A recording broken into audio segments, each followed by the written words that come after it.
I have played more of this game since my previous recording.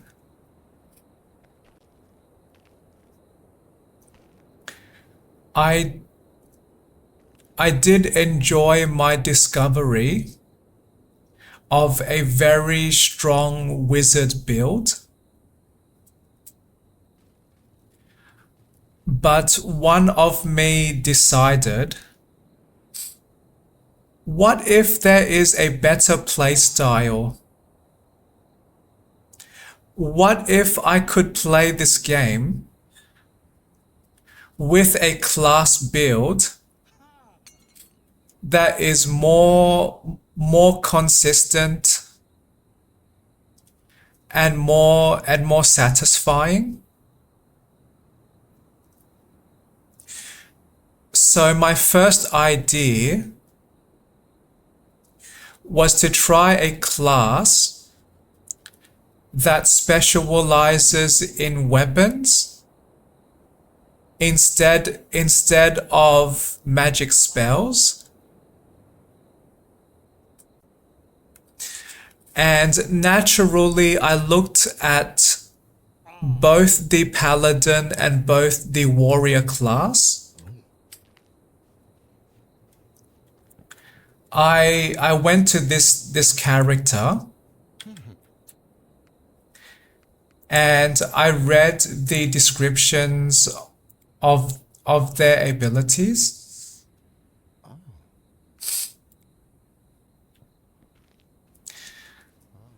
I then tried to start a dungeon, but not actually start. I wanted to read some of these magic options.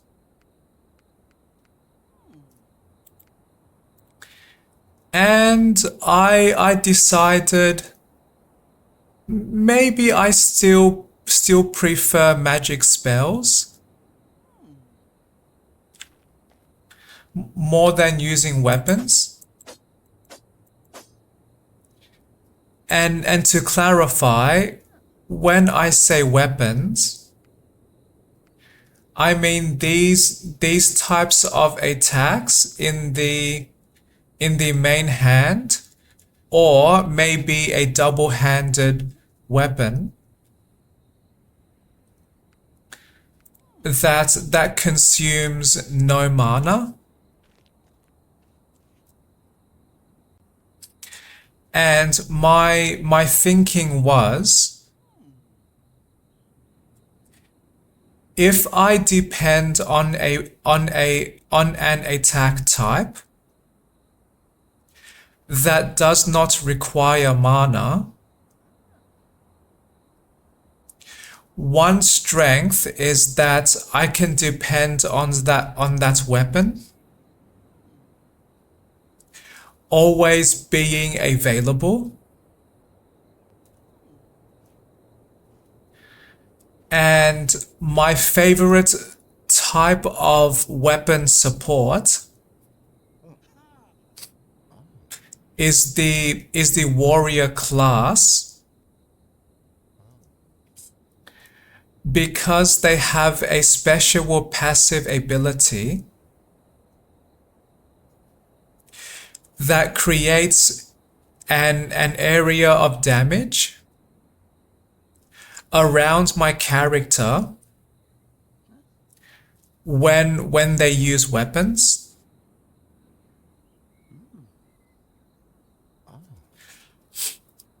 But then I read some of the paladin abilities, and not having much experience with the paladin, I decided to explore their abilities and their playstyle. And just now, I completely finished this new game +1 difficulty level, with my paladin for the first time. So now that means I unlocked the next difficulty level, which is number 2. And my maximum level has now increased to 30 from 25. And primarily my approach to engage with combat was just using this magic ability. Oops, wrong button. This magic ability, which is actually fairly decent. This was a strong magic. I could defeat most enemy groups with one launch of this magic. And when I struggled too much with my health, I would activate my healing magic, which is just this, which seems to heal at least 240 health points. And the build of my paladin was having the best healing strength and smallest cooldown time. I chose maximum armor multipliers. I chose the strongest version of this magic. And I chose level 1 of this ability, which I did not use because I attacked only with this magic. Well, I did attack a little with my weapon, but 99% of my combat encounters involved this magic.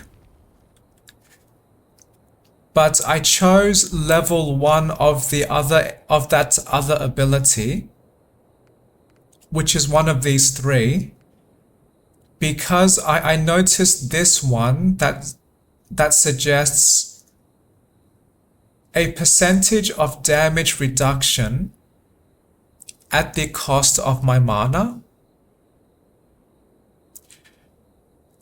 This seemed very interesting to me, because that means I am always consuming mana as a shield for my character. And the new game +1 that I did just complete, that mana protection was not optimized.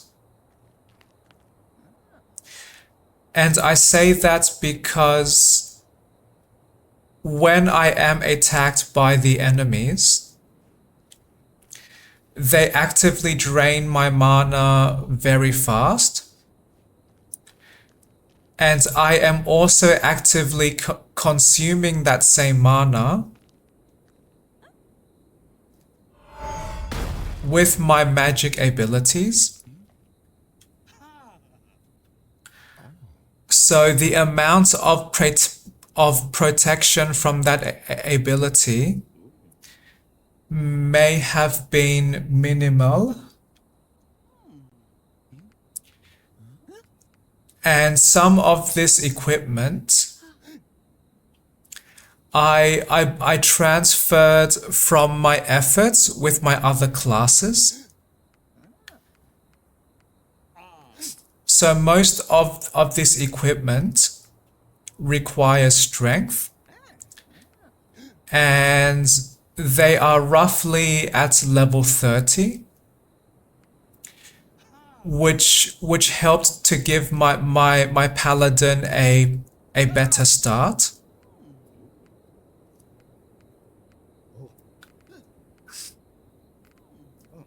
So the idea for my combat play style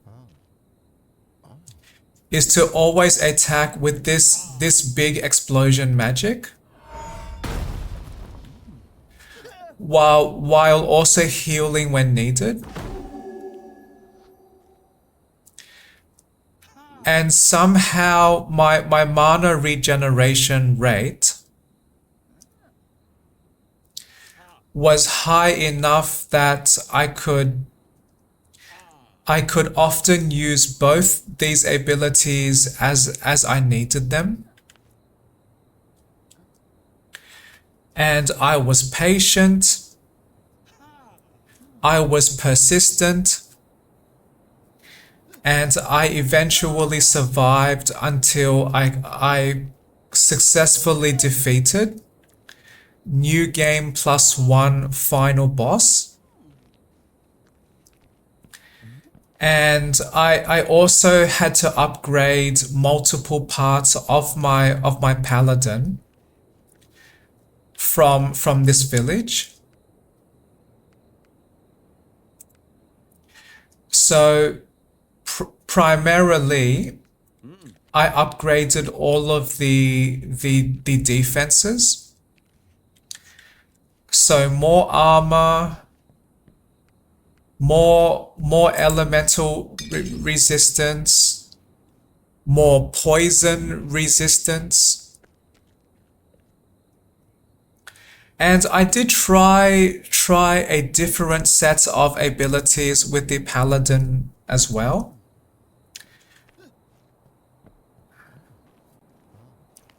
But this is the first one that succeeded with New Game +1. And I chose this partly because this magic spell inflicts blind, which reduces the attack chance of my enemies and may help me to survive longer.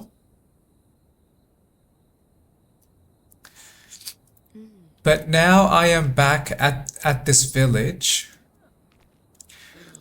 I have now decided I like this paladin class more than my experience with the wizard class.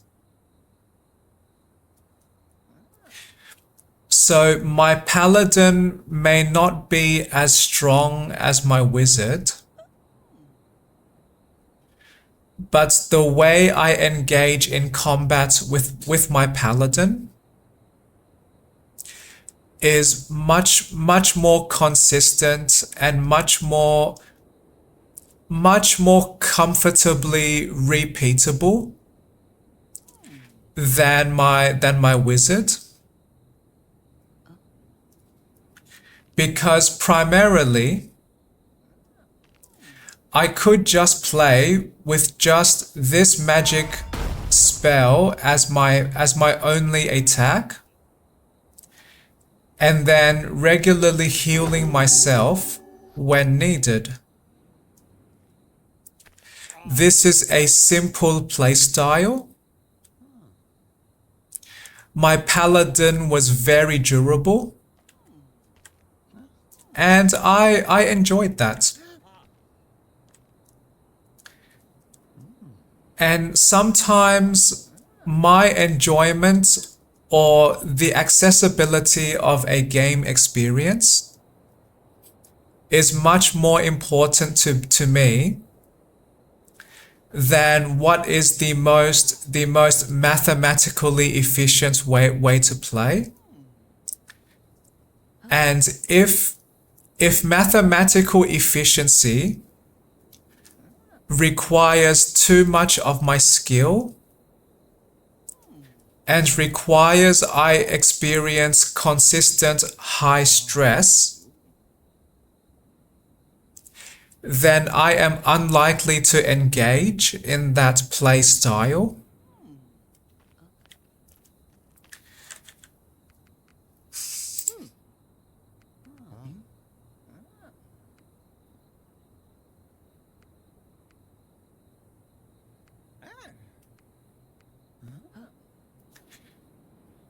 So for now, I am exploring this paladin class some more. And my previous strategy was to invest all of my attribute points into my strength, because the idea was to increase my defense or increase one layer of my toughness while also increasing my attack strength through my magic strength. So the idea was to have a more focused attributes build that was slightly more efficient at increasing my toughness and my strength at the same time. My wizard was optimized for damage and had very, very minimal defense support.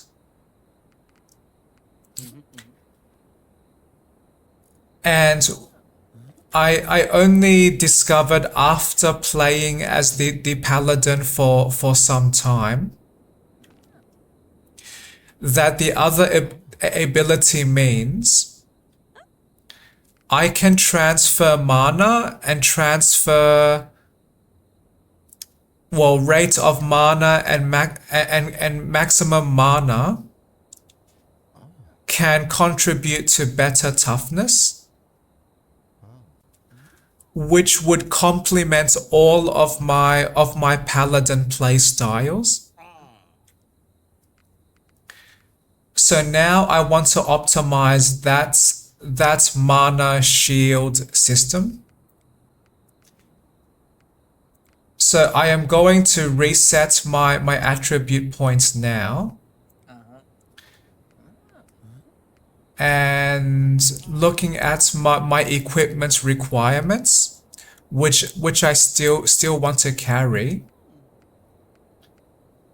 89 strength is the absolute minimum I need to carry all of this equipment.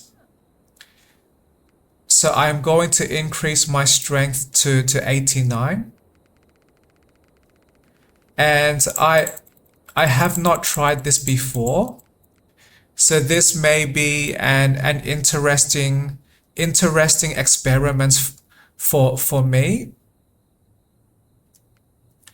to understand if I can discover a different paladin build that I might enjoy playing as much more. So now I see my equipment all seems to be enabled. So my next strategy is now to massively increase my focus.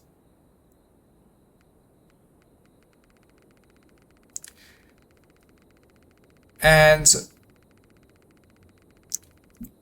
one reason is to optimize that ability that transfers my mana to reducing damage I receive.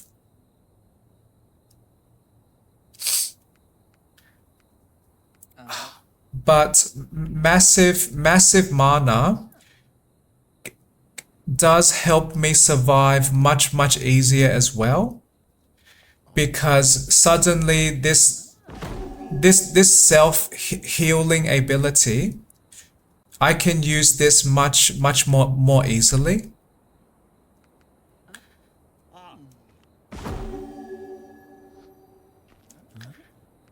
So now I regenerate 23 mana each second. And I wanted to change my paladin's specialty.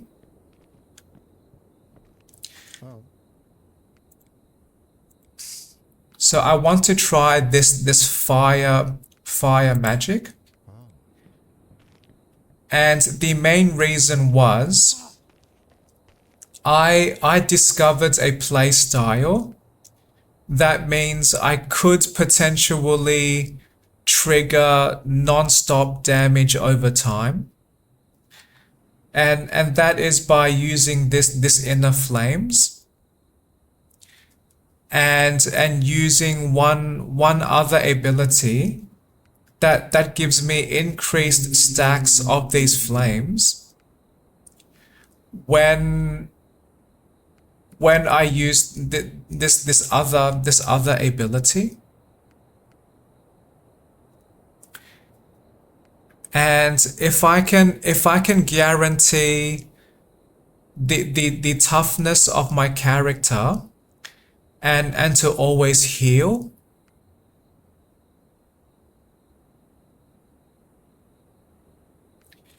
then that means I can just stand in one location, always heal, and generate constant damage. So I have not tried this play style yet, but I am interested to learn if this is better or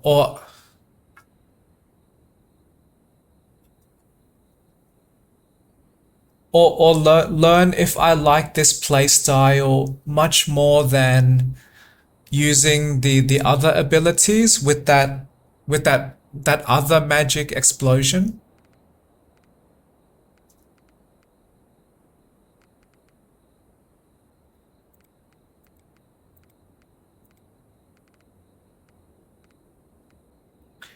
And the reason I am not increasing this magic spell upgrade much more is that I expect my magic damage to be relatively low.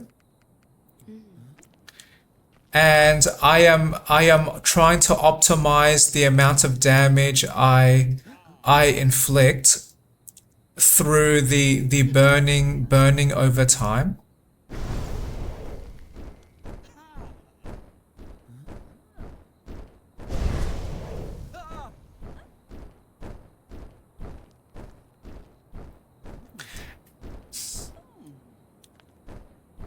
And I do not know if this fire damage can be increased with more strength and more spell power. So this will be a test. So I may fail to have a strong paladin build.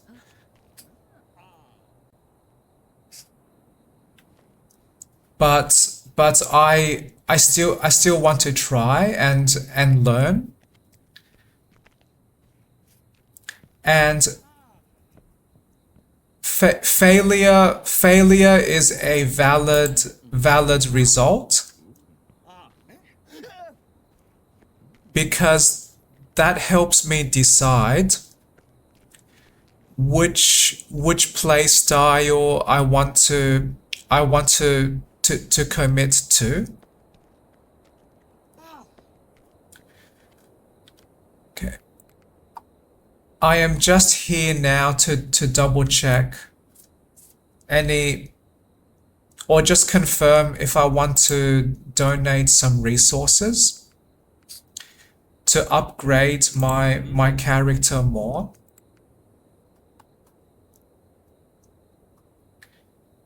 21.5 spell damage boost.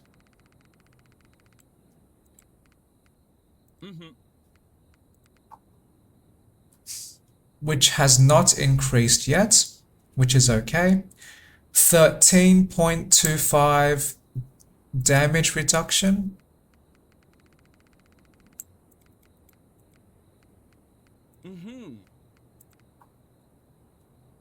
Not increased. And 22.5 of the other one.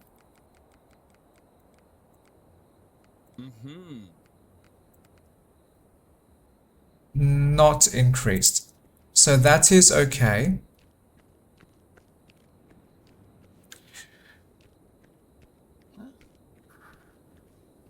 So I am going to start another dungeon playthrough now to increase my experience and test my new build.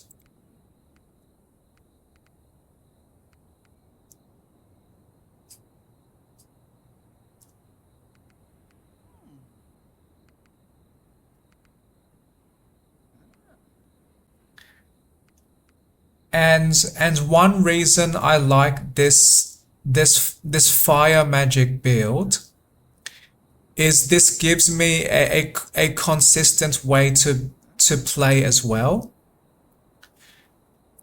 Because I discovered with one playthrough with this magic, I can choose this ability when I play, and this gives me some fire penetration damage, which means any enemy that normally resists fire,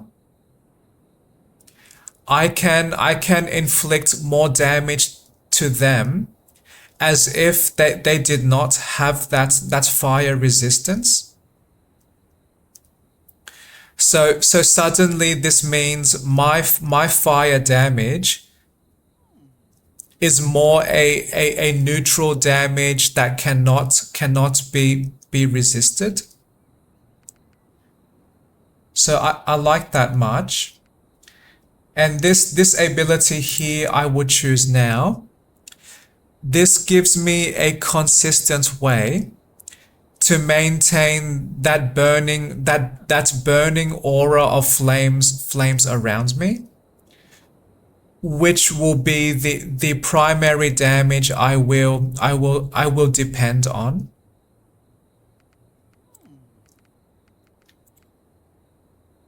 And I do not know if spell damage directly increases that fire damage, because that fire ability does not say spell in the ability description.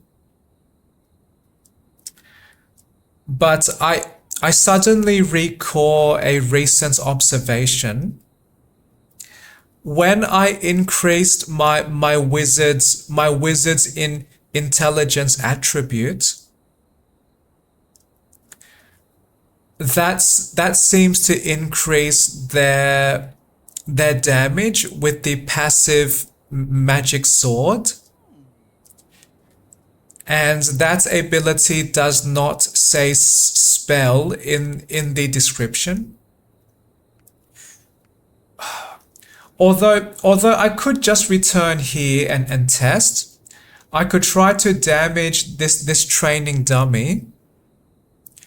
Change my strength levels and observe if my spell power does actually change the damage.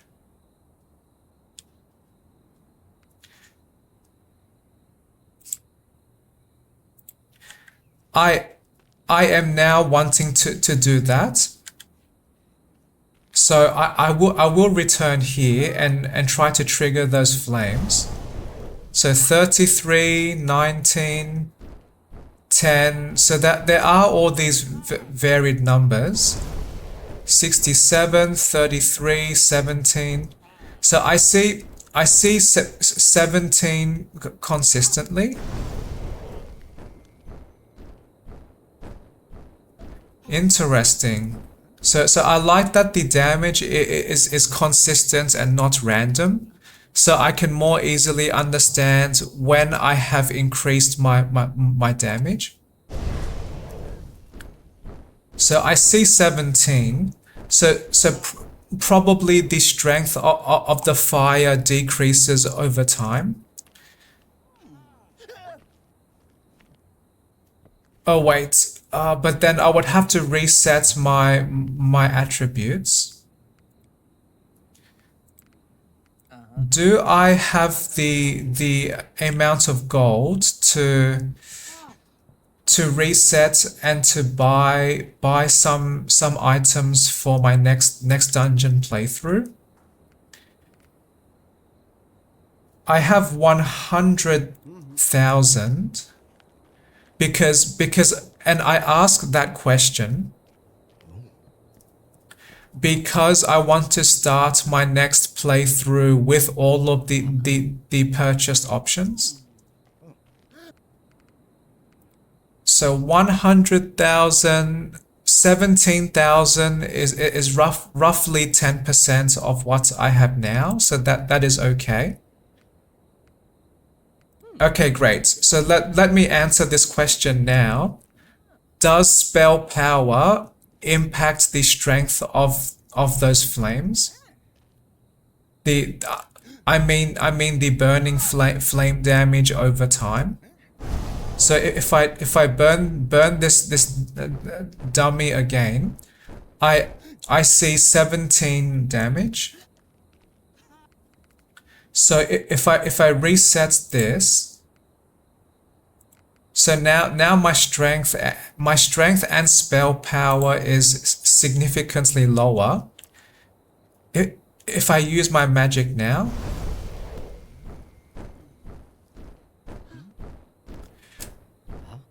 interesting. So that fire damage is directly influenced by my spell power. Interesting.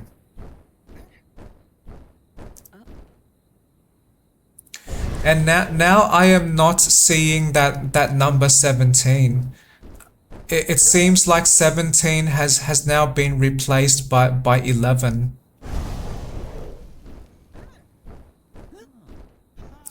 Okay.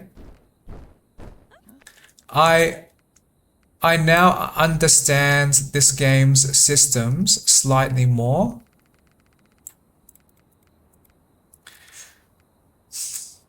So if that is true, maybe I will not increase my focus as much because I do want stronger damage as well.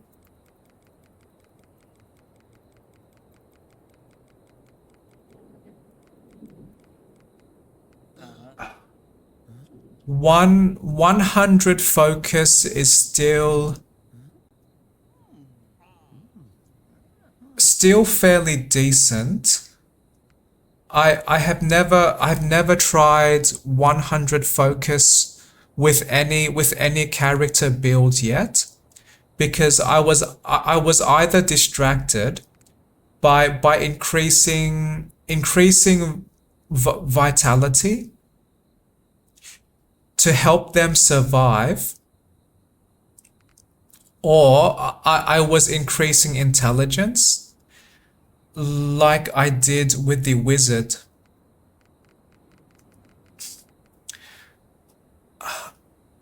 I am tempted to increase my strength some more.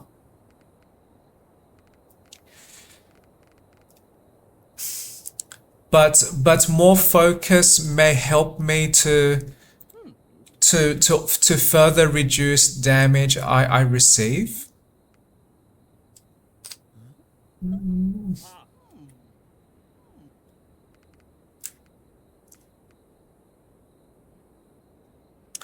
Well, I was able to survive in my previous playthrough with much less focus. So maybe this is still a decent upgrade.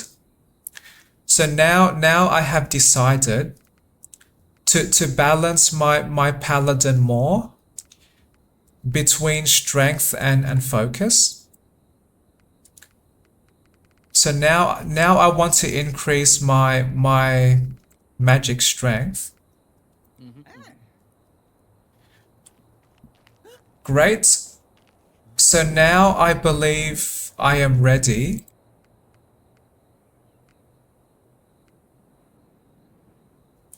Ready to start my next playthrough and test this build.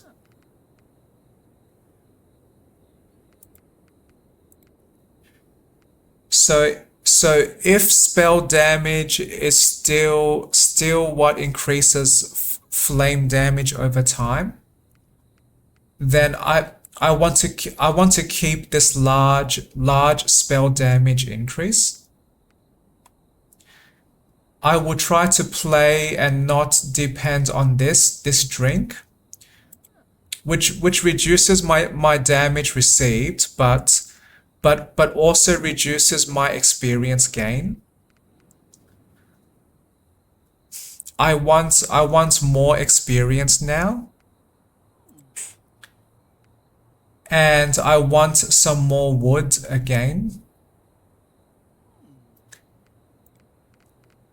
And what I chose before, I wanted more maps. And I did choose this more materials, but I will not choose that now because I do want some more experience. So okay, I now feel slightly more excited about trying this new build.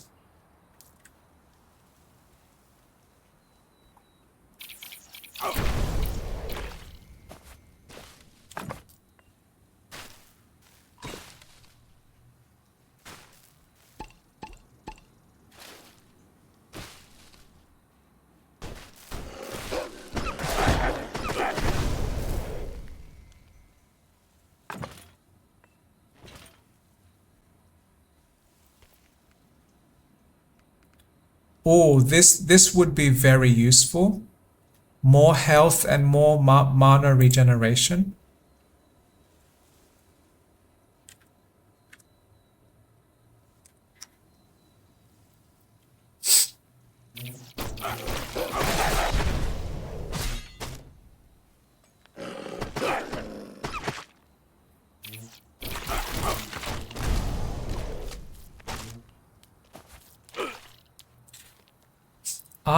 I want to now briefly talk about, or at least talk about, why I do not want to use weapons in this game.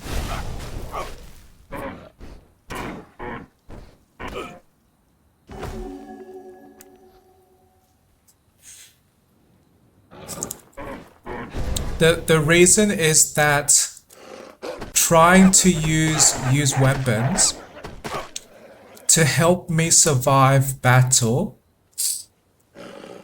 is much more difficult for me relative to using magic spells.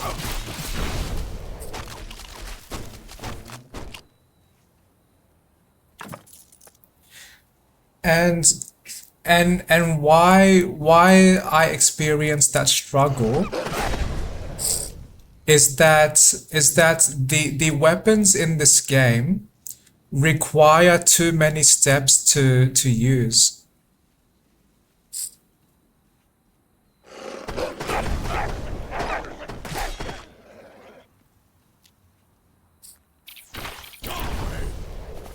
I will explain what I mean.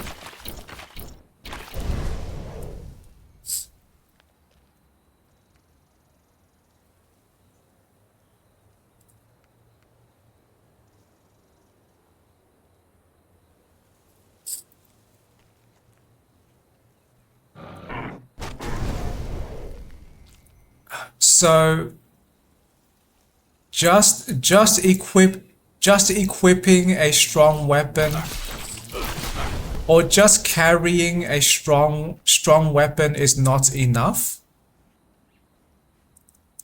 To use that weapon, when I engage in combat, I must actively aim at my target.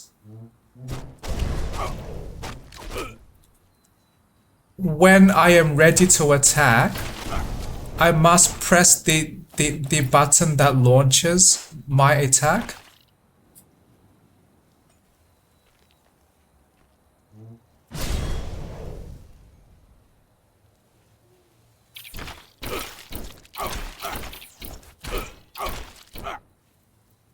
When the enemy changes where they move, I must repeat the process to aim again.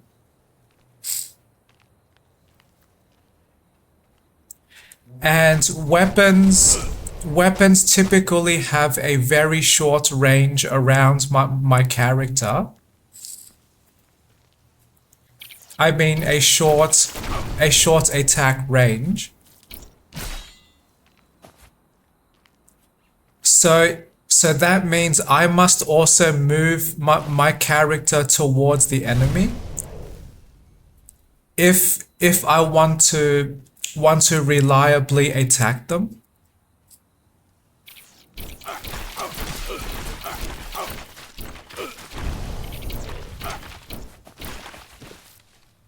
And I do understand that some weapons have longer attack range, like the bows and the arrows, but they also add extra struggle to me, because to get the most out of those weapons,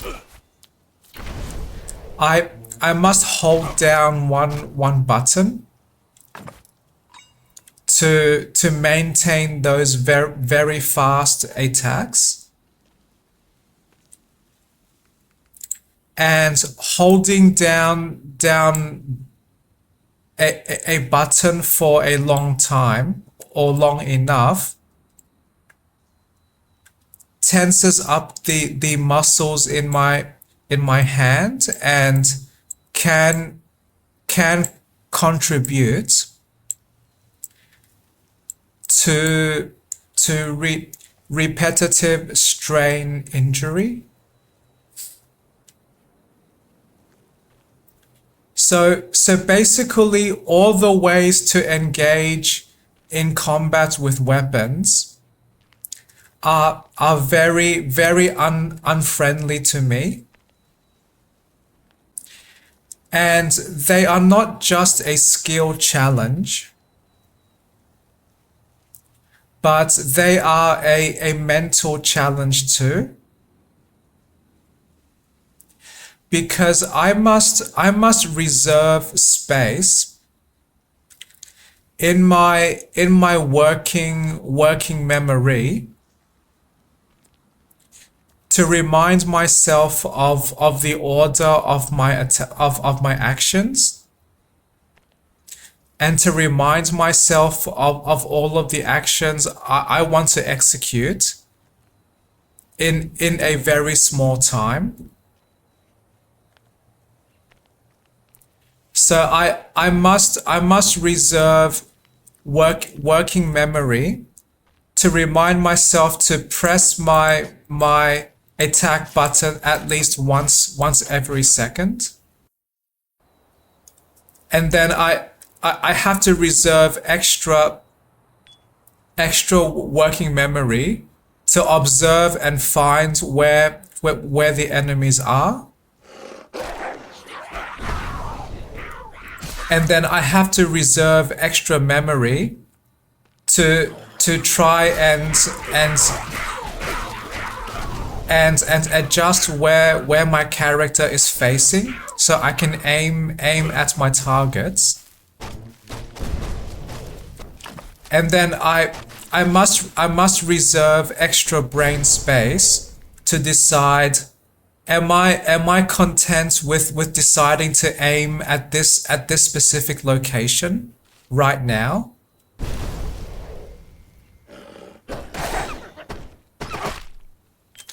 And then I have to reserve extra brain space to decide how many enemies are remaining that I must repeat this process with.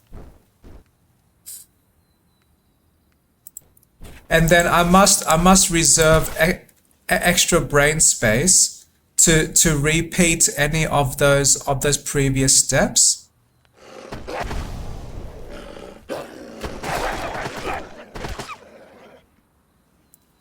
And if my enemies cannot be defeated with one weapon attack, I must repeat all of that mental gymnastics until that specific enemy dies. And if I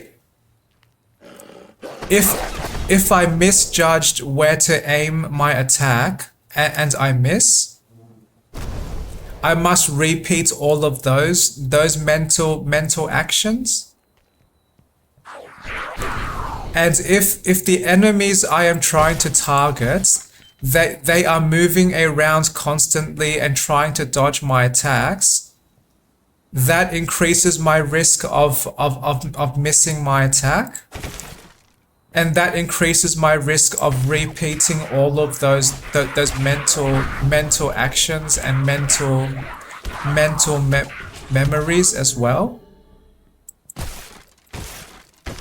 So this may not sound like much to the average person, and I believe that is partly because most people have less working memory struggles than I do.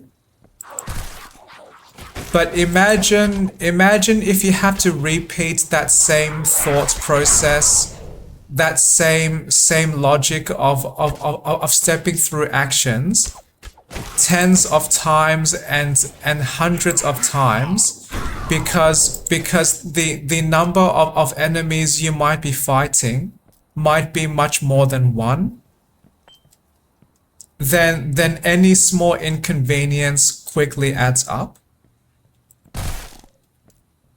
And when I am choosing my play style with my games, this is one of the ways I consider what might be accessible for me.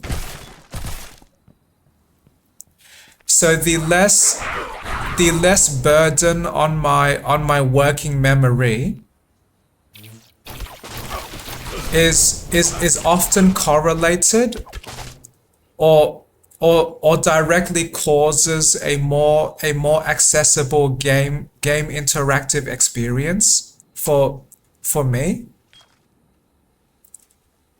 This may not be the same for all people, or the impact to how much accessibility is improved might vary with other people. And that is okay too. But I would like to believe I understand parts of my working brain much more than most people, because I have the job of having to work with myself every day. So that is my much lengthier than intended description of why I struggle to use these handheld weapons in the context of this style of game. And instead of overburdening my mind with all of that's complexity, I can just run into this group of enemies, press one button, and then they all instantly die. Why would I ever choose the much more complex, much more steps approach when I can achieve the same or achieve more with much less effort? And that is one reason why I like to use magic spells in this game, because magic spells often have a much wider range of damage, and they typically inflict much more damage than the very short, frantic swinging of my sword.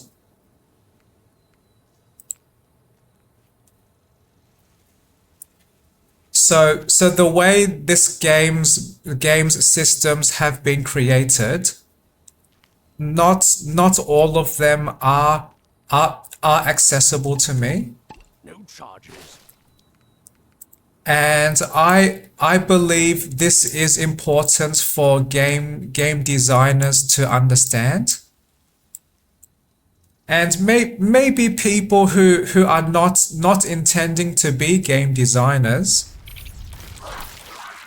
they might be interested in perspectives of how other people experience games.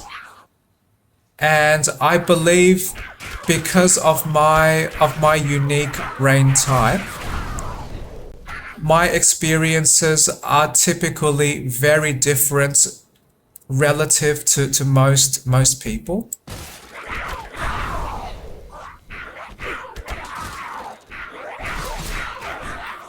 And this was a great exercise or a great practice for my communication as well.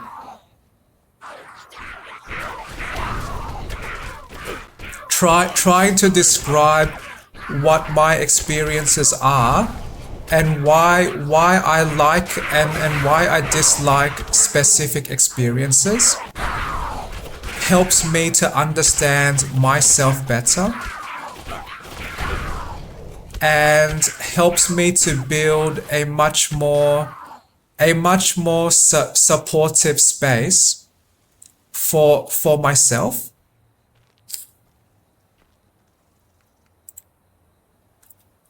So if I understand that I do not want to engage in too many steps just to achieve one task, then I will look for tasks that require minimal steps. Or I mean, I will search for approaches. I will search for play styles. I will search for lifestyles. Just any options that help me achieve with much less steps. And that does not necessarily mean that I only want to engage with extremely basic activities, but at the very least, any complex activity should be broken down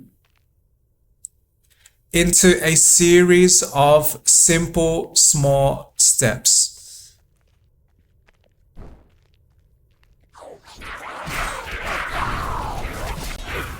I do not want to engage with any part of my life that requires 6 billion decisions each second.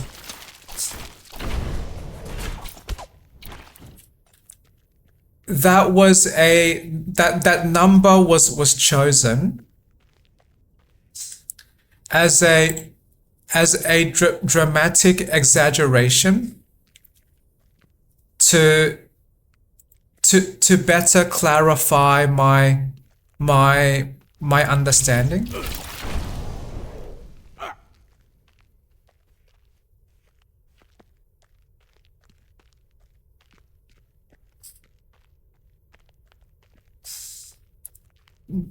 But yes,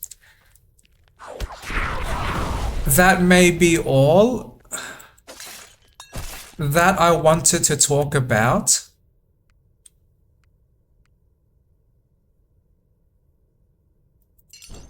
Relating to this game's weapon systems for now.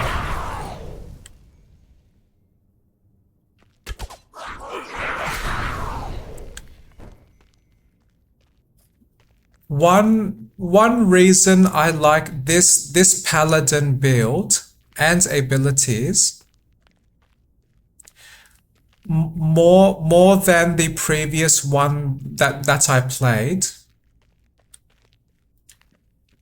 is because this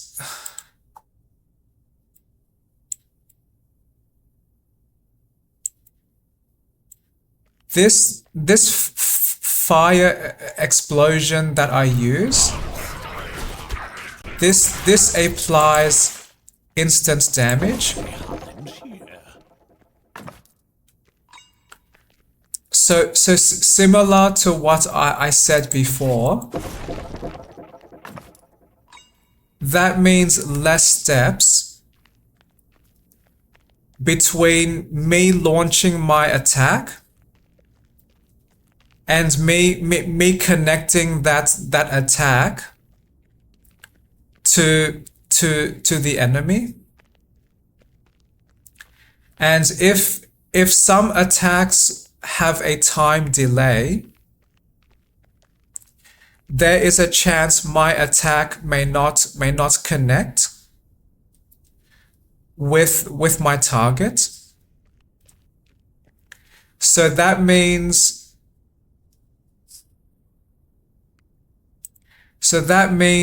this ability is more accessible for me to use.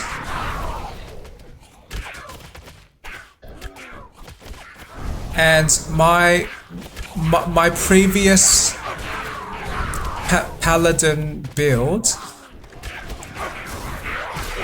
that used that magic of light pillars, that magic has a slower cooldown. So that means relative to my paladin build now,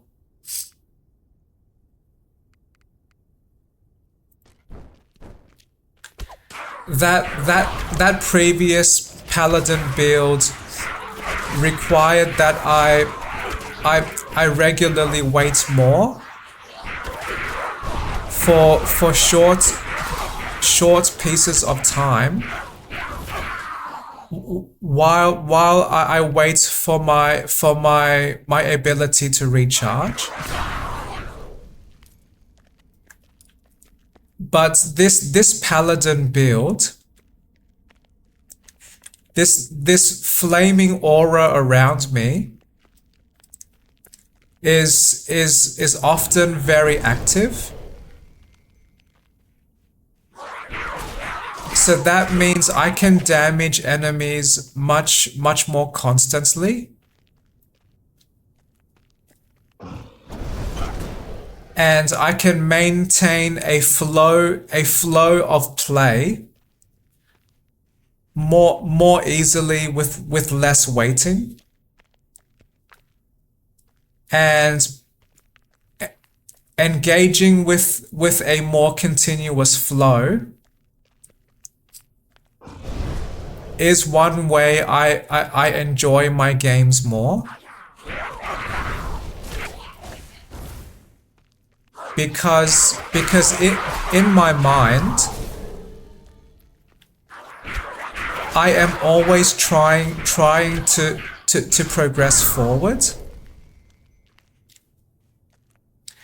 And one of the most exciting parts about me engaging with my games is the idea of one more step, one more turn, one more level, one more playthrough. So I like the satisfying sense of progression through my games.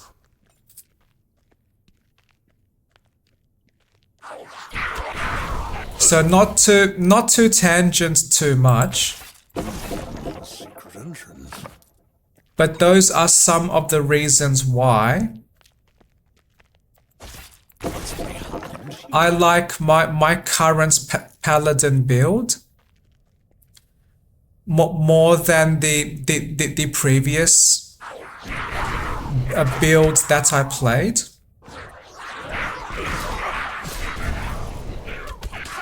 And I am discovering with this build, with this fire build, I can defeat enemies much faster than with my previous build. Especially if the previous build was not able to defeat the enemies with one attack.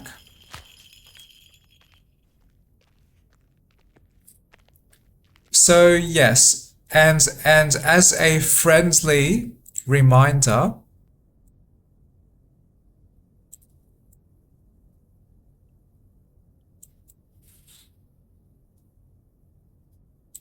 the reason I am playing with this paladin's set of abilities again is to test a new strategy or test a new idea for a new build and confirm if this is able to help me survive reasonably well.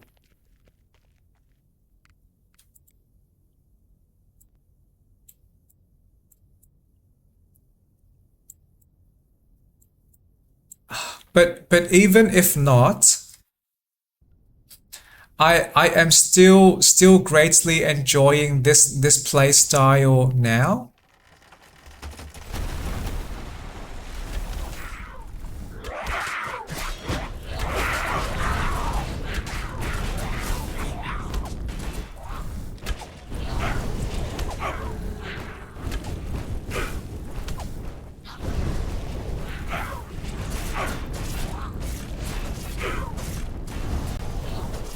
Although defeating this fire totem seems much more difficult than that was with the other character.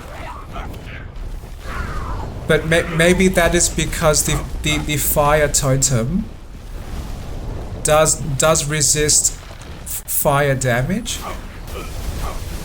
So I am noticing I can damage this totem slightly faster now.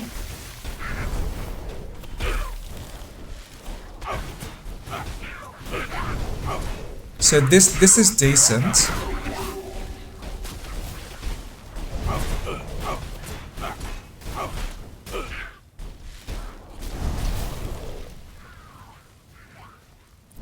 Great, I liked that. The time required to defeat that totem boss relative to my vague memory of fighting the same boss in the same difficulty level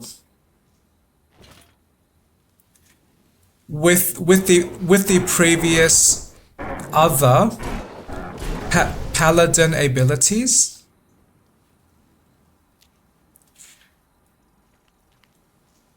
The time to defeat the boss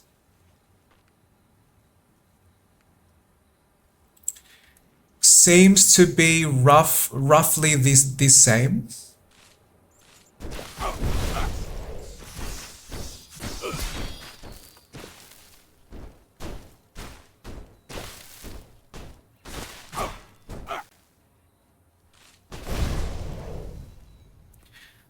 So that is great. So if this current paladin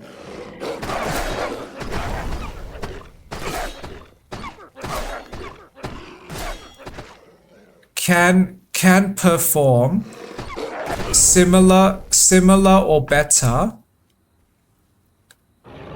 than that previous build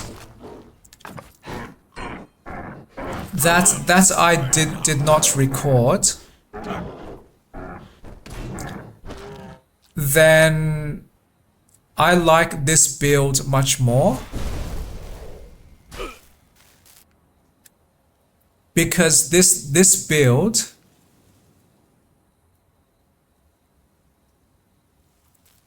is much more accessible to play, and I like the size of this magic spell is very large and does not seem to require much aim. I can just position myself next to the enemies and then launch my magic.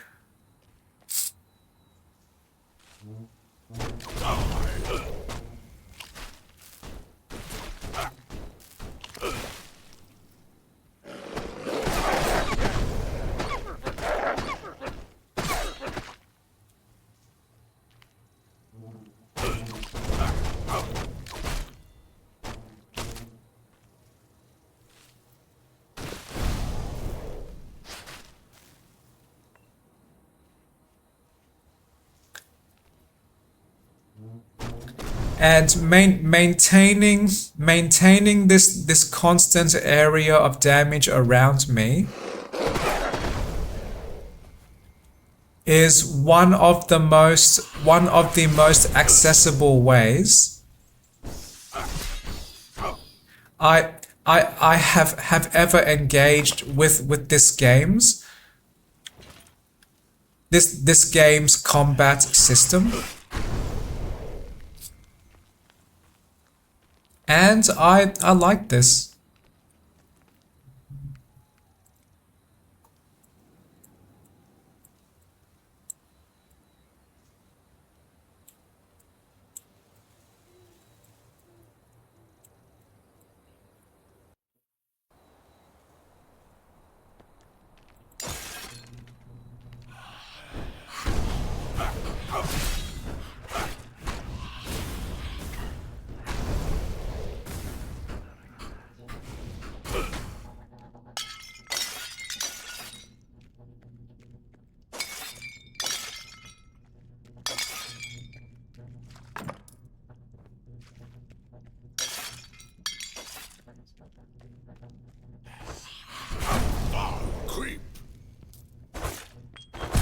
And one of the reasons why I did not want to continue playing as the wizard class was because I wanted to find a better and more enjoyable play style.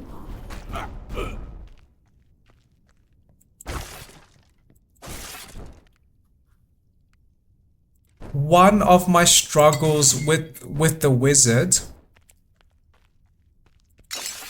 is when I progress to the final level,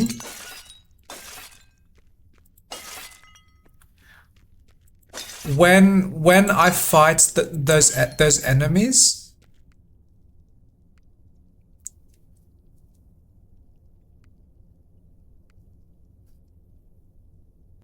that's greatly that have great magic resistance.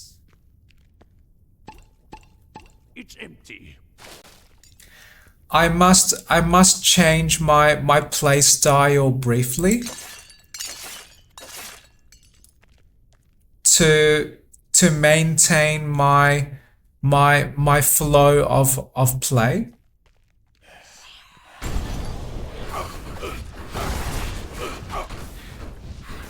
And one other part of the wizard playstyle I disliked was at the later levels of play,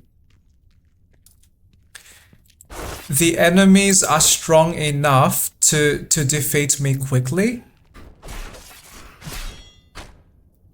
Which means the only way to react and survive better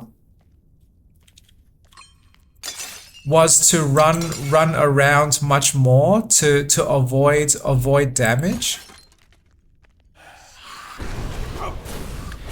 And that creates a sense of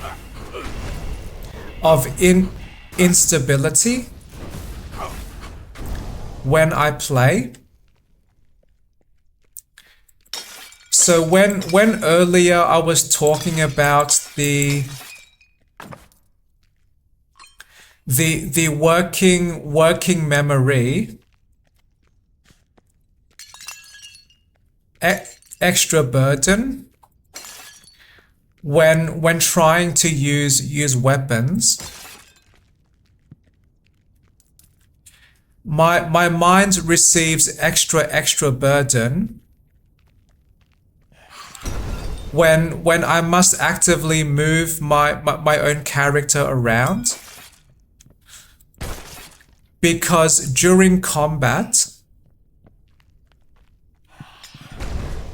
I must actively track where is my position relative to where the enemy positions are.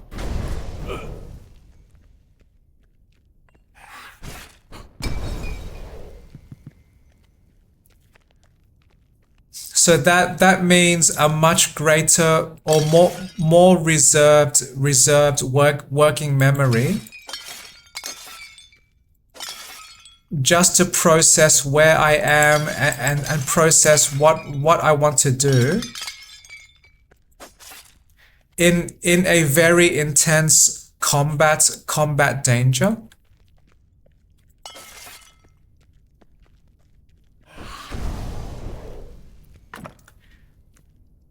And when I am in some perceived danger,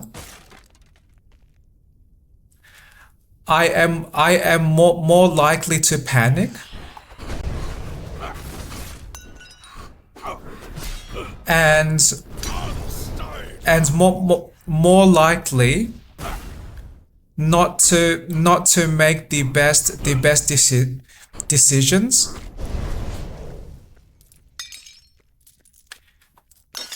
So as another suggestion for game designers,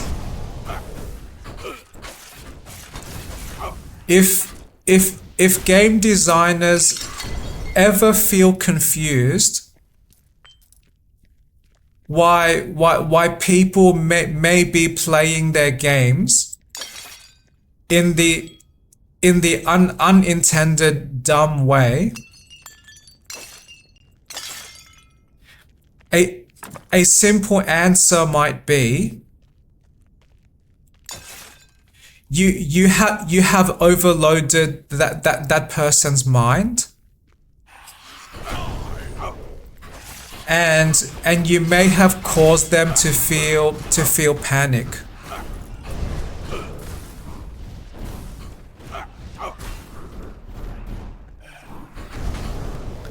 And when people panic,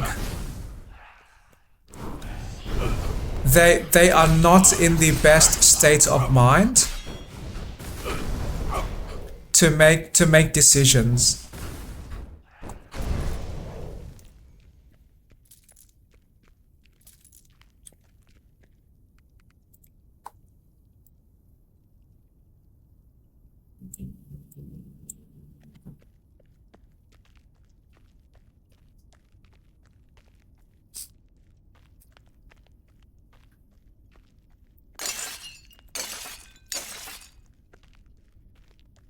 So as a friendly reminder,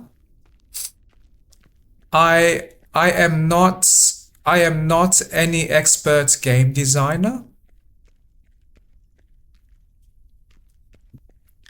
So whether people choose to believe what I say is entirely up to them.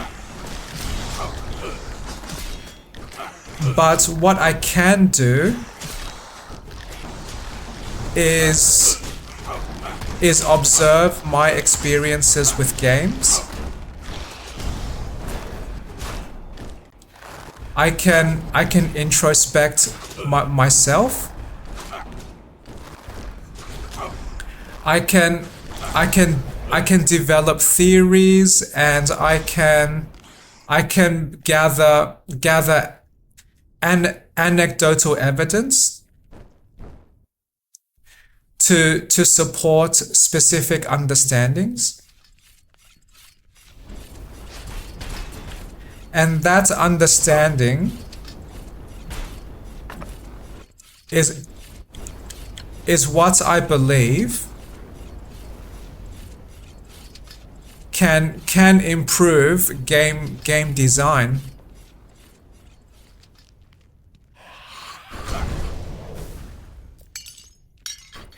And game design seems to be a very complex space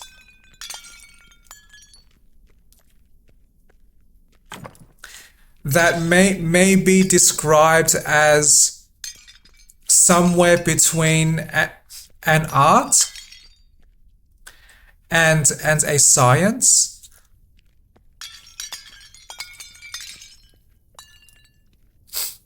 So that means any experiences or any observations shared,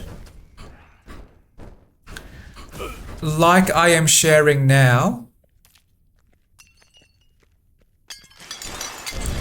may give some more insight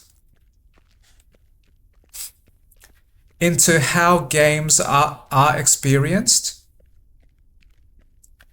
and how we can design game experiences to support specific types of people.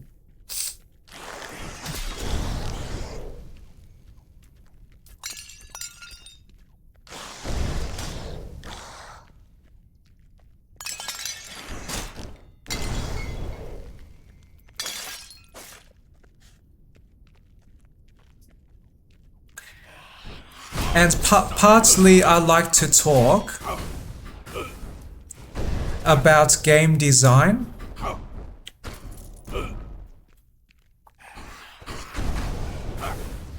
because game design is vaguely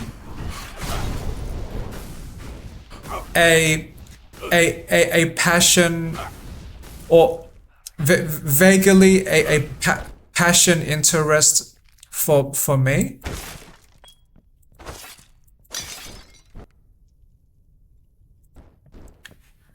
I do not actively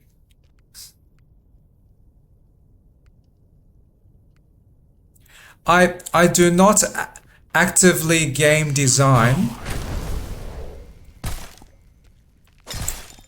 in my spare time, but I have played many games that give me insight into how game experiences can be great and how game experiences can be terrible.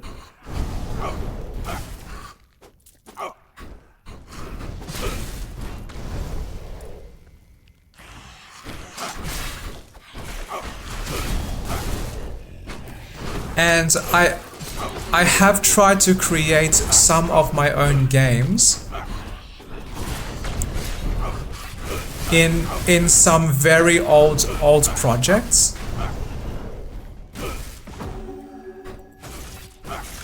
And during those times, I tried my best to apply my understanding of game design, and I learned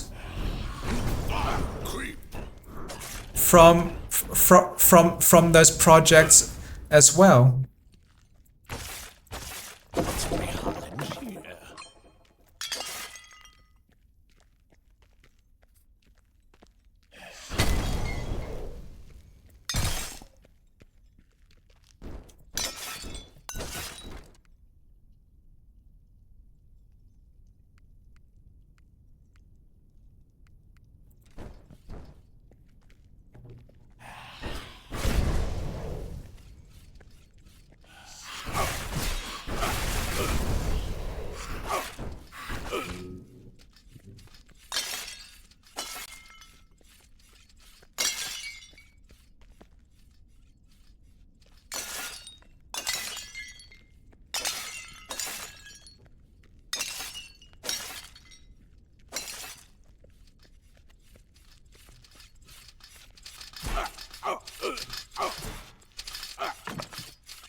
One reason I just walked through all of those spikes just now is that I felt confident. My paladin had great toughness.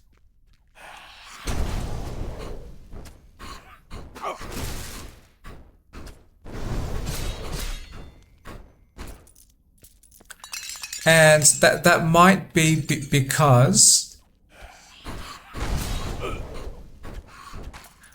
my paladin has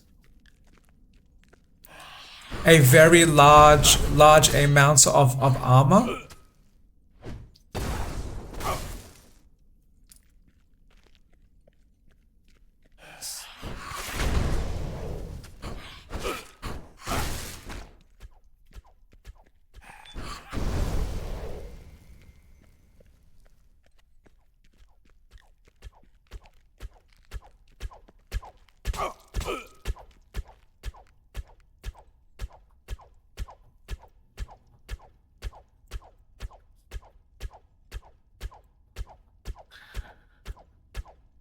Okay, I am checking my map because I like to completely loot all of the levels, or completely gather all of the resources that I can.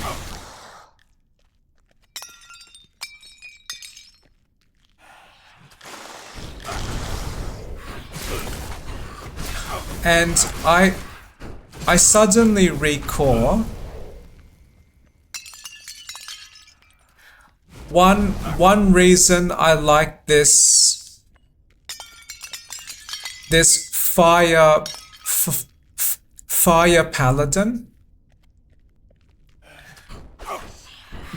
relative to my previous divine paladin abilities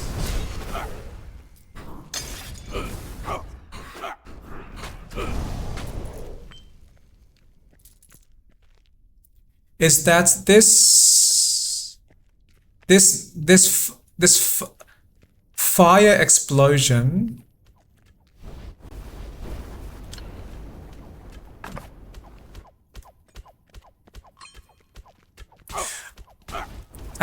actually I might be mistaken.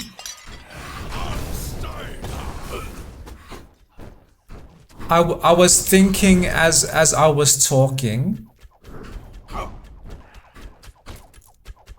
I might be mistaken.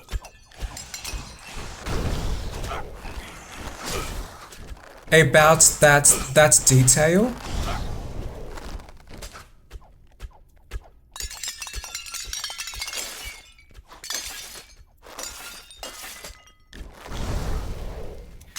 So I was going to say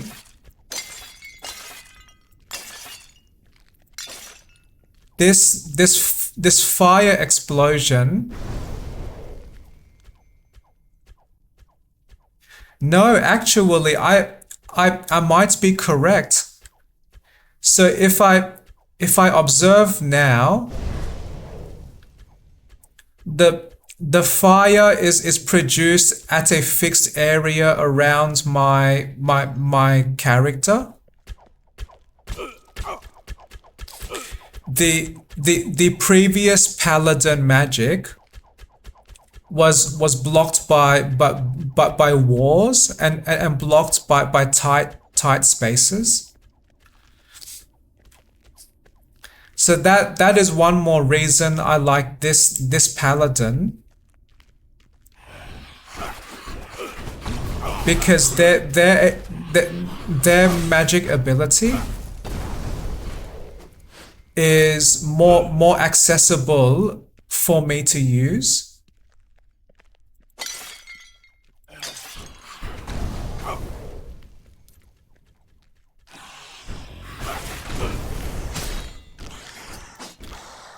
So now I feel slightly happier.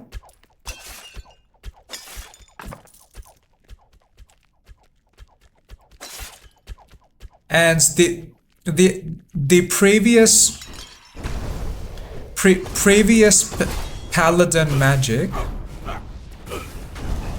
was much stronger.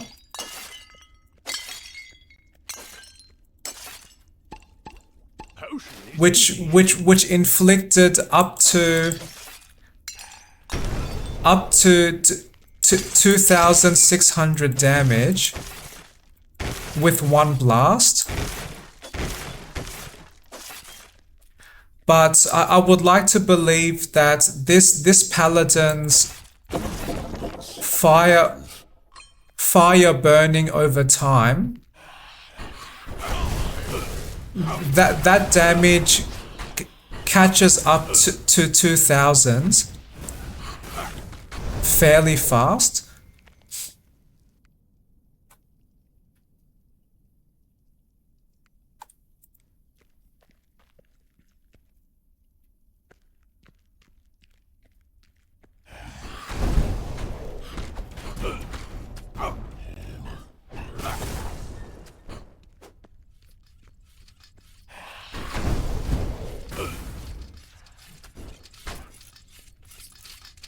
And now I have unlocked one upgrade for this fire magic spell that launches this much longer range sniper cannon. So I like that too.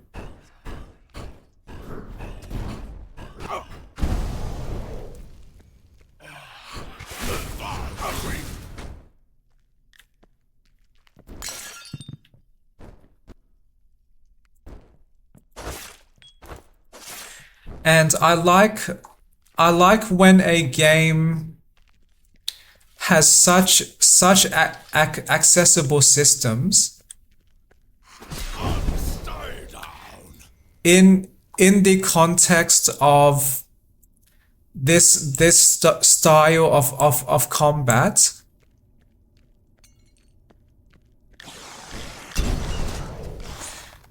Which means I can focus primarily with just moving close enough to the enemies so they can automatically receive damage.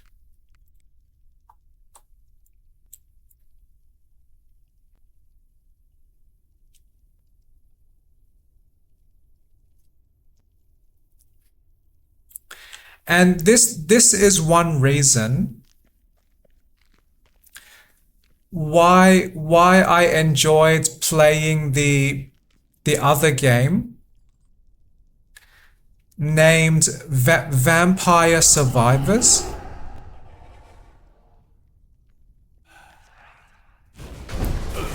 Because that game helped prove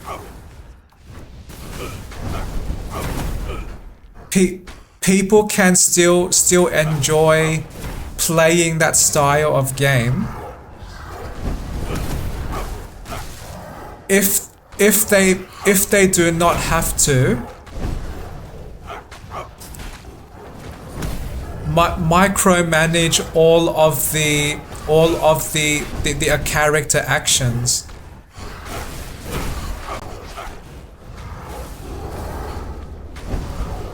So for people not familiar,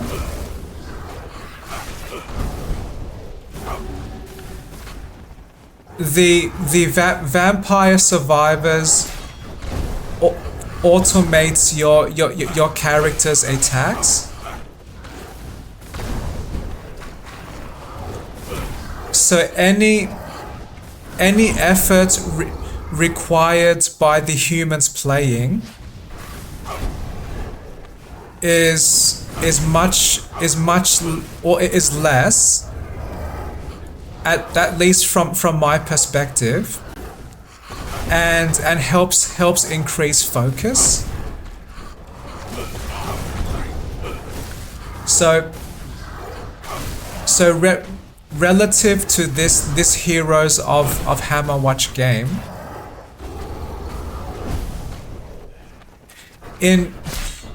instead of trying to always aim my attacks, most of the weapons in Vampire Survivors, they attack automatically, and I like that. So that means projectiles are just constantly flying away from my character,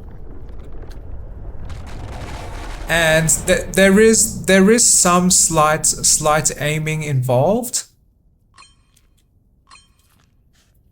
because where I move my character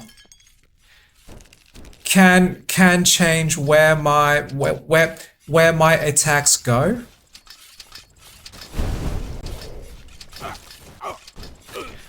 But at the very least,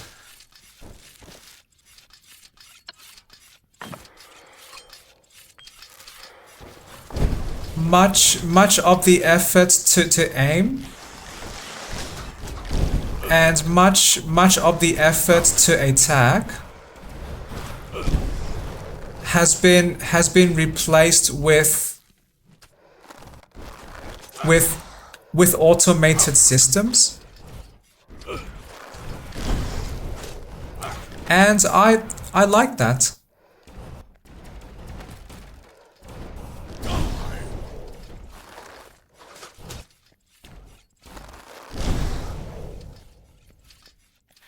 And many people seem to enjoy playing Vampire Survivors.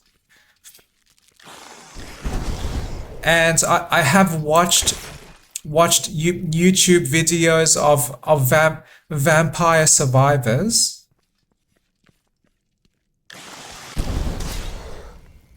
And I cannot recall once that any of those people said, or I have not heard any expression like, oh, I greatly dislike this Vampire Survivors game because I wish I could micromanage my character much more. I wish I could manually use all of my tools and I wish I could have complete control over my weapons.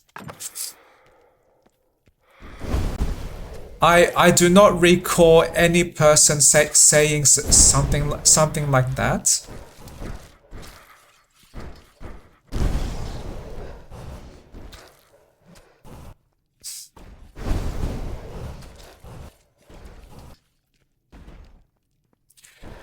But as a friendly reminder to myself,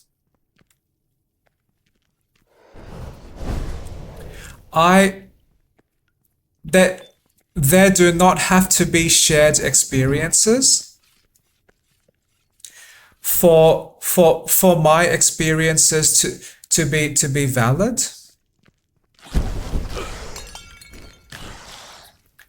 And I have very specific preferences for how I want to engage with my games.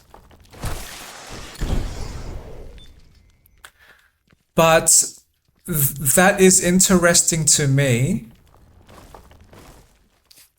at least anecdotally, that people can enjoy games even when you automate some of those game systems.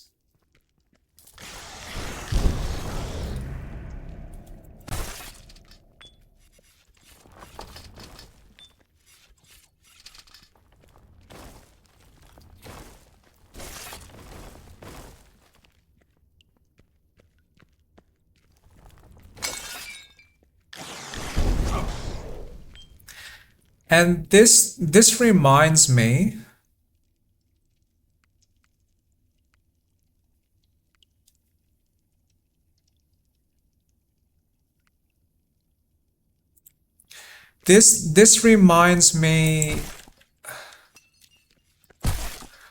why I respectfully disagree with the way some style of games are named.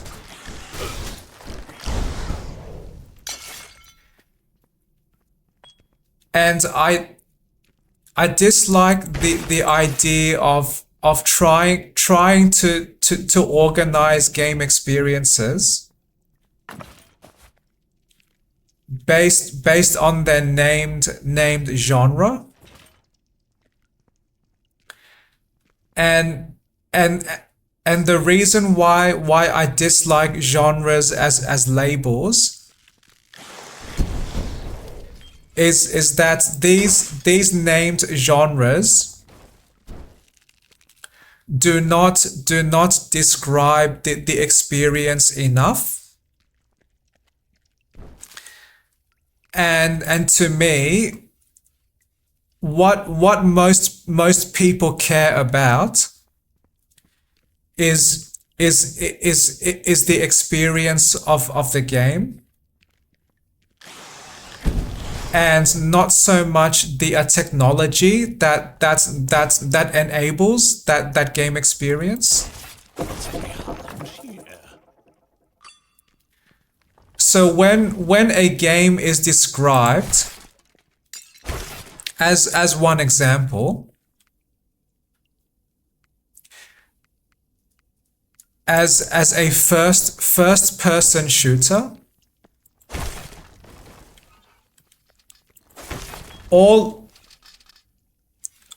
what first person shooter only tells me with certainty is that game includes a first person perspective, and there might be guns and there might be shooting involved in that game.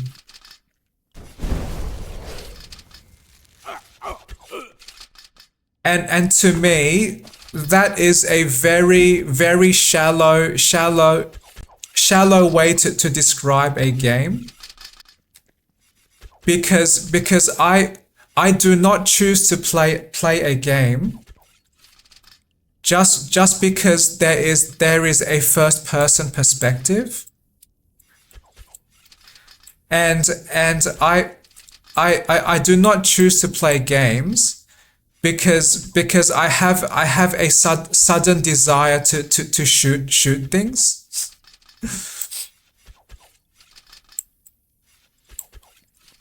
I play games because I want a very specific experience.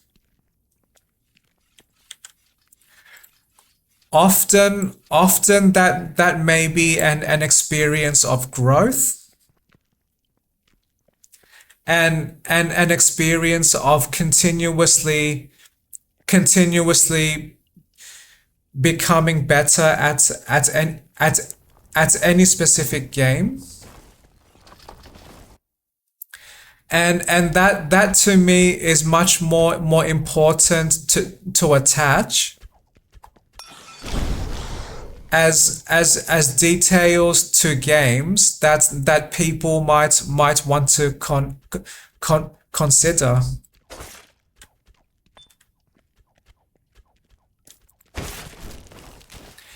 And even the words first person shooter can refer to a large variety of experiences.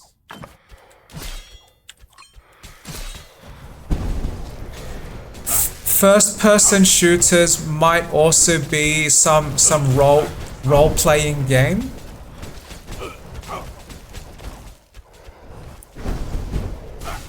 like Fallout. First person games might be realistic military simulators, like Call of Duty, or first person shooters might refer to much more casual games with building mechanics, like Fortnite.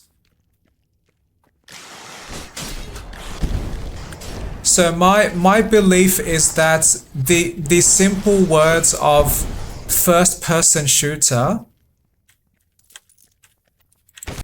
is not enough to describe a game experience.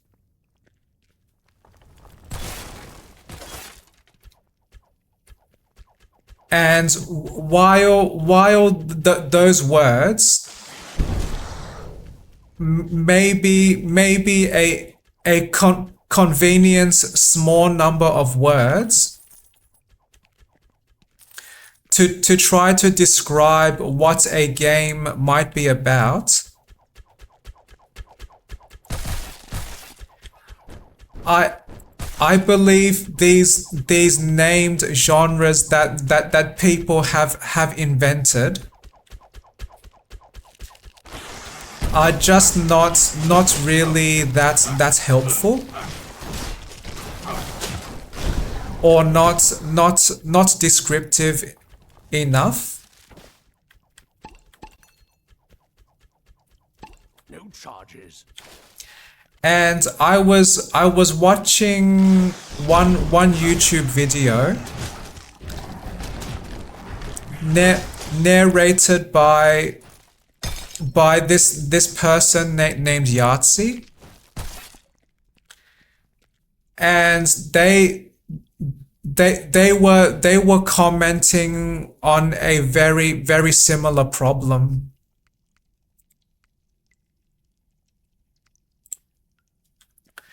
So if my memory was correct,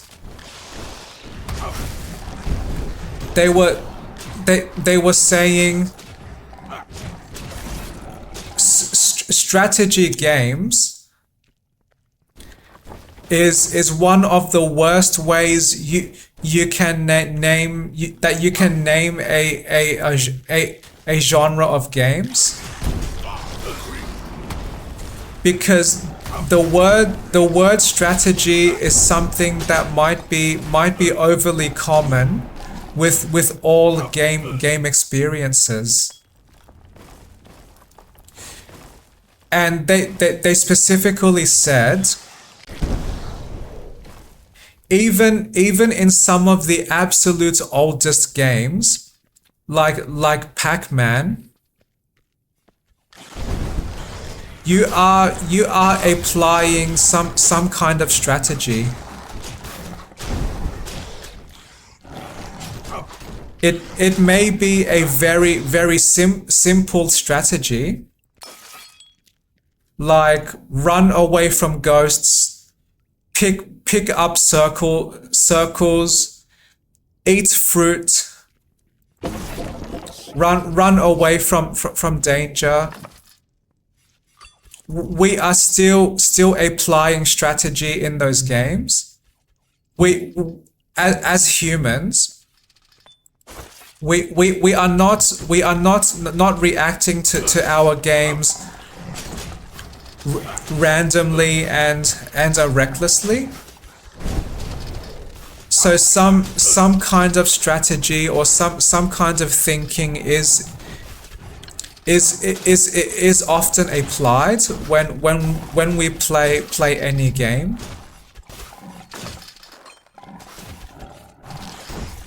But if I recall as well, Yahtzee did intend that comment more as a joke, but I believe there is truth to that joke.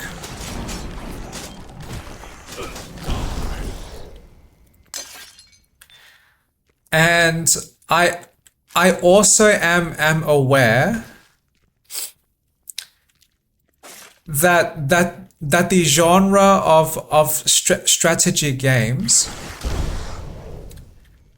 does refer to a very stressful type of experience of trying to micromanage your army, trying to manage how you gather resources, micromanaging how you build and how you compose that army.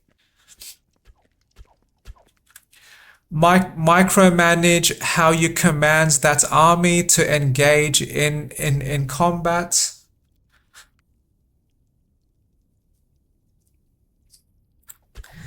And not only are you micromanaging all of those pieces, you must micromanage all of those parts at the same time while racing your opponents to build a stronger army faster. And while trying to defend yourself from attacks by your opponent.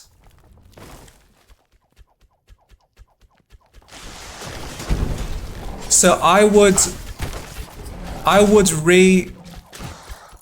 rename that strategy genre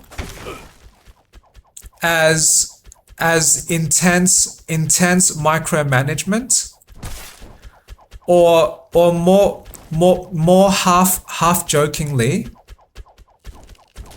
micromanagement nightmare.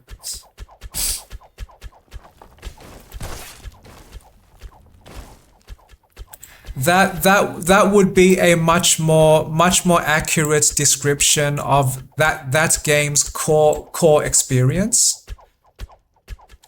I believe.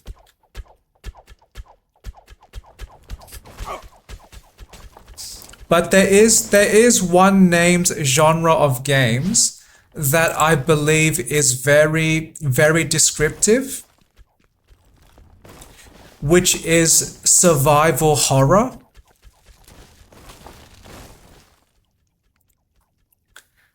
So that is a great way to describe a game experience, because firstly, the word survival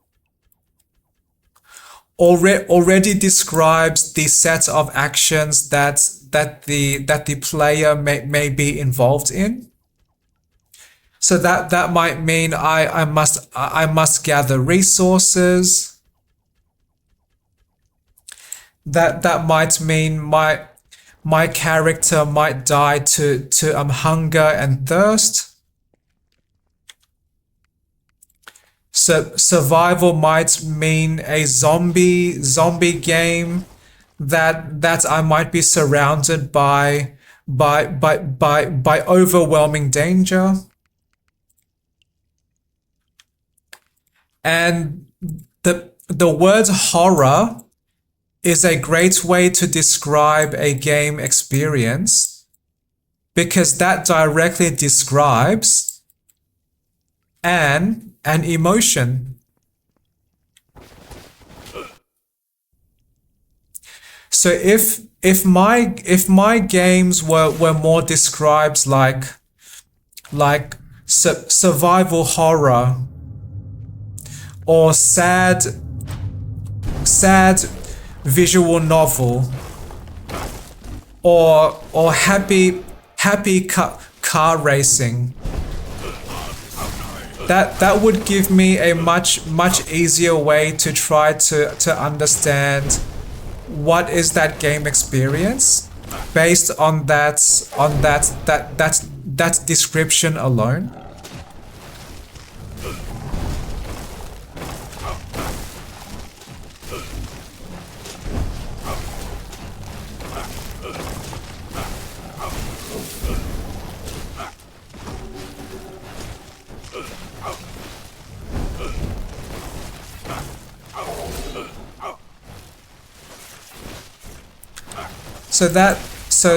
And my guess is that when people started to use game genres,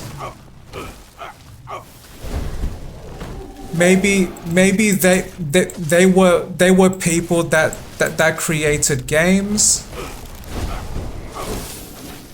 and that their minds was just stuck in the language of technology, or maybe there were marketing people that seem to believe these oversimplified genre names were much easier to market. I have no idea. I am just guessing.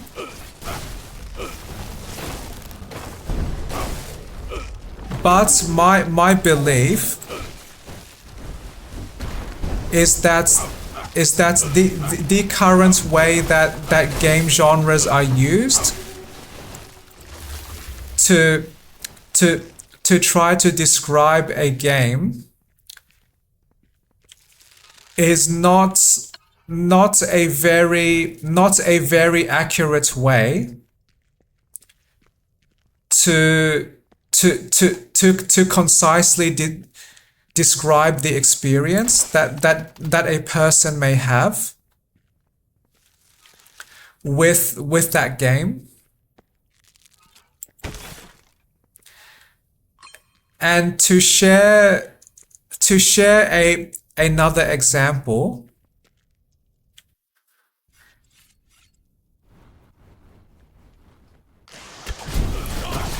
one of the oldest Super Mario games,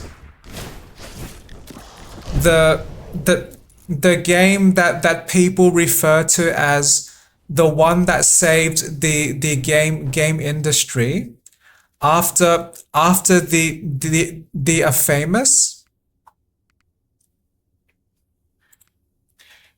famous video game crash of the 80s or some time before that.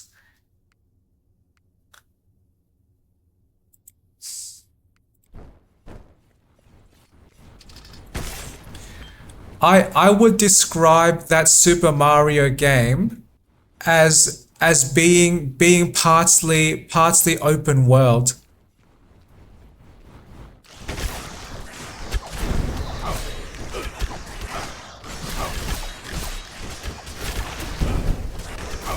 And that may not seem obvious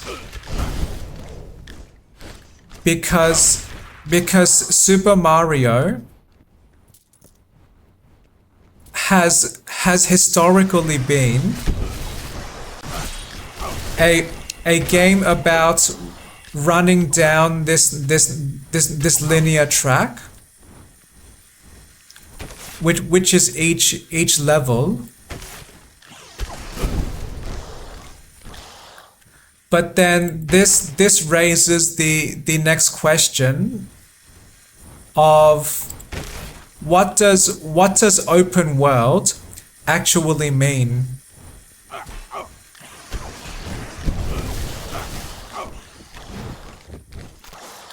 If the minimum definition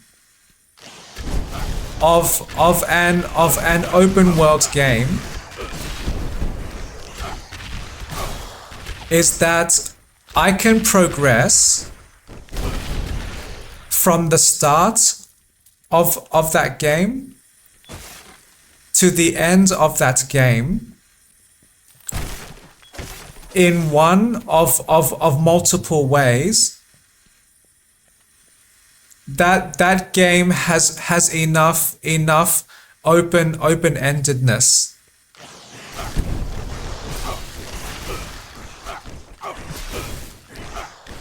And when I recall my understanding of that old Super Mario game,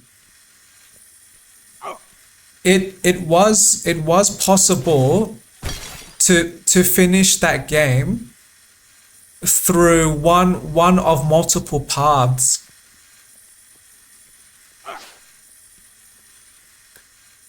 So that means so one way to finish that Super Mario game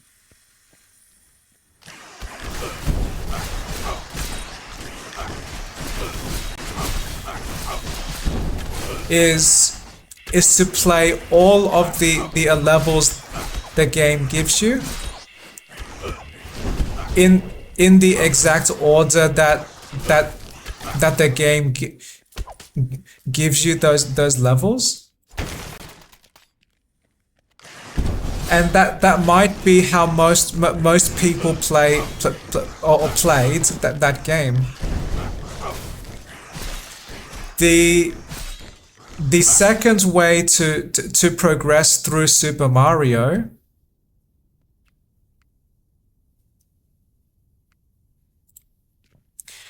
is to find those secret shortcuts.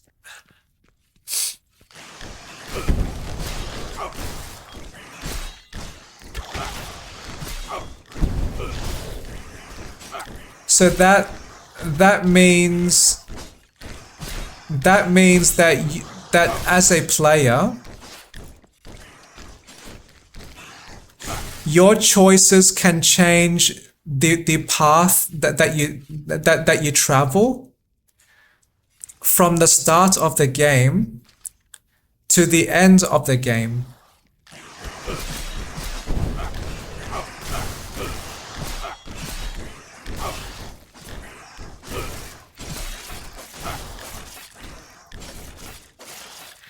And possibly a third way that a person can progress through that same game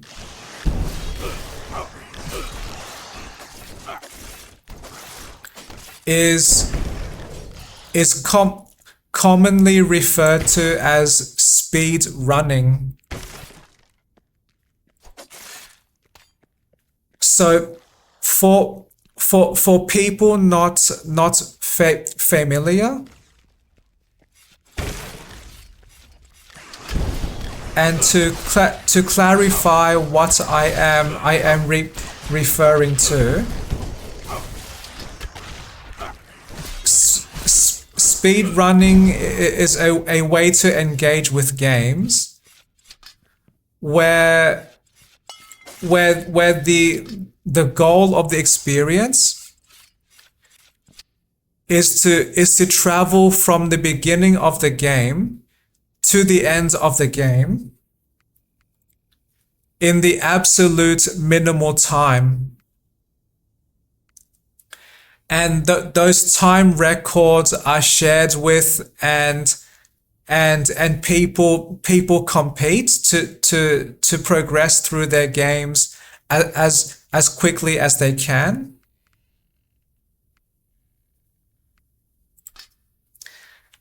And often these speed runners, they depend on exploiting bugs or exploiting unintended features of games to progress much faster.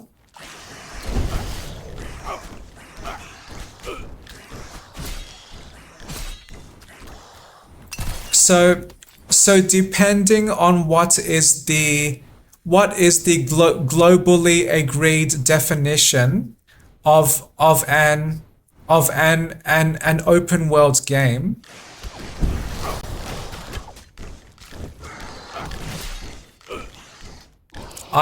with a loose enough definition, I could describe that old Super Mario game as open world, because clearly there is more than one way to progress through that game. And each way of progressing through that game changes the order of content that you experience.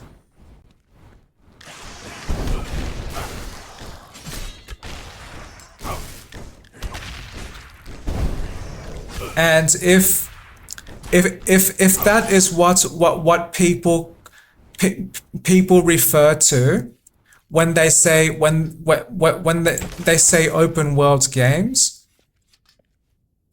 which means a space that people can progress through, that has more than one path between start and finish, then Super Mario can certainly be an open world. And if listeners might be thinking now, well, with a definition as loose as that, possibly most games could be described as open world, then that is great, because that is helping to support my understanding that current game genre names are not very helpful, because they either do not describe enough about the game experience, or that genre name is so extremely general that you could easily apply that genre name to any game.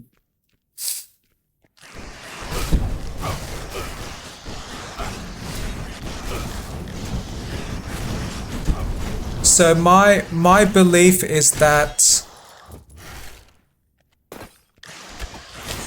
we should stop trying to judge games based on what is the name of the genre given to them by some people,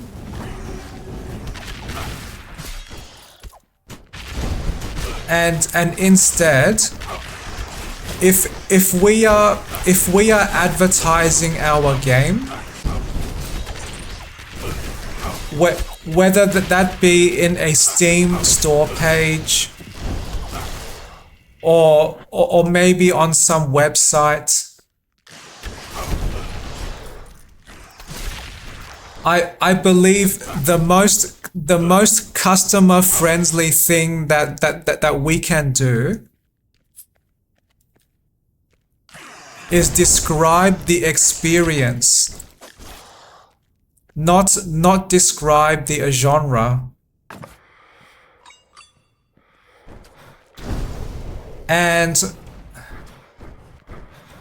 games are a completely different media relative to books and relative to movies.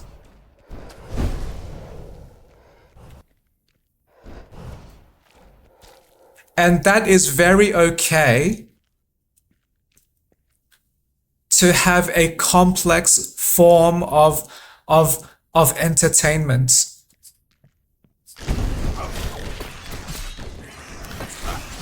Because games is much more interactive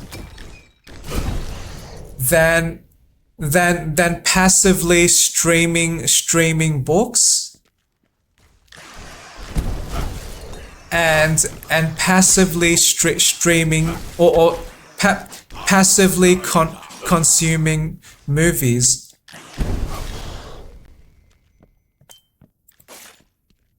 So naturally,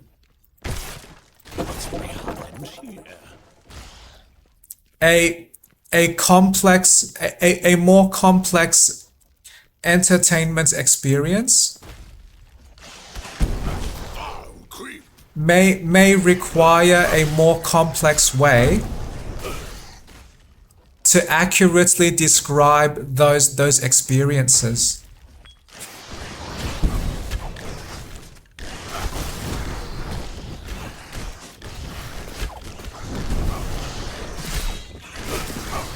And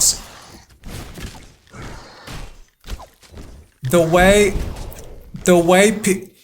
people apply genres to books and to movies may not be the same way that we apply genres to games.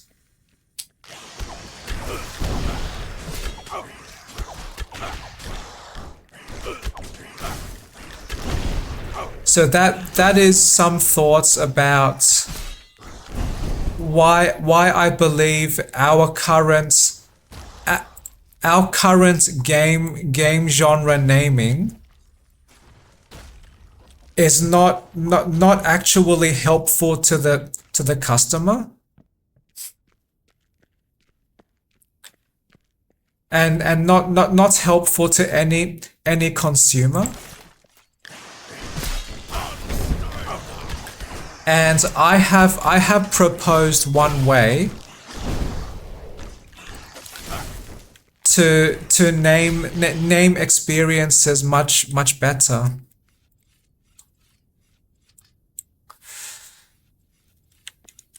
So that could involve using more emotion words.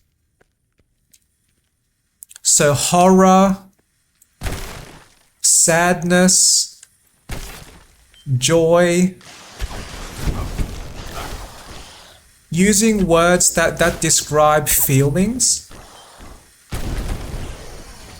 can be a great way to accurately describe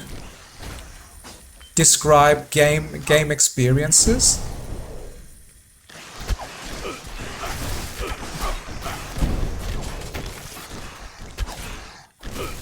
Another way to describe game experiences accurately is to stop referring to the underlying technology.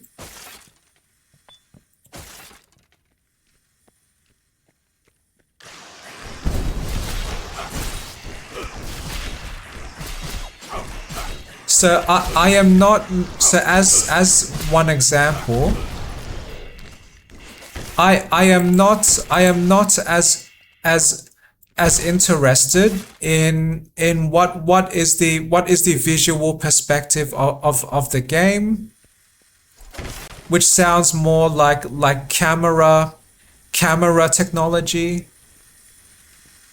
I am not as interested in what is the specific physics engine that the game might be using.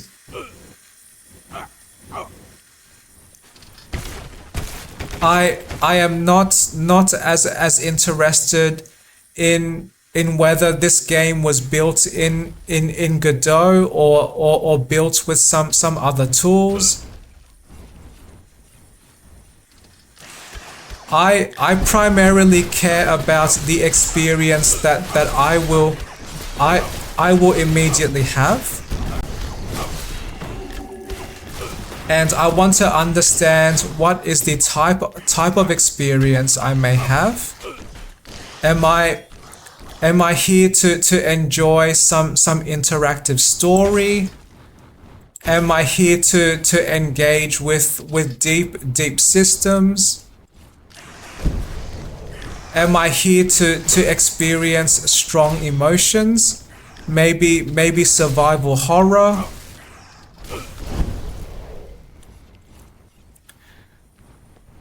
So describing the technology or describing one piece of technology is not as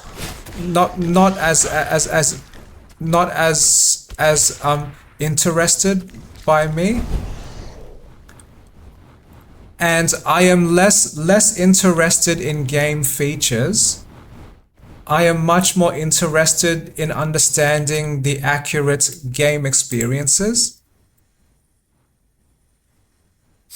because realistically, any game can have any feature. which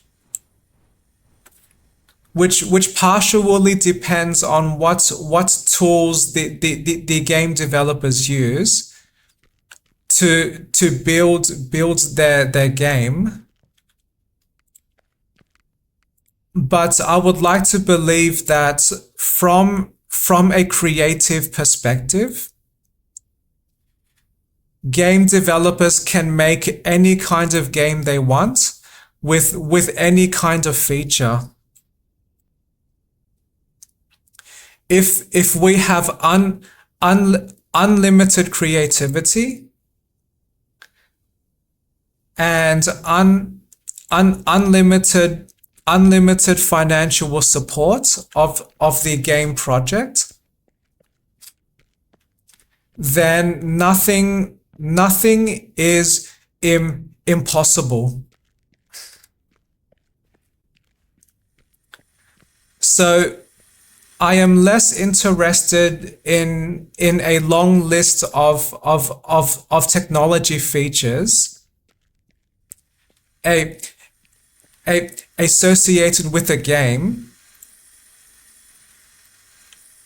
especially if after the game's release, more features may be added, or maybe current features might change.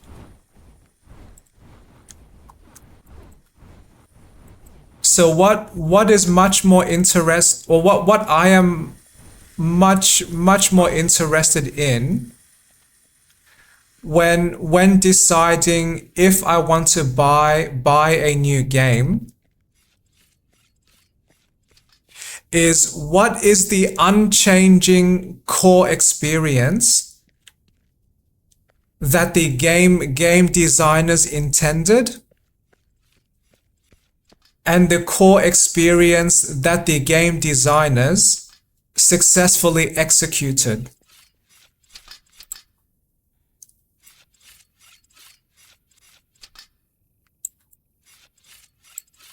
I would probably buy much more games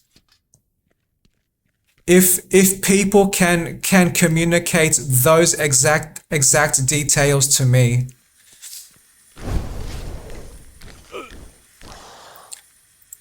Because then there is a much higher chance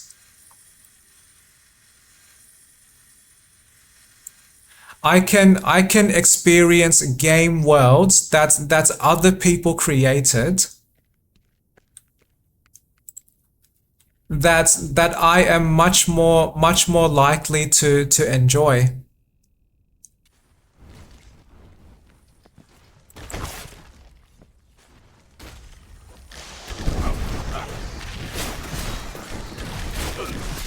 And I am not any expert with marketing, but if some people might be thinking, well, if we are that transparent about the game, then some customers might be less likely to buy that game. Then my response would be, great. That is exactly what I would want to happen. So not because I do not care about game developers not receiving enough money, or I mean not because I do not care about game developers and their money needs, but transparent communication is one way to build trust with your audience. And if there are people who would have bought your game and discovered that they would have disliked your game anyway, then you have saved their time and saved their money as they try to discover the answer of would they play this game. So that is one way to offer a service to customers, to be so extremely transparent about what your game experience is like, that people can better decide whether they want to engage with that game. And what I believe we should do is push away people that are much more likely to dislike the game. And the flip side or the positive of that transparent communication is that you are more likely to attract people that would absolutely love your game.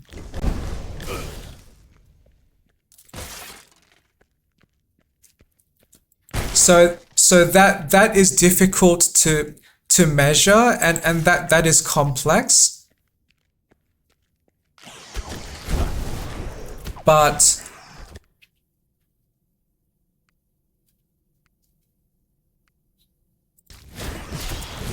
I believe often transparency is a risk worth taking.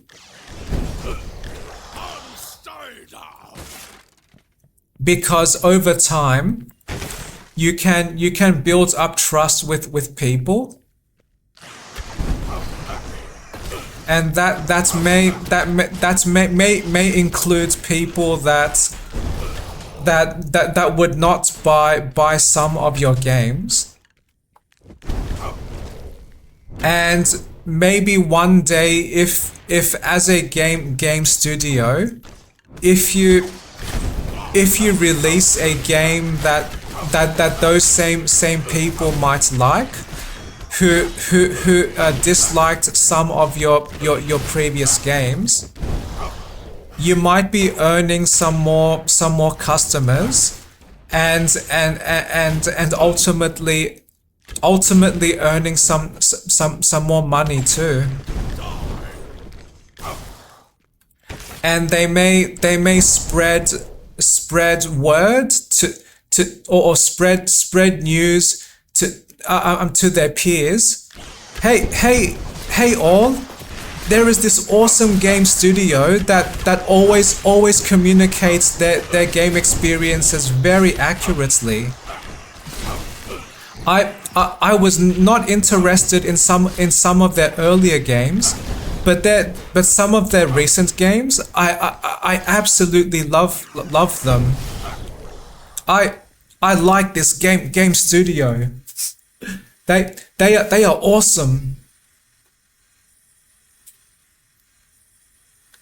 So maybe this type of faith is scary when most businesses only concern themselves with short-term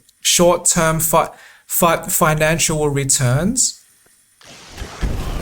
But I would like to believe that building long-term trust and building long-term stability can greatly outweigh short-term costs.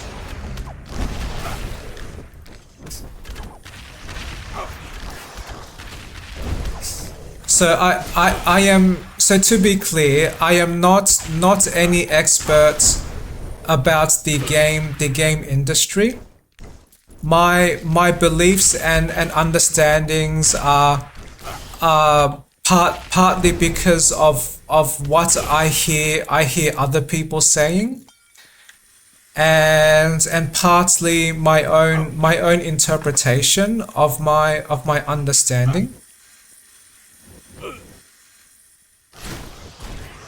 So I may be correct. I may be incorrect, and that is okay.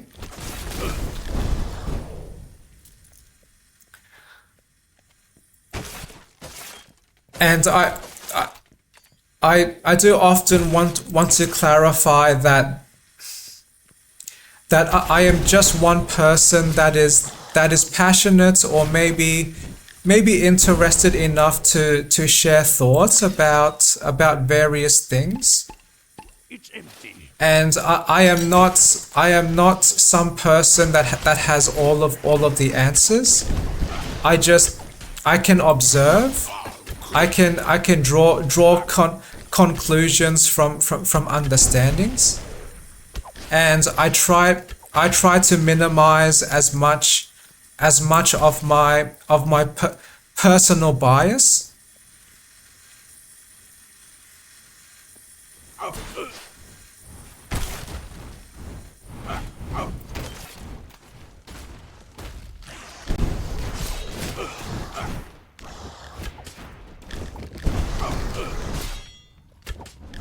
So yes, I like games. I enjoy playing some types of games.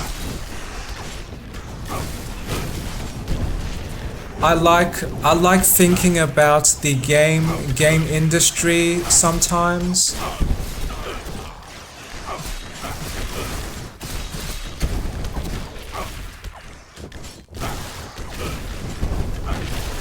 And unfortunately for us,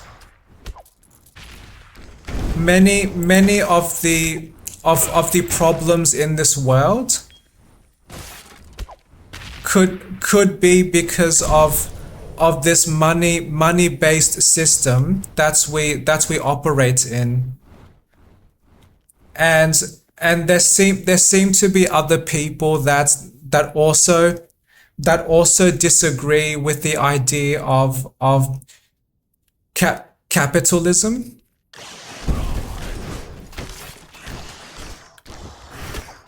But I am more just reminding us that this constant need for money is one reason why game projects may have suffered.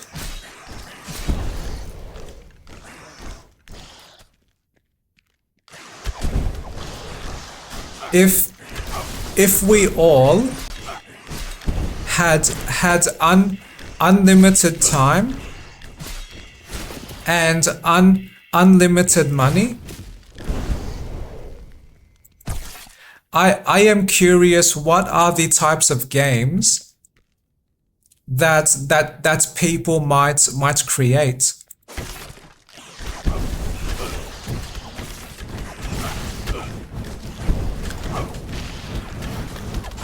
And if I had the ability to be immortal, and if there was a way I could never die for any reason,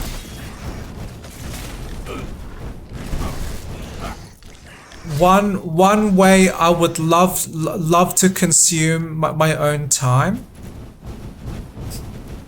is to create my own games.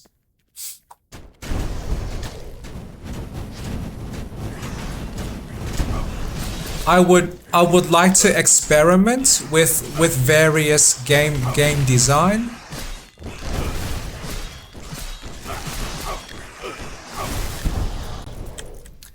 I would like to create the types of experiences I would enjoy.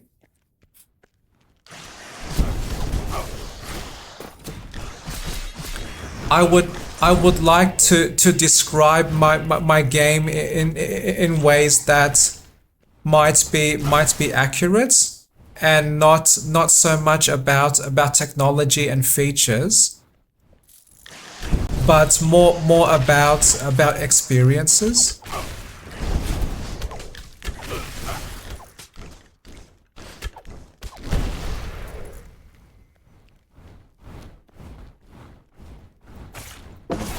Secret entrance.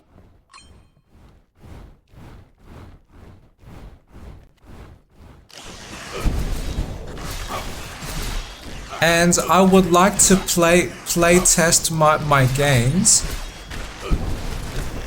by gathering feedback from the audience.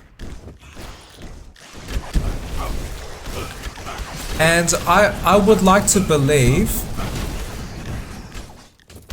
my games can add joy to people's lives. For people that might enjoy my style of game experiences.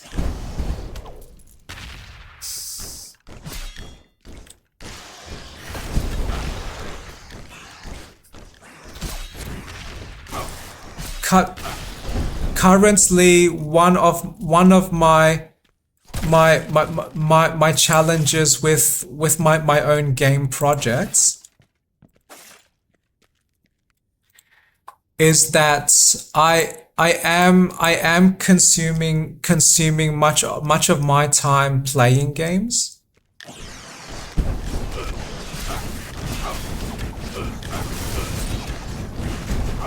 Which I still enjoy.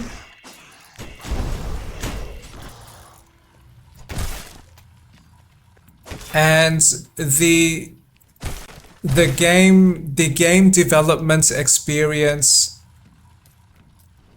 is not as accessible as I would like yet.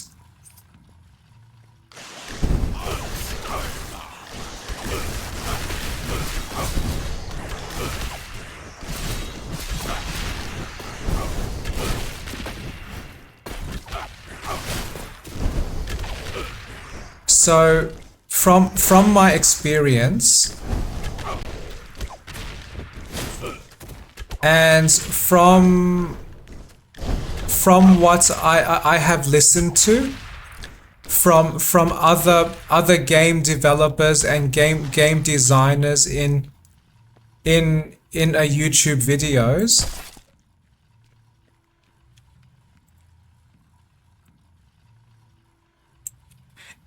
it seems like 99% of the time consumed trying to progress the game project is just building the game. And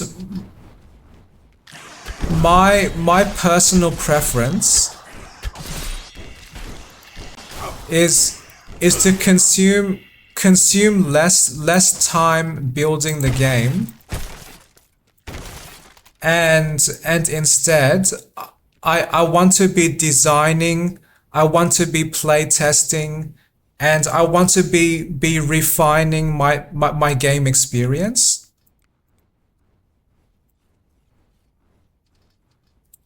I do not always want to be stuck with decisions like, oh, how many, what is the number of tiles that I want to have in this game space? What is the color of these textures? How or maybe, although that is vaguely game design as well. and but more like and what is the exact code that I must write to implement this system. I do not want to be implementing and building systems. I want to be organizing those systems in a way that creates specific experiences, and I want to play test those experiences. I want to listen to people feedback, and I want to use that feedback as opportunities to improve my game experience that aligns with my intended vision of the game's core experience. That is what interests me more. I preferably I do not want to always be stuck deciding how to build and how to integrate all of the small pieces of my game from a purely like game building perspective.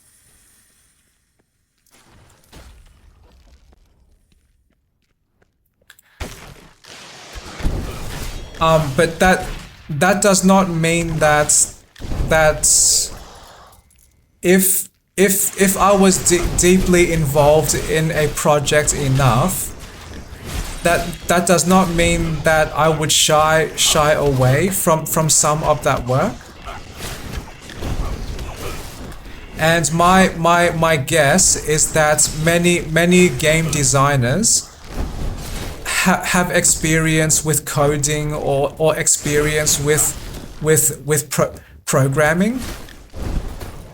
So they have some skills and some understanding on how to build games.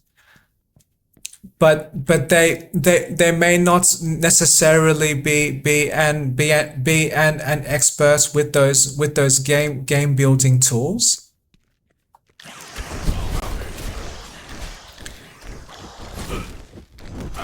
But if I had a choice of where I would focus most of my game project time,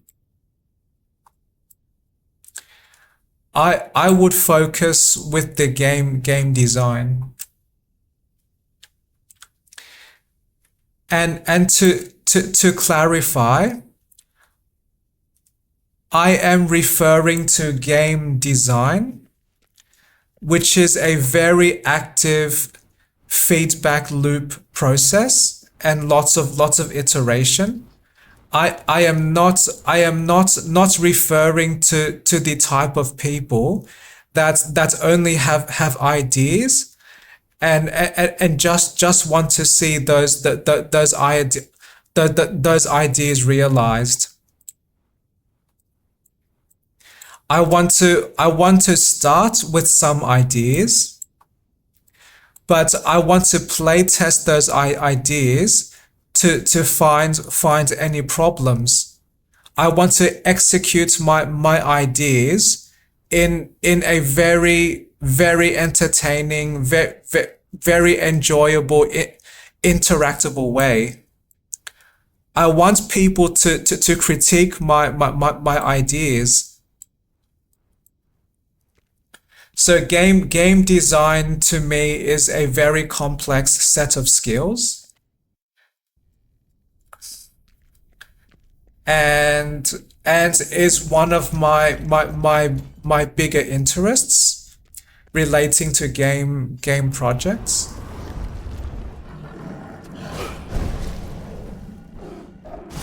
And maybe that might happen one day.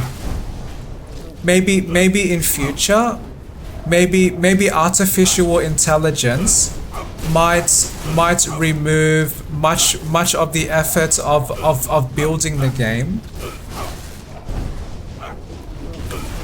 and that might enable many people to engage much more easily and with much more accessibility. People might be able to focus more on the creative problem solving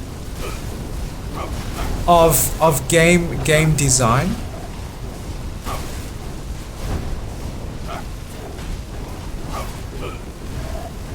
So that might include answering questions like, oh, I want my game to include fighting snakes, but this fighting snakes system seems to conflict with this crafting system. How do I keep both systems and not create too much mental burden for the player? So solving these problems, I believe, is one of the interesting roles of a game designer. And one of the most common struggles of game designers is trying to execute their ideas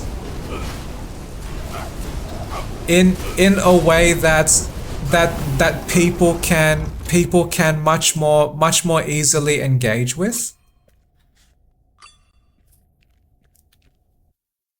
And creating ideas is some of the easiest parts.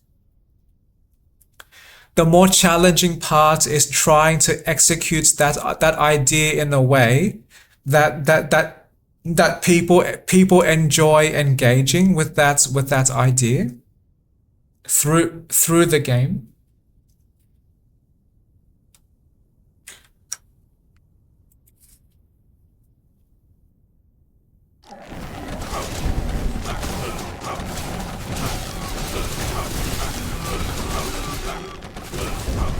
I believe another great way to describe games with less words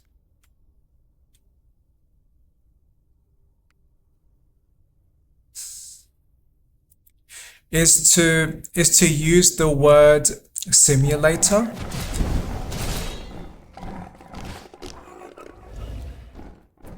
So if there was a game that described itself as a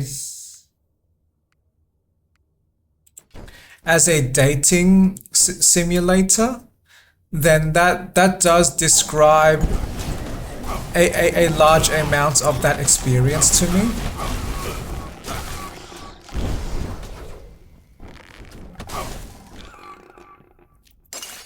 And there might be games described as flight simulators, and maybe war simulators, meaning WAR, so battle and war.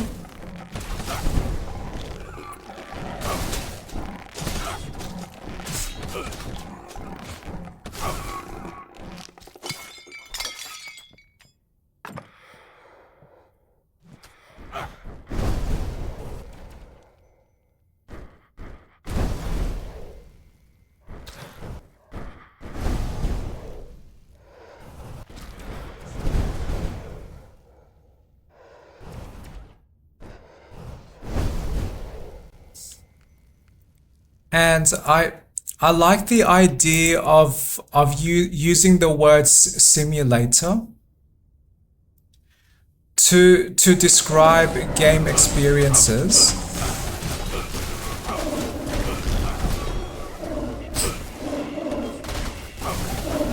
Because a simulate a simulation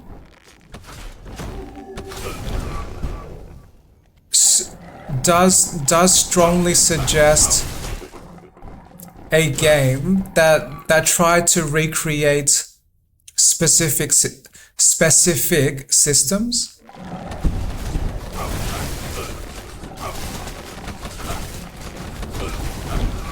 So a flight simulator probably simulates much of the physics of some aircraft flying through the sky.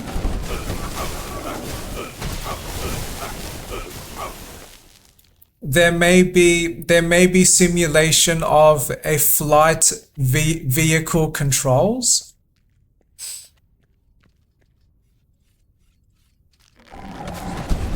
So long story short, including the word simulator to describe your game can be a great way to explain which systems your game is trying to copy.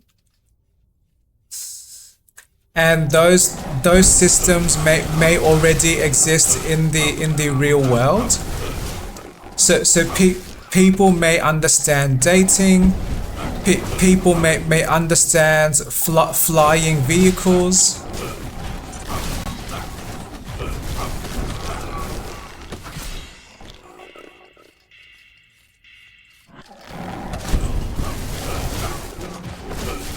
So I am just sharing some more thoughts about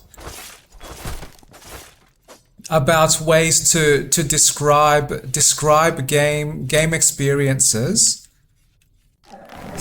more accurately with less words.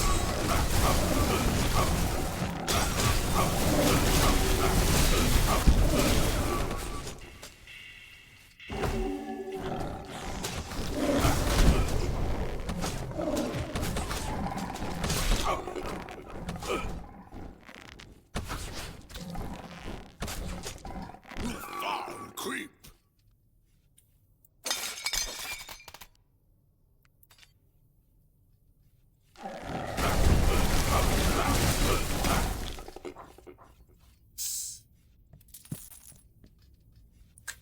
And one reason why I value I value clear communication is that I am more likely to experience confusion relative to the average person. And my confusions are much more likely to result in very uncomfortable difficulties for me. So naturally, communication is very important to me.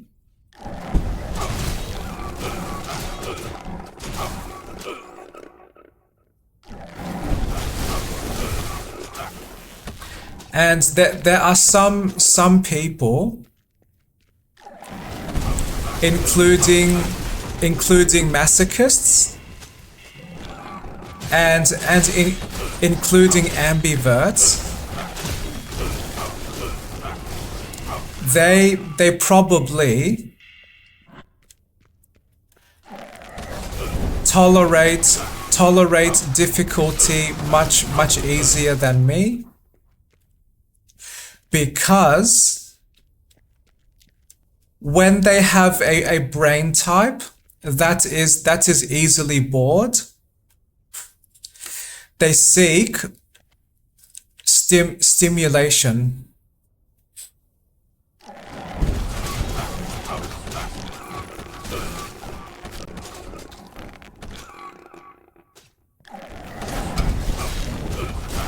and unfortunately for me, most people probably would choose stimulating suffering instead of trying to build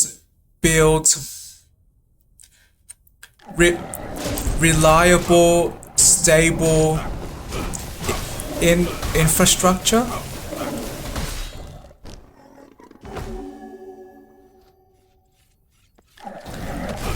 But that is just my understanding based on what brain types people might have. So that understanding might be incorrect. That understanding might be correct. There may be truth to this understanding to some extent. So I am partly sharing my understanding. Partly because I would like to believe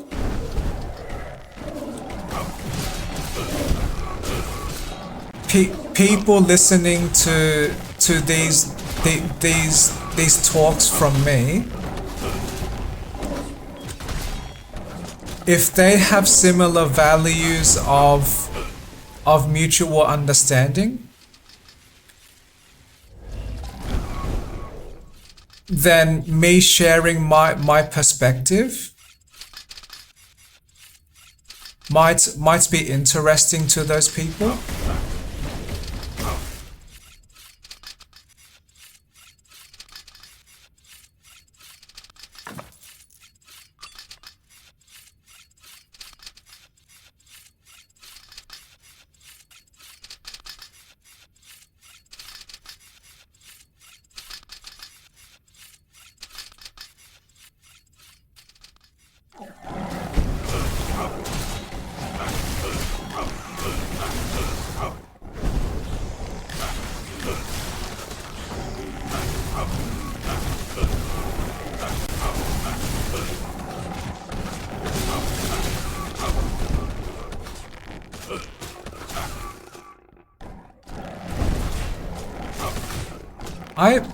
I really enjoy playing as this paladin build in this Heroes of Hammerwatch game.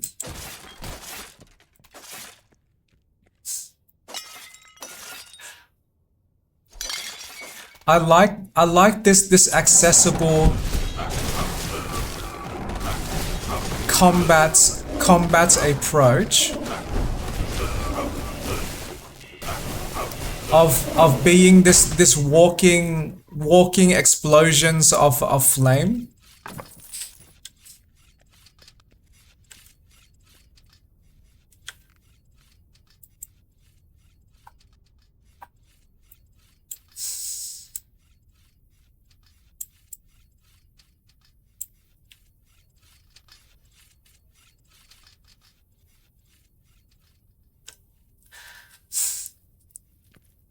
As a slight tangent,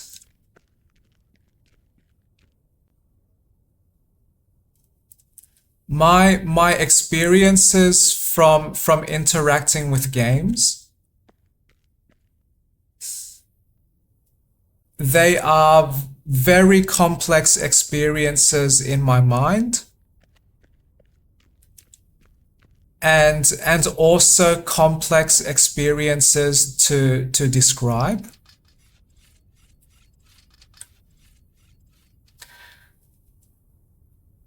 But I like to try my best.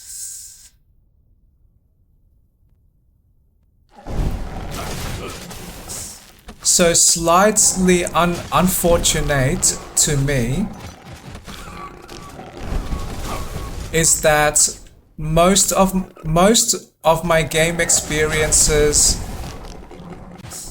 that they are a mix of negative experiences and positive experiences too.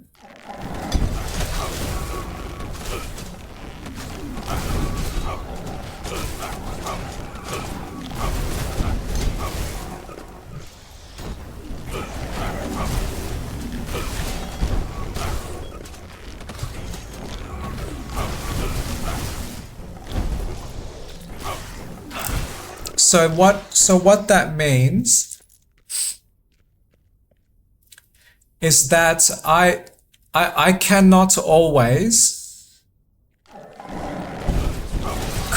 consistently engage with my most favorite parts of the games I play.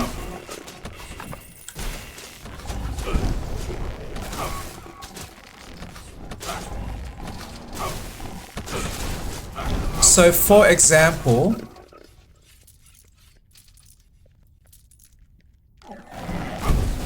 I like the idea of Stardew Valley.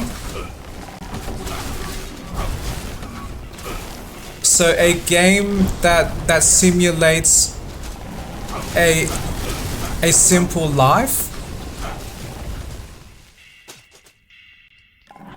living in a small village,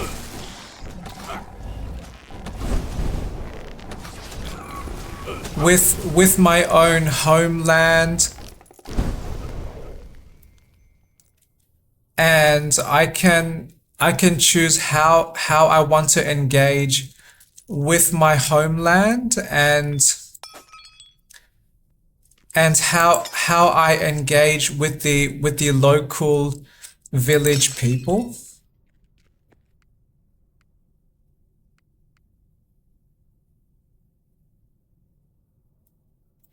But one part that I dislike is the daily time limits can be a stressful experience.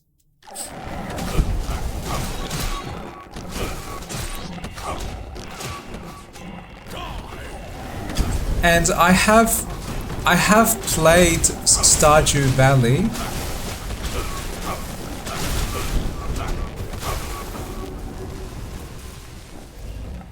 and I tried to explore how much I might enjoy and engaging with that game.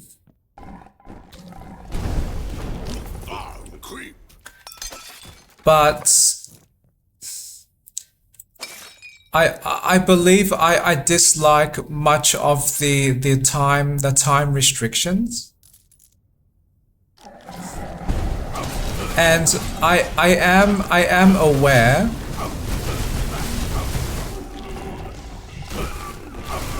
that there is no serious penalty for wasting time when playing Stardew Valley.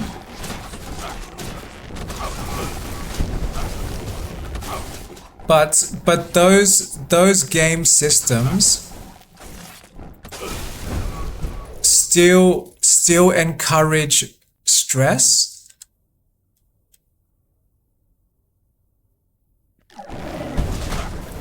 And the reason that is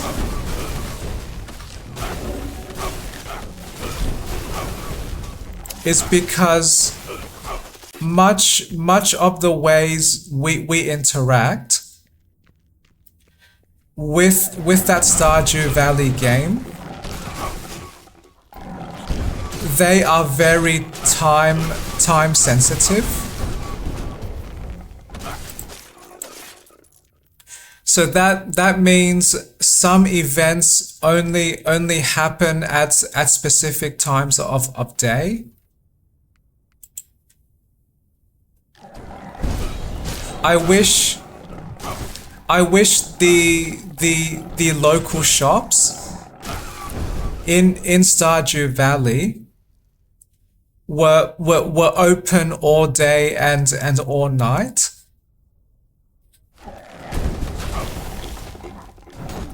I wish there was no penalty for not returning to our bed before 2 a.m. in the morning.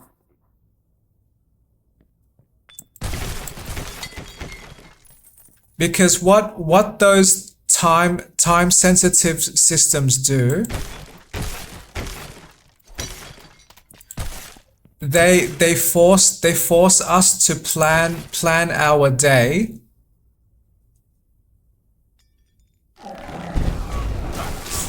in very complex ways. So I cannot access this shop until this time of day,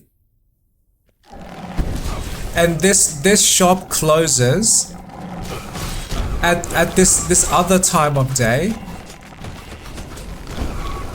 and at a late enough time of day, the game lighting becomes much darker and more difficult to see where I am walking. So this might be an accurate simulation of a small village life, but this realism is slightly stressful.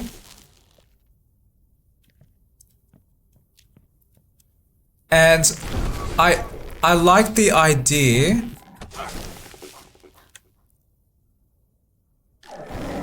of having a game experience broken down to these smaller units of days,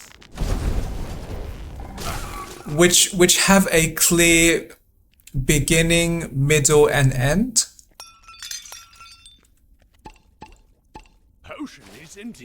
And similar to my real life, I can develop and execute my own routines. But what I greatly dislike about vanilla Stardew Valley experience is that there is a lot of time pressure to complete very specific tasks.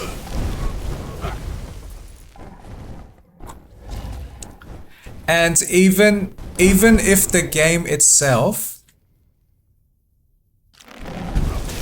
does not punish people for wasting time, the urgency created by the game systems always inherently creates a sense of stress.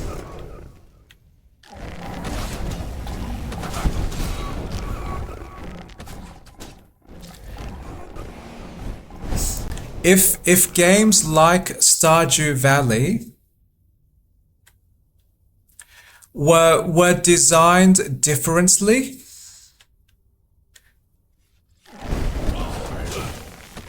so that all the game's time pressures are removed,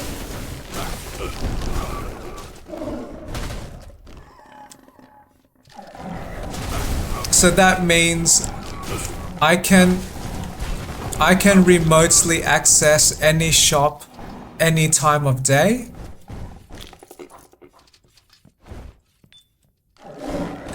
If I fail to return to my bed late at night, I do not receive any financial penalty.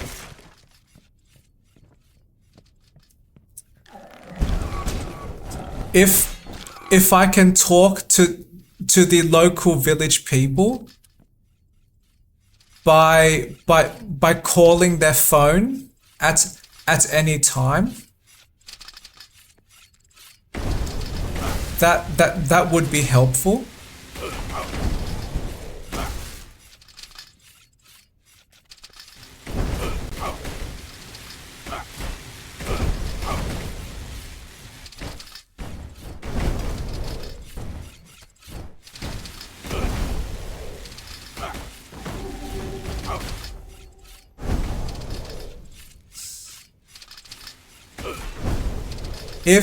If there are specific game events,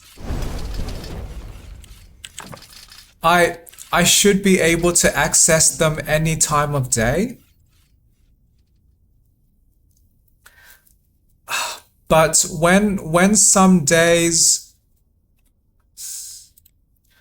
I might intend to complete multiple tasks, I can struggle to plan which tasks to prioritize and which tasks and what order of tasks to complete. Often when I play my games, I just want to complete all of my tasks. I do not want the stress in my games of having to fit tasks into a very Frankenstein order. Just because the game systems means I can only complete specific tasks at specific times.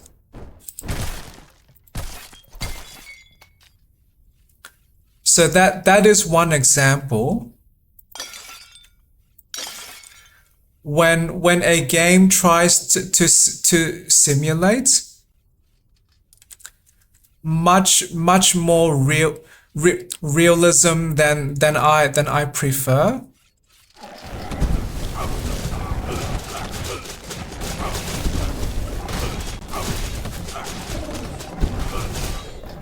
And maybe this is just me, but maybe the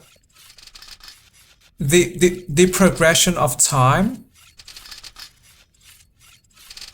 each in-game day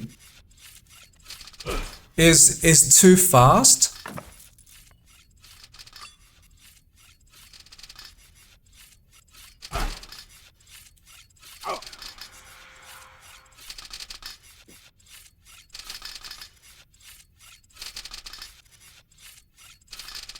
So if 10 minutes of me in Stardew Valley is me mining for rocks in some caves, why does that translate to possibly multiple hours of game day?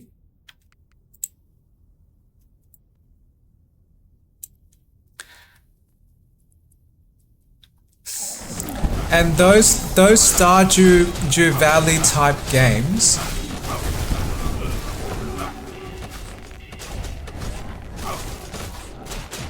gives me a high risk of feeling overwhelmed.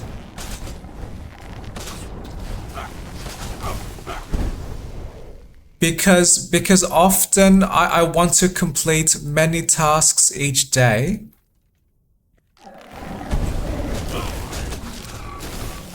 And those number of tasks might increase each day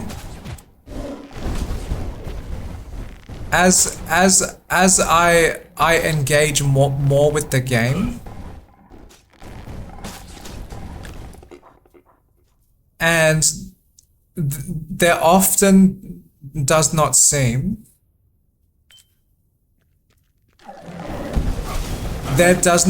to be enough time each in-game day to complete those tasks.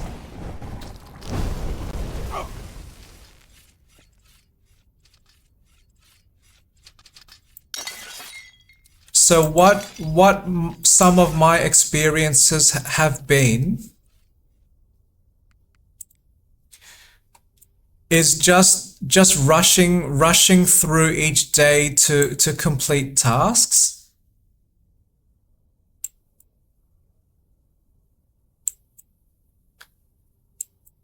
And trying to rush through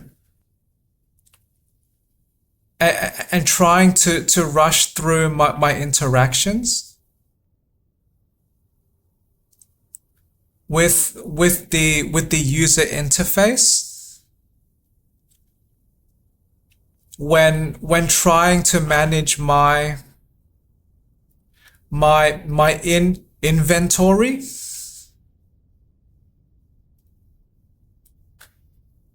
So what could have been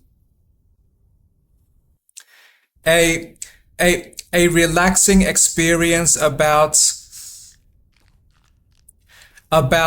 completing simple tasks becomes much more stressful when the game systems add so much urgency.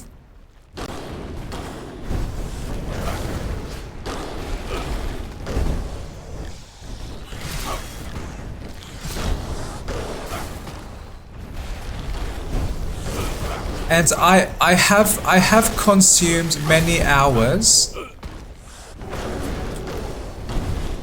playing Stardew Valley,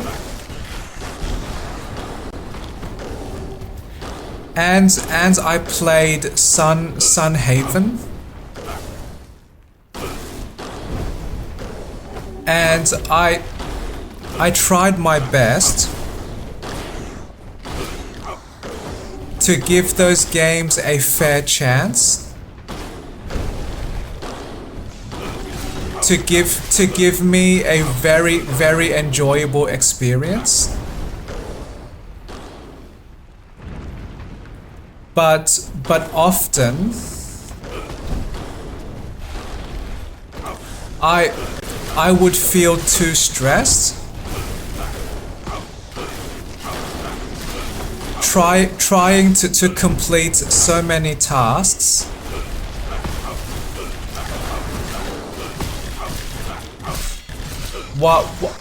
while playing in the game's constraints, and while playing in the game's time pressures.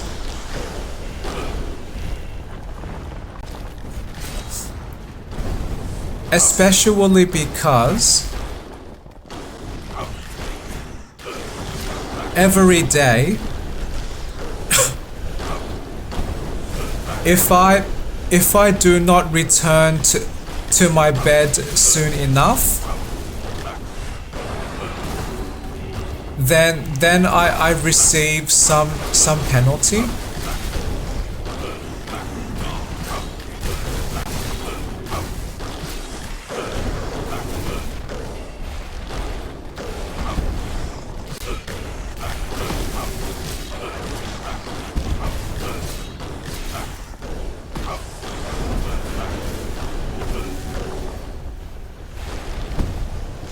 So I typically dislike time urgency with any game.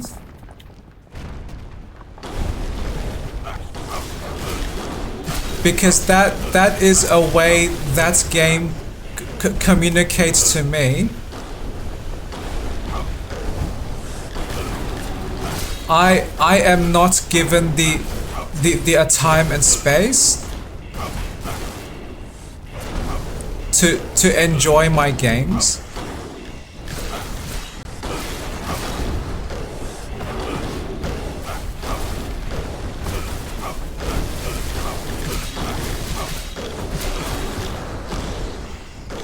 And that does not mean that I want to engage with my games in a way that consumes massive amounts of time, but not having the pressure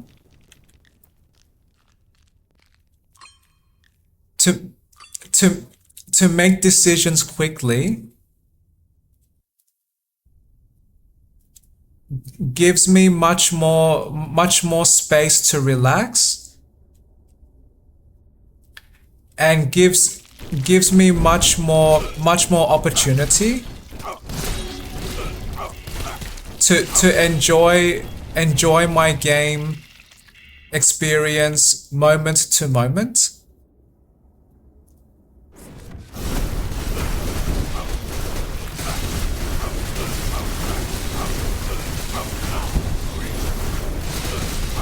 Maybe most people can tolerate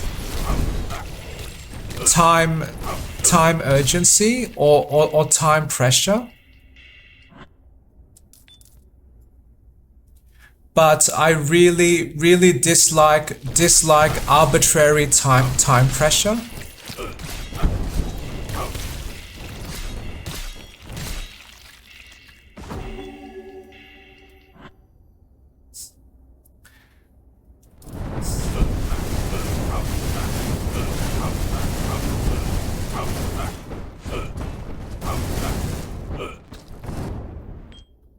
So one reason I would choose to engage with a game like Stardew Valley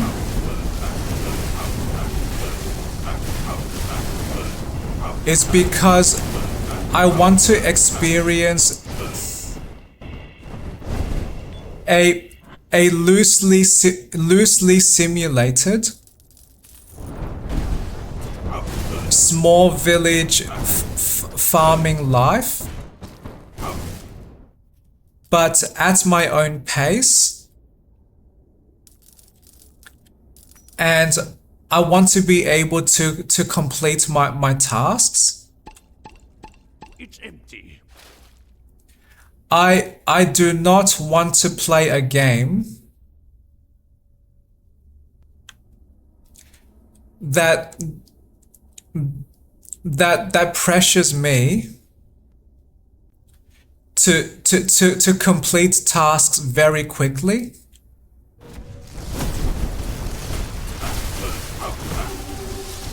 And games, and I dislike when those same games vaguely force me to engage in complex day planning.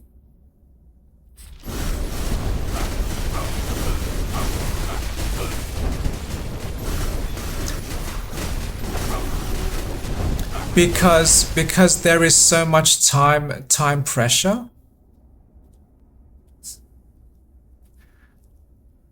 I play games more to relax,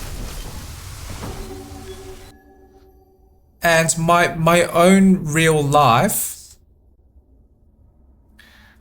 already has some time ma- management.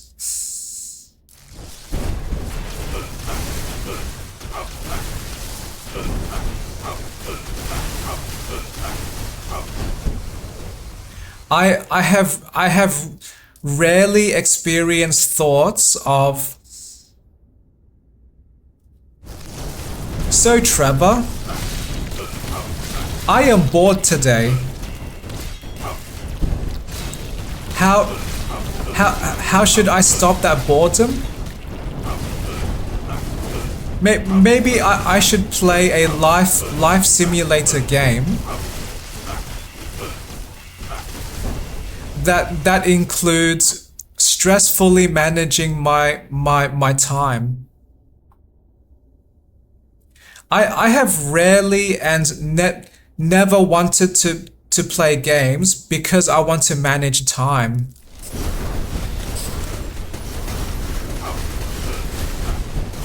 I play games because I want to engage in a specific core experience.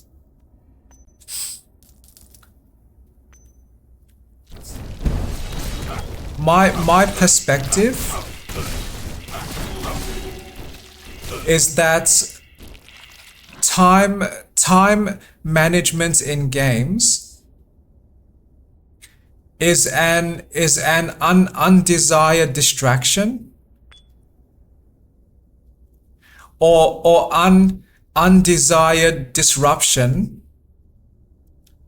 to my flow.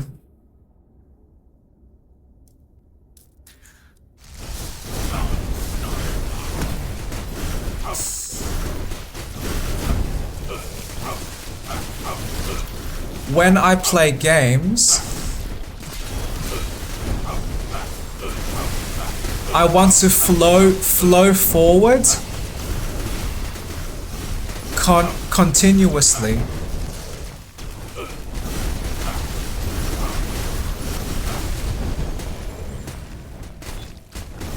And I do not want to have to stop playing because of some arbitrary time barrier.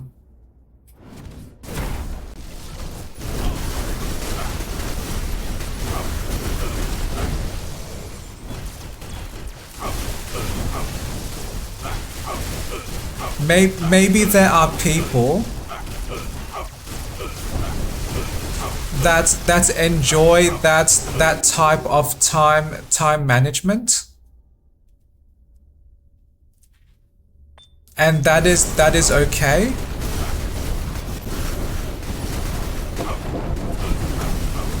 But me personally,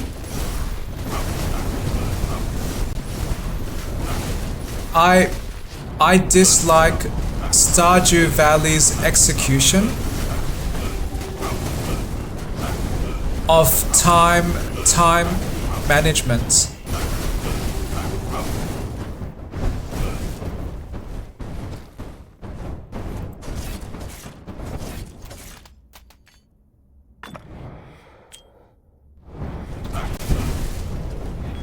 If a game wants to add time management, or a game wants to add difficulty,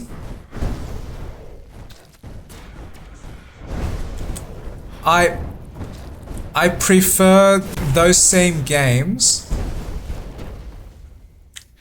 give us better tools to help us manage those increased difficulties.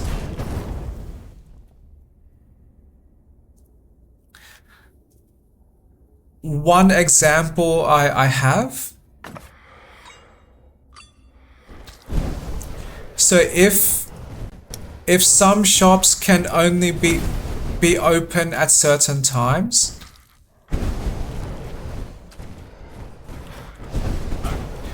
why not give us some in-game, some automated in-game reminder? This shop is about to close, Would you like to remotely order something now to be delivered to your Stardew Valley home? And at least then, that greatly reduces the time pressure and reduces the mental burden to visit my shop each day.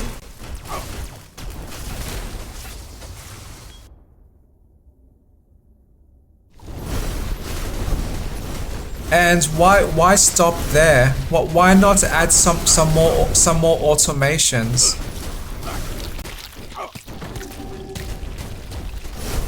In the context of a Stardew Valley like game, can I build some kind of robot?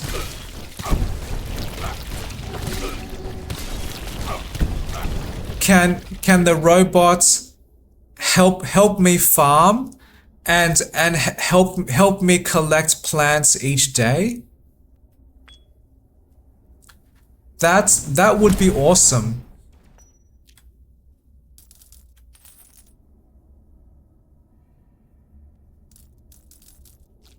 So at least for people like me,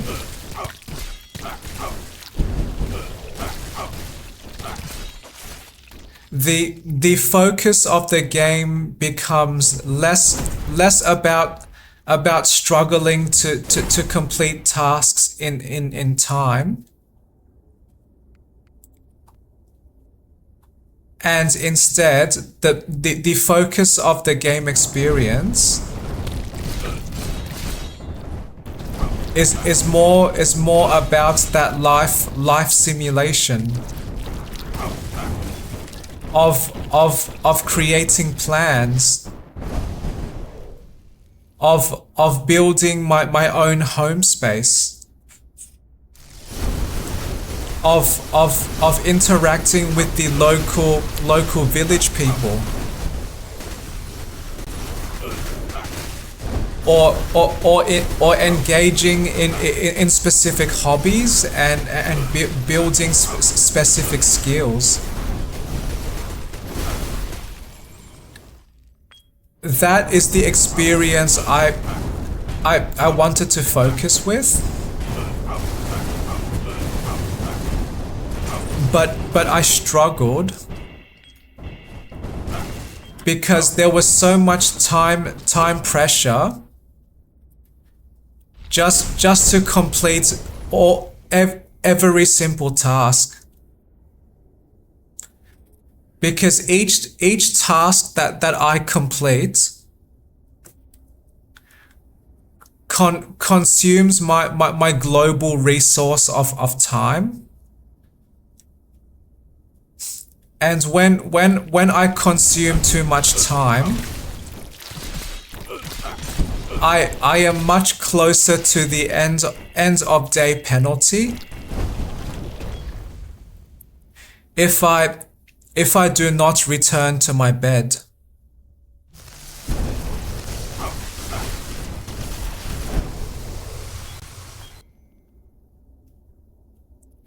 And that can be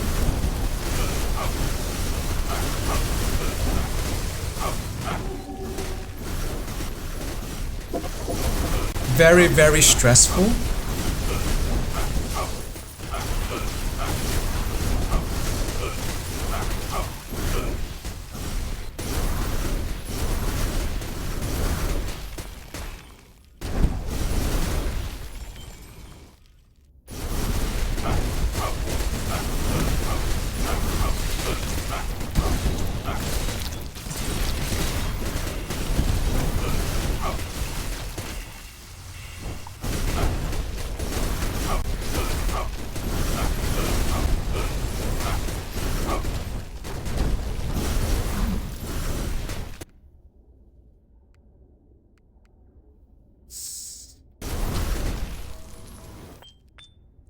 I am still enjoying this this paladin build.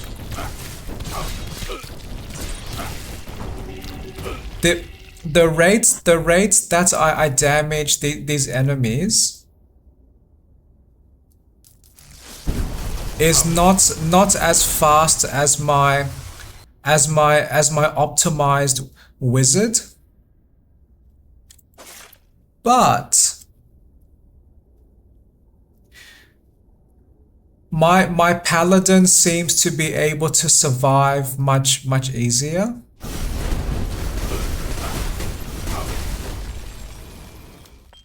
Especially because I can regularly heal much faster. And my current damage is still decent against these enemies. And I can engage in a much more stable play style. I can just run into a group of enemies, trigger my fire explosion, trigger my healing as needed, and just wait until these enemies die.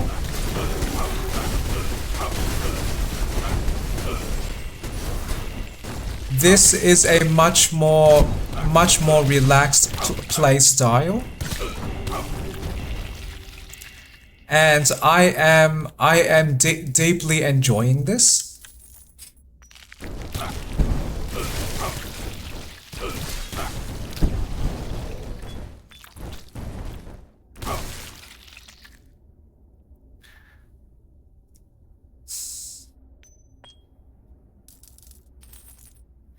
And even when fighting the enemies in this level, I can manage to survive relatively easily. So I may have discovered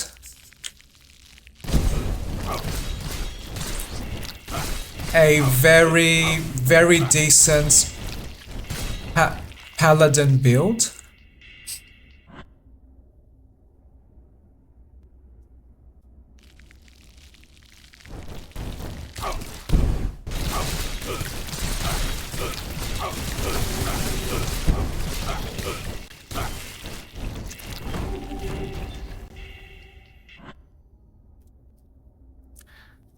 Great. Now I will almost start the final boss of this new game plus.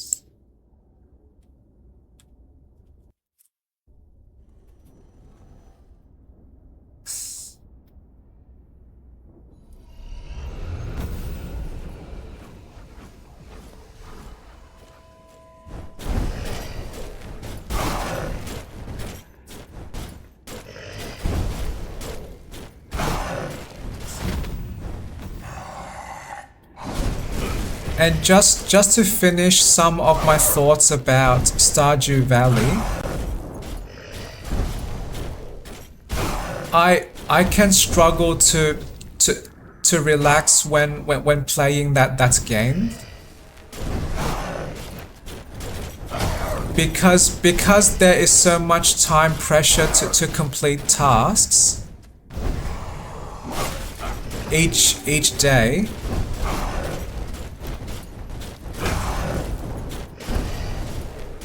Those game systems motivate me to always rush through my daily tasks,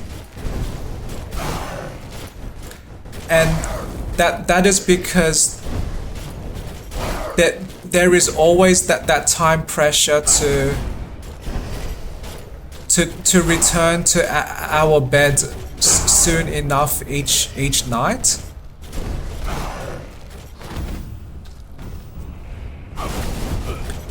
and partly because there is a limited time each day to complete tasks.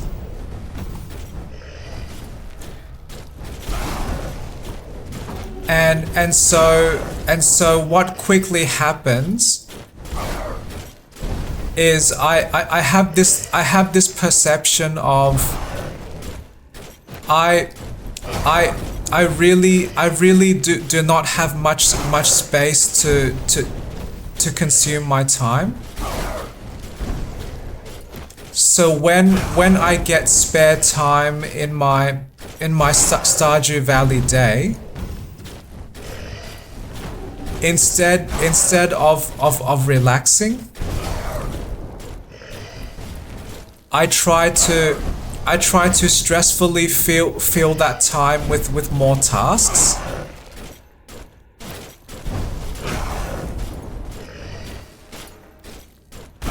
So the execution of that game's time sensitive systems I greatly dislike, because they create a sense of non-stop urgency, and that can be very mentally exhausting.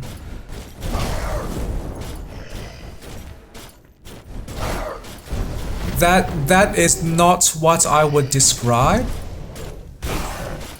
as a cozy experience.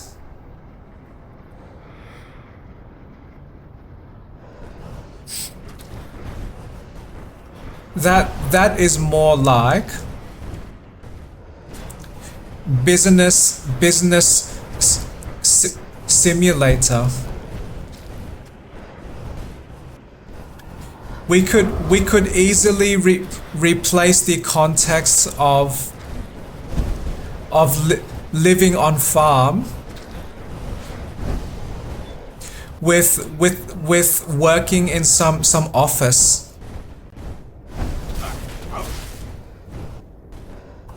So working in the office can have a similar structure. Each day has a beginning, middle, and end. I must sleep each day.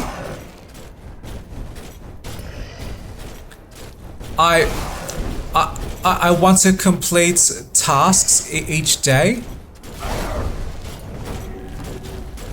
So these farming simulators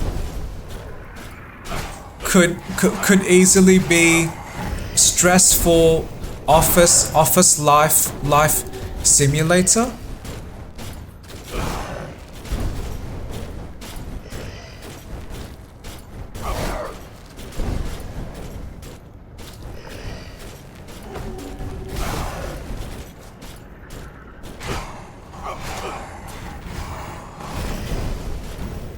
So if any game designers are listening to me talk about this now, please play test your games if you want to add any kind of time urgency. Because the way Stardew Valley vanilla executes that time urgent experience creates constant stress for me.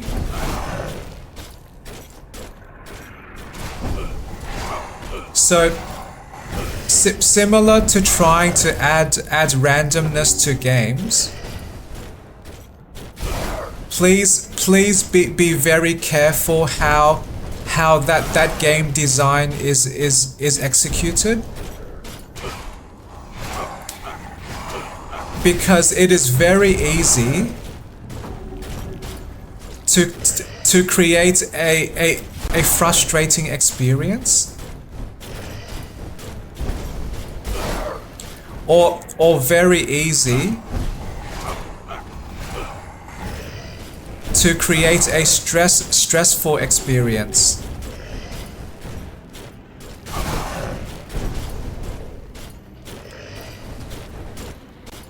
And I wish I could relax much more with Stardew Valley type games.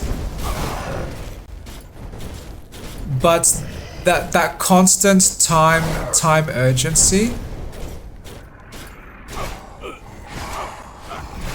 is very stressful to me.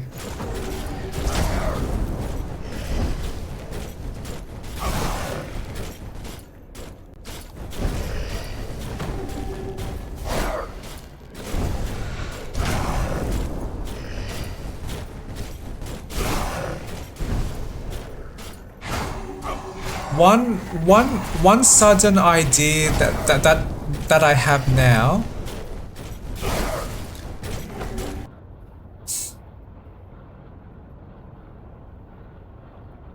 to improve or to fix that Stardew Valley time stress.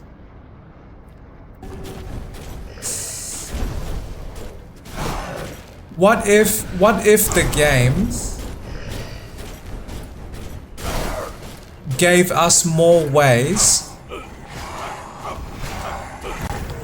to complete the same tasks, but not consume time, and not consume energy.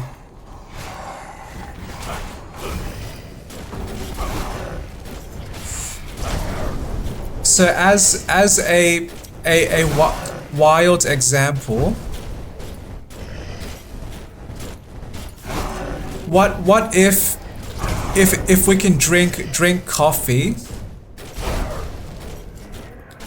and for the next 6 hours after drinking one cup of coffee, time is frozen, but we can still complete tasks for that day.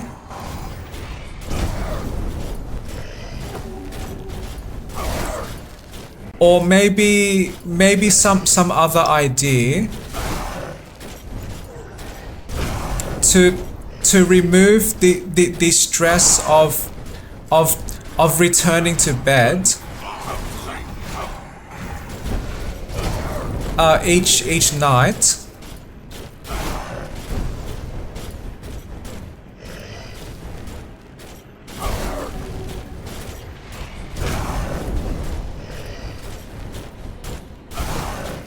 Why not give the player much more of a risk, or a much more safe risk reward choice?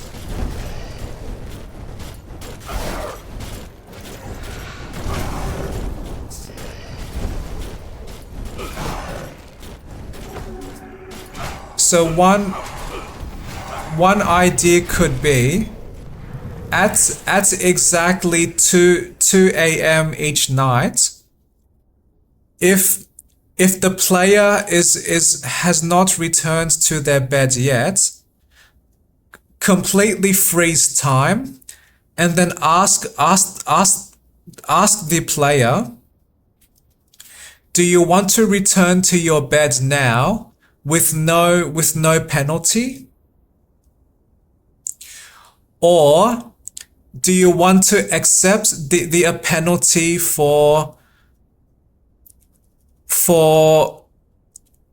not returning to bed, but all the resources that you gained today will be doubled? So something like that would safely simulate that risk versus reward. So if people genuinely want to return to their beds each night perfectly, give them that safety net. If people want to risk not returning to bed to gather more resources, give them that option in a safe way too.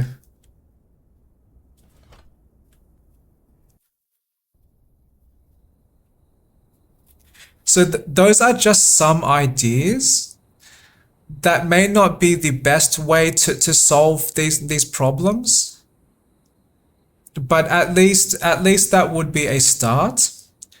And the intent is to solve this problem of how to remove the stress of constant time urgency.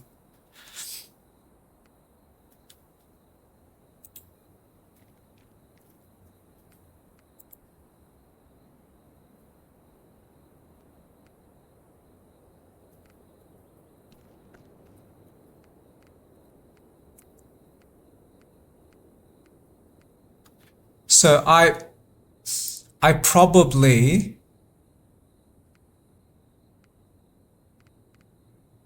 felt a little too excited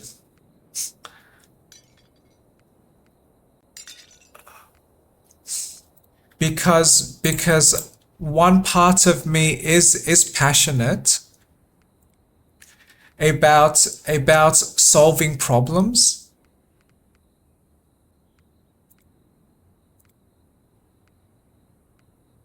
and especially solving game design problems or game experience problems.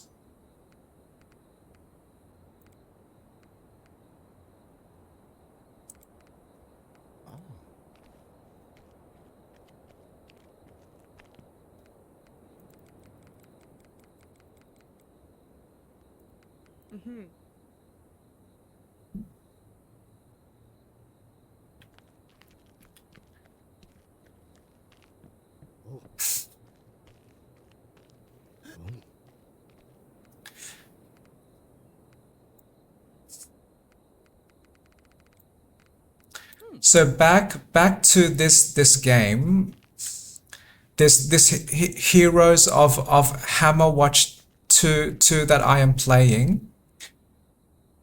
That was a very successful test of this paladin build, and I have now decided I want to maintain and stay with this build. I like using this fire ability, and the extra mana seems to have helped me survive battle better.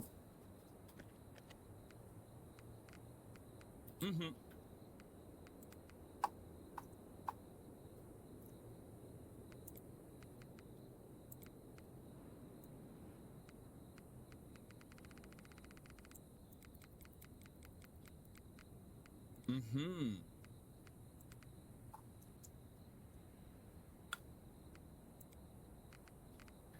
13.25 with the damage reduction. Mm-hmm. Now increased to 13.52 and 22.5. I was thinking, if I play enough of this game,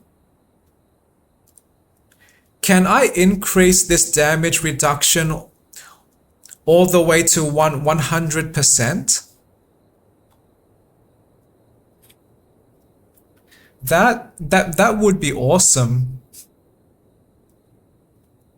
Because that would mean all of my classes can never ever die.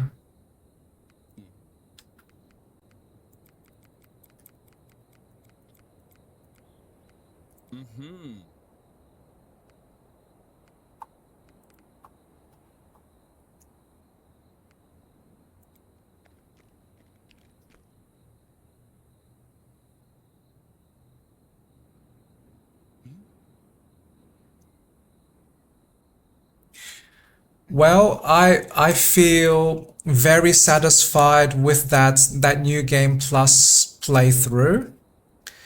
I like this paladin build. Even if my damage is not as amazing as the wizard.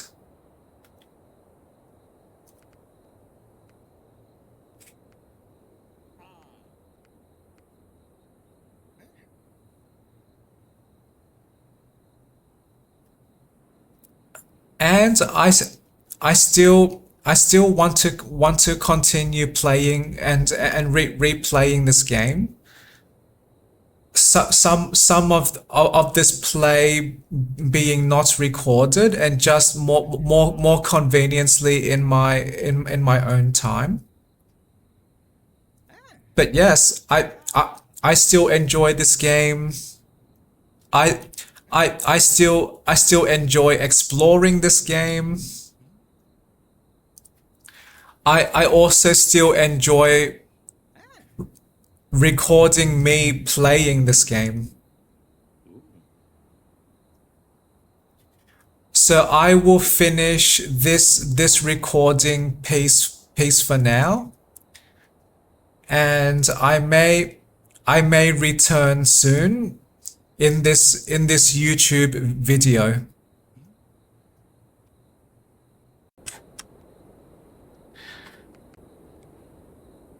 Okay, my room should now be available to join. Yeah.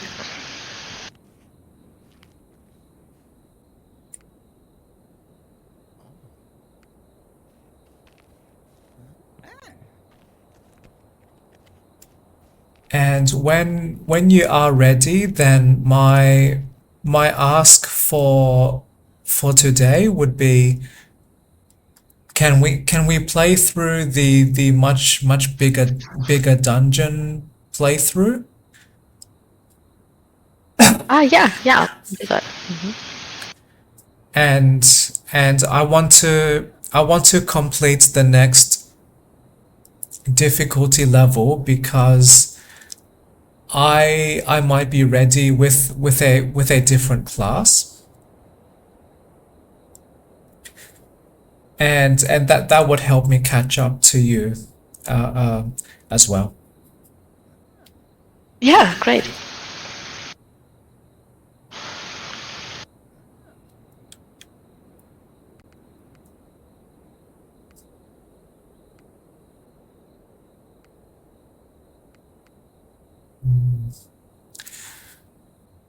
I am just thinking if there is anything else I want to prepare, but if you are ready, then I will be ready too.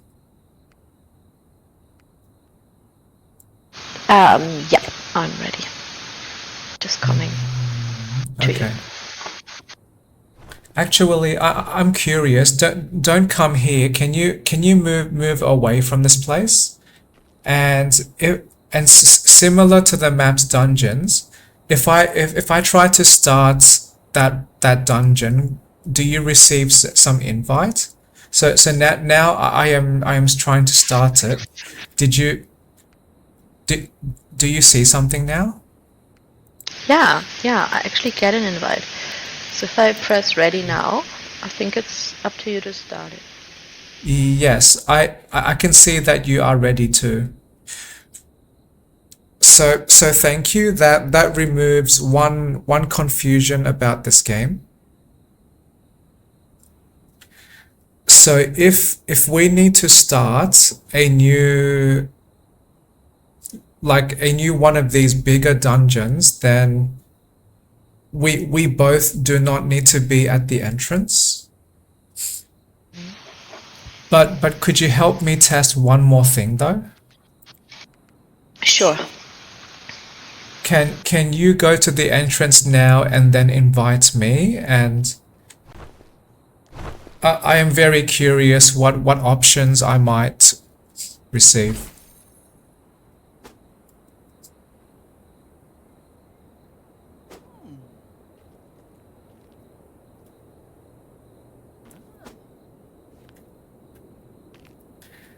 Did you already start something? No, I'm just figuring out which. Let me just see which. How to start it? Because it's the enter. No. Which button would you use to? With E? No. Do you have any interact button when you talk to characters? Yeah, that would be E, I guess. Give me a second. Yeah. Yeah, and when I press E, nothing happens, so it seems like I cannot start the dungeon. Yeah. Okay. Then I will start that. Yep, thank you. Okay.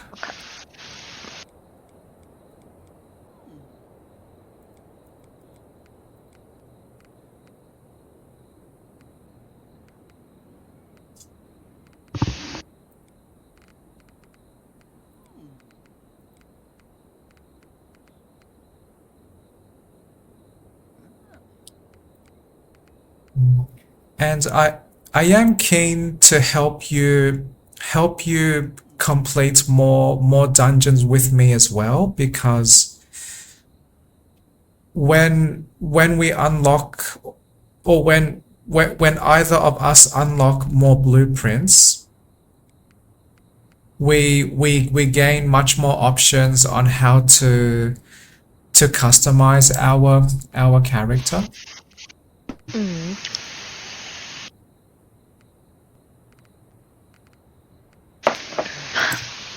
Yes, and we also get more like resources. Oh, I'm still not ready. No, I'm ready. To develop the village further.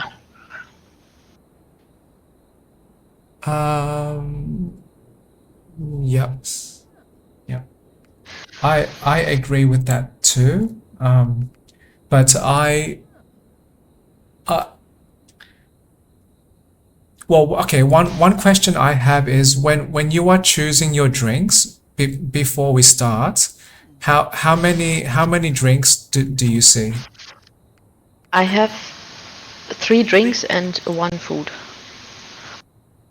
3 drinks and 1 food. What I see is, let's see, I can see 6 food and at least roughly 18 drinks. Yeah, wow. And oh no, you go. Okay, from the ones that I didn't choose, I think I have 1, 2, 3 food and 4 drinks and something called Stardust, which I don't know if it's either a drink or food. Yep, understood. The only reason I ask is because when we get more blueprints, you can unlock much more drinks, and some of those might suit your warrior build. So some of them increase your damage more, and some of them might increase your health regeneration. So you can. So I was just saying you can unlock much more powerful things for your character the more that we get blueprints. Yeah. But I was becoming slightly impatient, and I'm very keen to start playing now. Yeah, okay.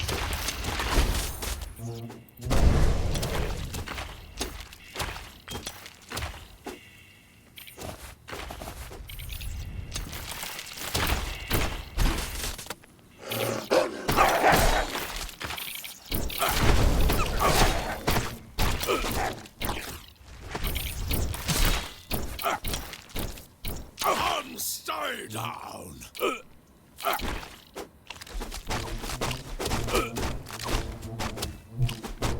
But yes, I probably have been playing this game a little too much. Yeah. Potion is empty. But I do enjoy playing this game though. Yeah, that's great. Then it was time well spent. Yep. Yep. Thank you.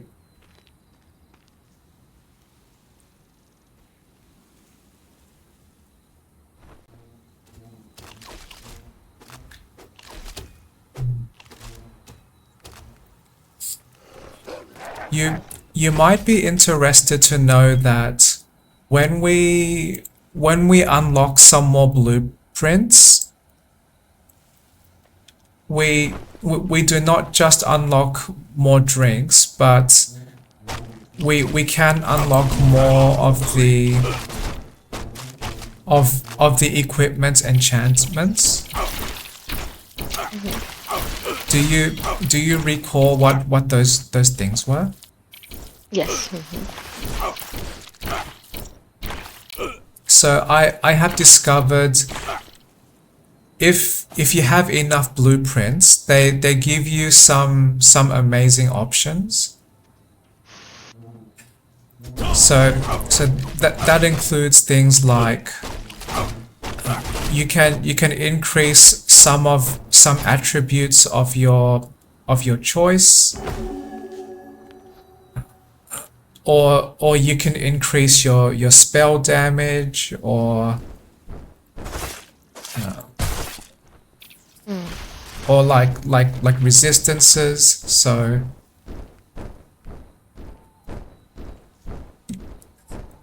I believe when we help you to unlock more blueprints, you might be slightly excited to learn what ways you can upgrade your character. Oh yeah. And I think I just picked up a blueprint for a drink, like for it. Yeah. Good. Nice. Just to double check, do you want to collect the food items or the crystals? Great question. I choose the food items. Okay.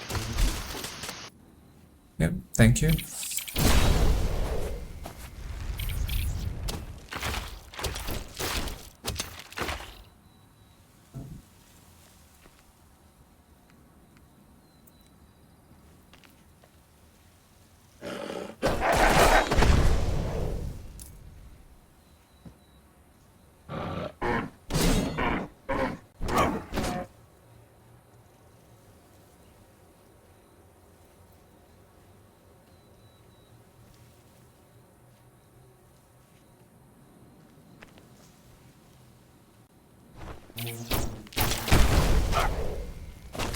Oh wow. Nice explosion. Yep, thank you. I only recently decided to play as the paladin class, and this class may now be my new favorite type to play as. What does it make it your favorite type?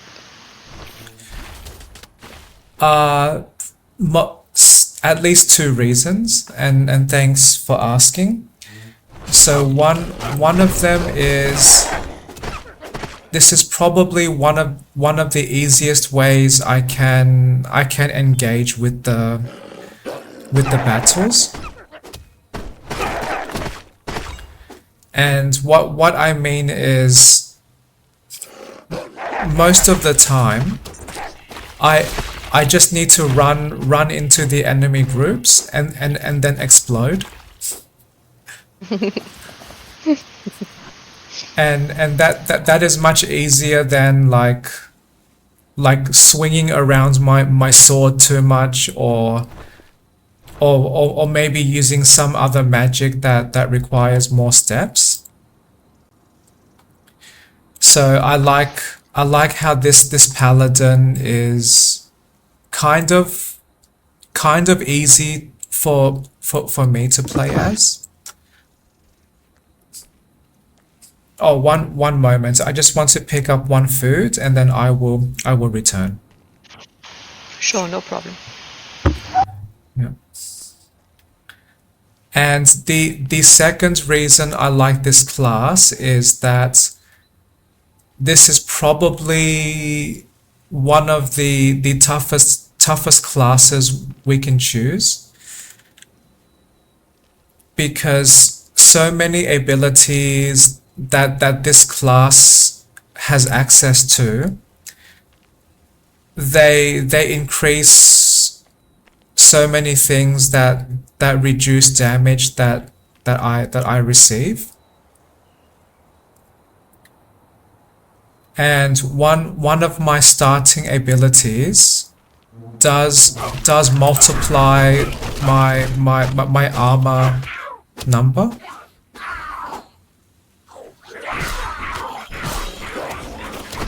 Oh, I suddenly recall that one favorite reason about this paladin is I also gain a unique healing ability. So Yeah, that sounds all very helpful. yep. So do you recall that before I would say, oh, the paladin class is awesome.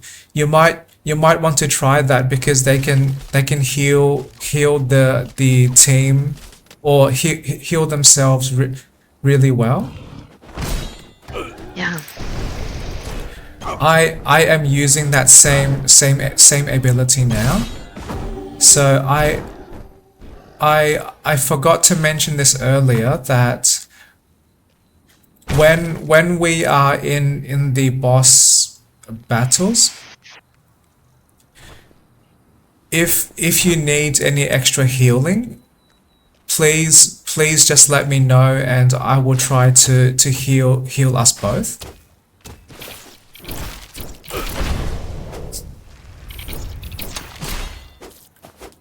Or if you prefer, when we fight the bosses, you can try to fight near me, and when I am trying to heal myself, if I am not moving around much, then that should heal you as well.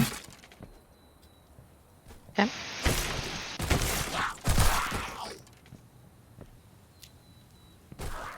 And sometimes if maybe we are not fighting and maybe we have no potions and we need to just rest and heal, you are welcome to ask me as well, and I can speed up our healing. Oh, yeah, that's helpful. Yeah.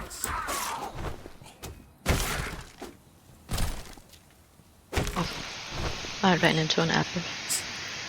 Yeah, that is okay.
feel like I experienced something similar with the chains I have. It's like I kind of enjoy running into big groups of enemies and then just release the chains and see them all drop. Yep. I like I like the way you express that too. I I release all the chains and then watch them drop. Yes.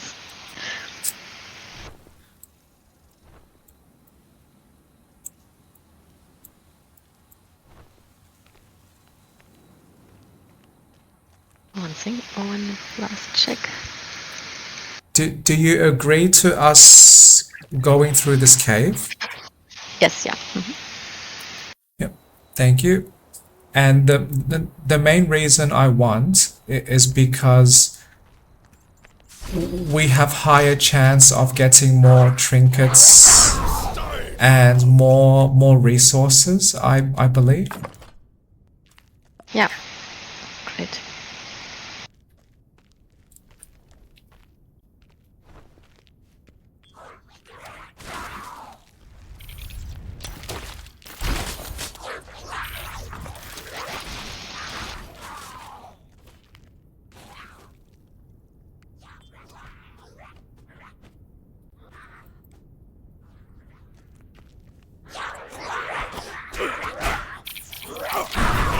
Creep.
Creep. Secret entrance.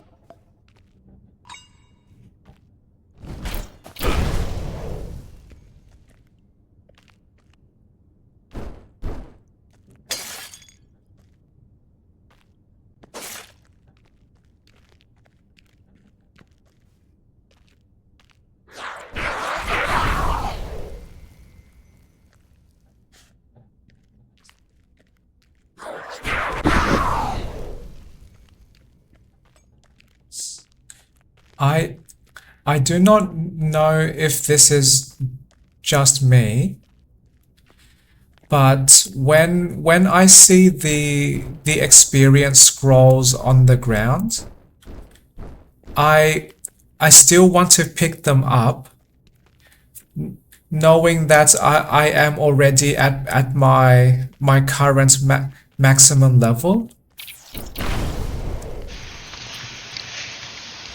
And some part of me wants to believe that something special might happen.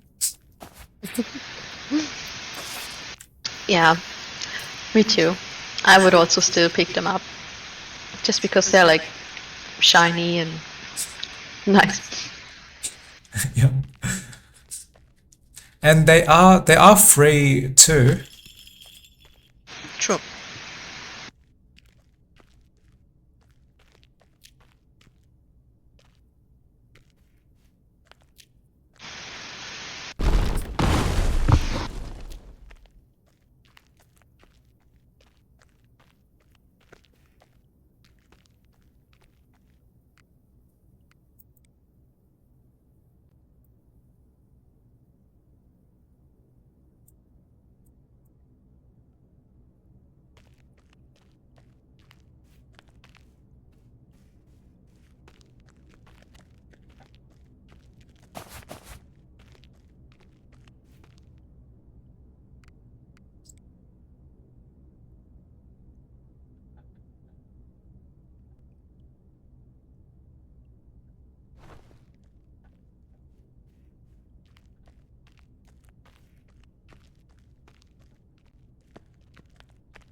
I am just thinking ahead.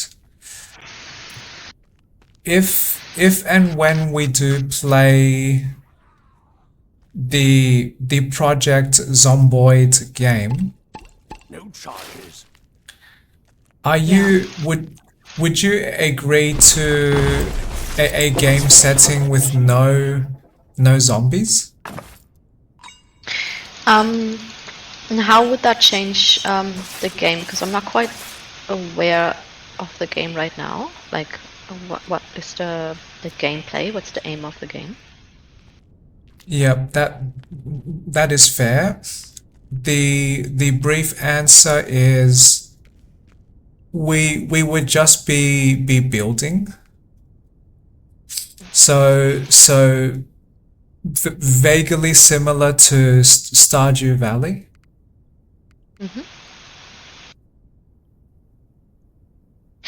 Yeah, that sounds fine to me. I enjoy that too. Yeah. Yeah. But not well, I do not have much experience. Well, I have zero experience with Project Zomboid. But based on what I did watch from YouTube and reading the Steam store page, if we are playing just the building,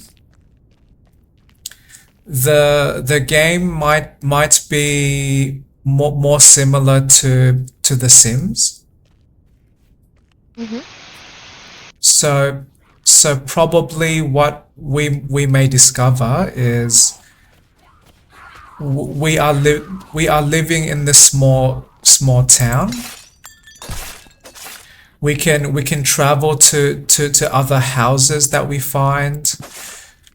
We can drive cars. We can loot. We can grow our own food farm. So it probably is more like, if I were to describe the experience, it might be like The Sims, but with extra effort. Yeah, well, it sounds amazing. Yep.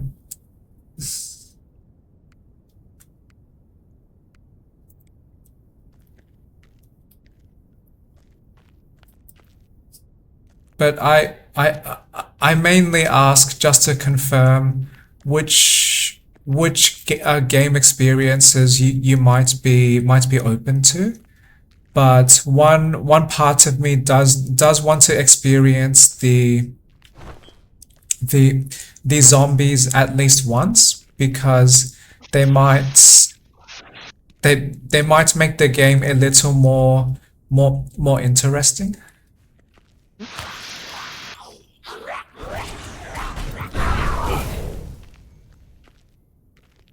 Yeah, well, I'm very open to both, and we can try to figure out which one is the best version for us. Yep. Thank you. And I was reading, or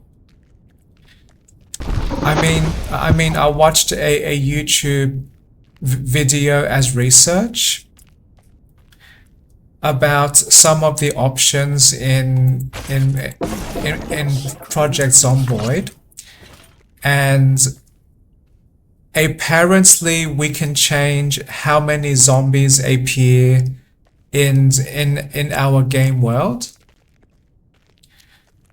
and we can also change how quickly they respawn. So that made me feel slightly more excited,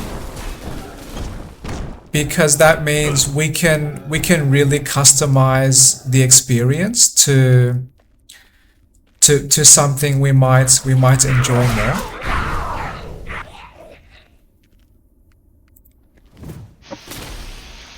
Yeah, I kind of like that.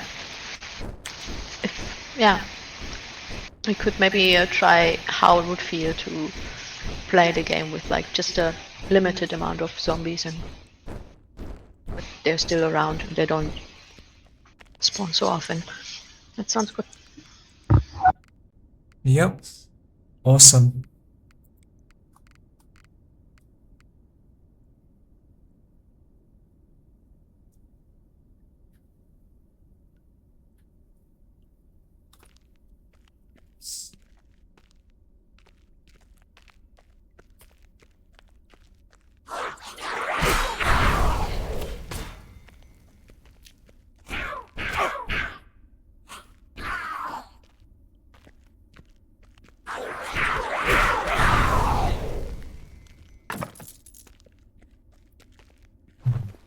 And I have not played the Sims games either. So I also want to confirm. Are you okay with playing that project Zomboid? If the controls might not be the same as The Sims? Yes. Yeah, no worries. Yeah. Okay, awesome. Because based on what I did read about what other people say, the Sims seems to be more like you do not directly control those people, but you more give your Sims like suggestions about what to do or how to consume their time in their day. And with Project Zomboid, I believe the controls are closer to what we play in this Heroes of Hammerwatch game. So a more direct control of your character and how you interact with the game world.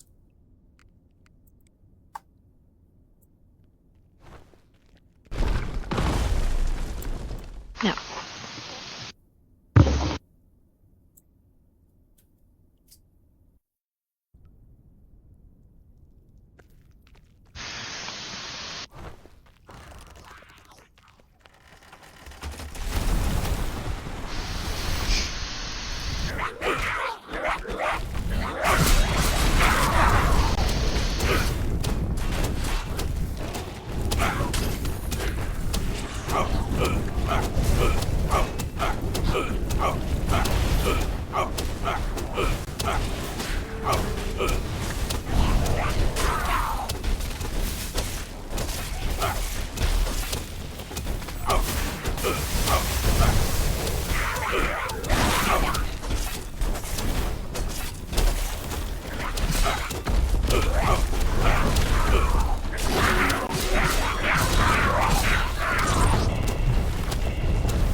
I just healed us just now with one of my abilities.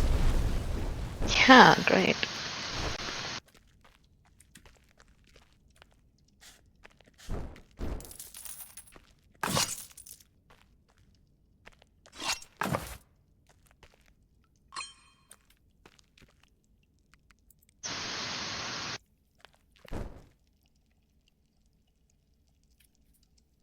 Yeah, when you are ready, just trigger the door. Yeah.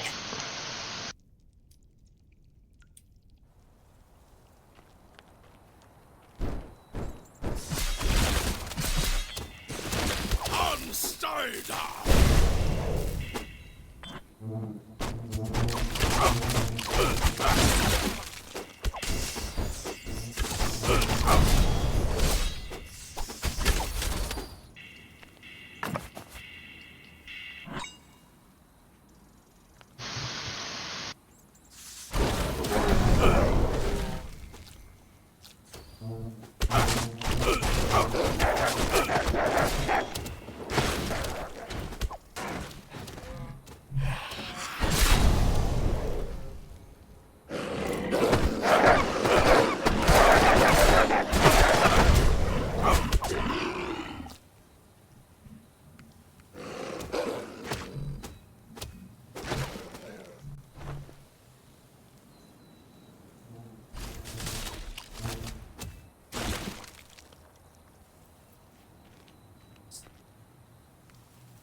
There is one blue diamond back there if you want to pick that up. Oh yeah, thank you.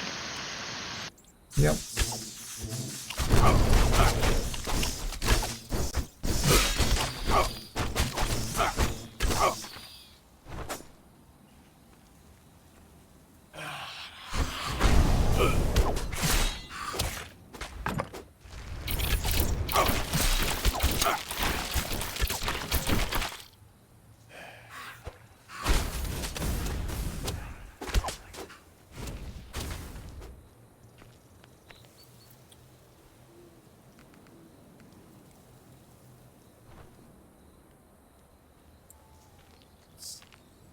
Okay. Could you repeat that? I just said okay, in case you want to start the cathedral. Yep. Yep. I thought you asked something, and I just wanted to double check. Okay. Thank you. Yep.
Oh.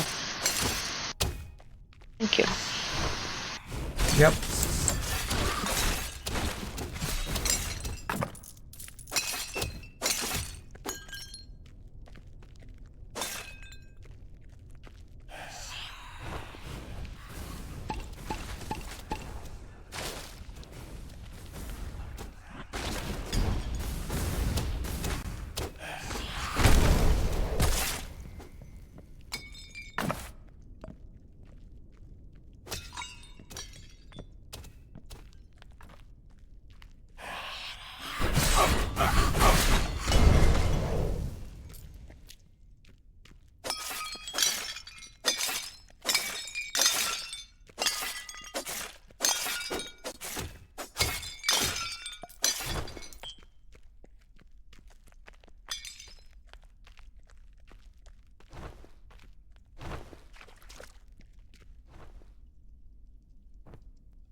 Yep.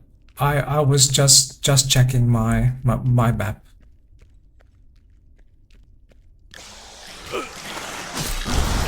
Creep.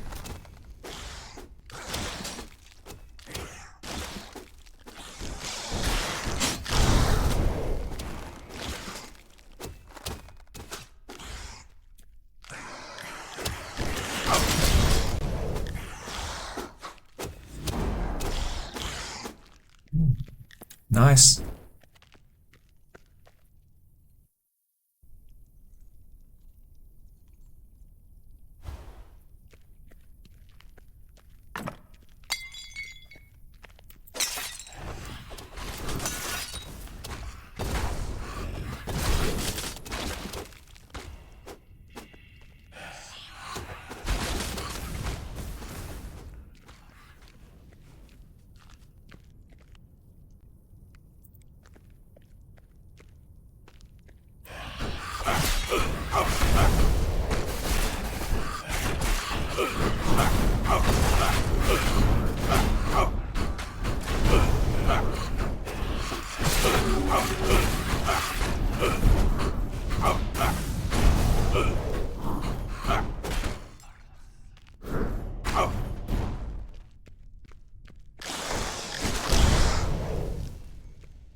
Secret entrance.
Okay.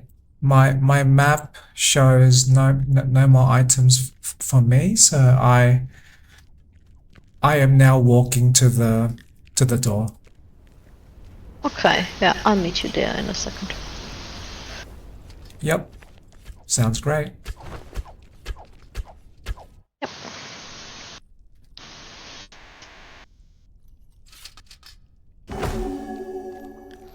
Thank you. Mm-hmm.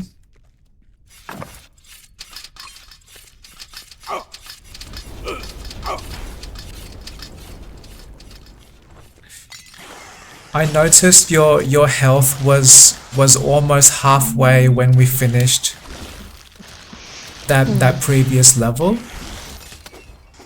and I felt compelled to try and heal you. Thank you.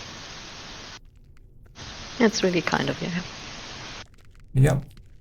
I am very kind.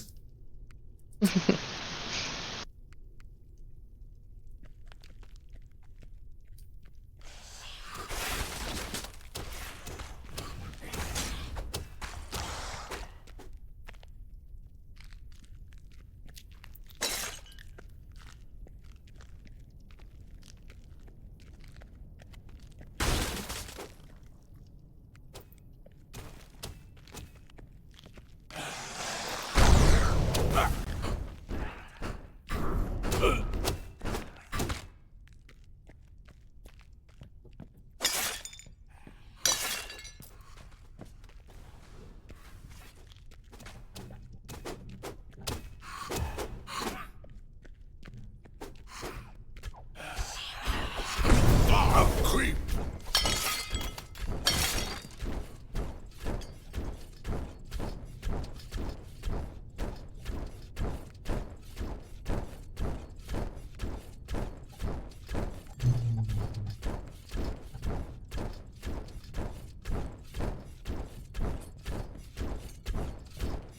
This is only a minor complaint, but when I am trading with the merchant, and do you recall the ones that show you three options, and you must trade something you have for something that you do not have?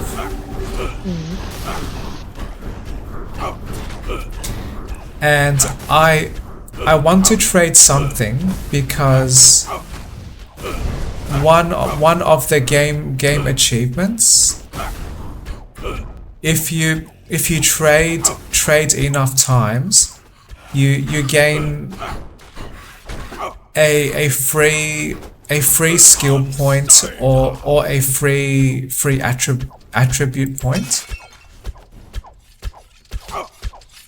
But sometimes I love all of those three things that they are asking me to trade away. Yeah, same for me. I actually didn't trade anything. I think this one I traded, but the one before that I didn't, because I feel like it wasn't worth it. Yep, that is fair. Very, very valid.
Did you want some of the blue diamonds up here? Yeah. Yep. I just quickly go there. Yep. Yep. No rush.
Come.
Nice. Yay.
I want to open a shadow chest very soon.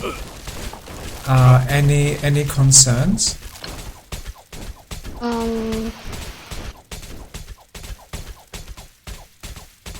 No, it's okay. You can do that. Okay, I will open that chest now.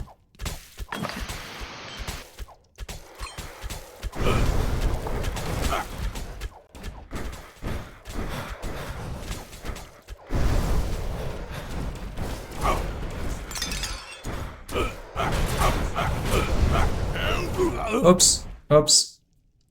Oh no. I was not expecting to die really fast. Yeah.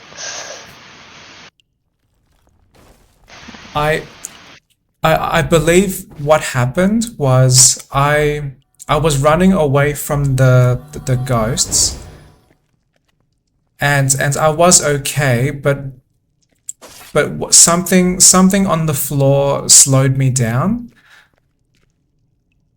and then suddenly I received so much shadow curse, and then they killed me very fast. Oh. Ja. Ein Bummer. Yeah, my mistake. Oops.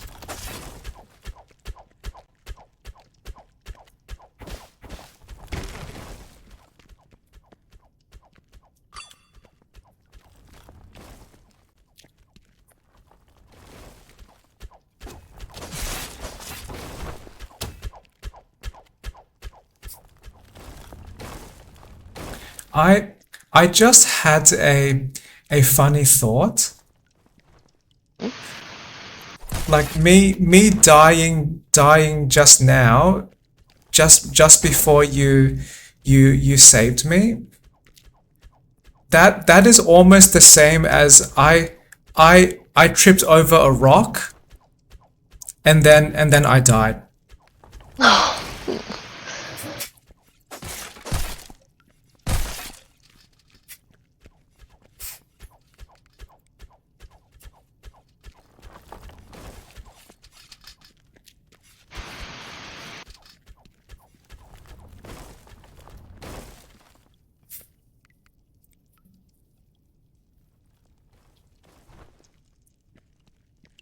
And I can laugh now at the funny thought, but I also wish this game was not so brutal that one mistake means you can die almost immediately. Yeah. Yeah.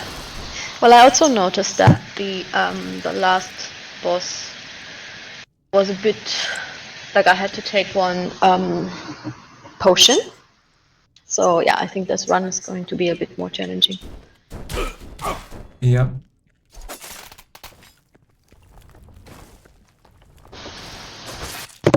If you are waiting at the door, I will catch up soon.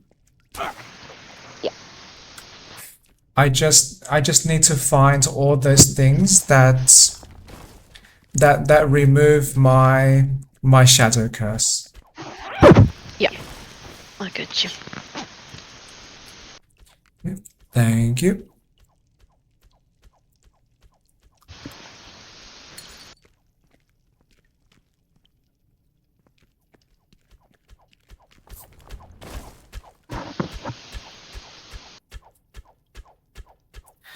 Yeah.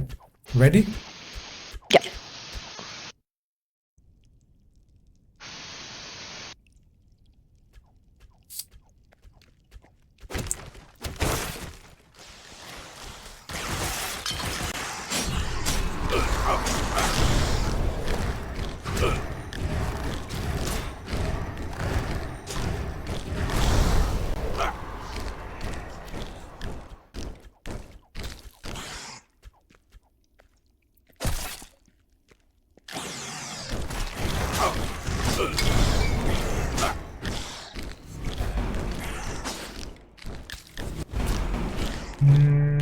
I want to open a shadow chest very soon.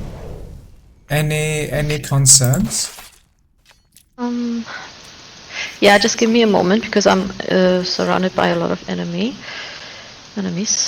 Just a second. Yep.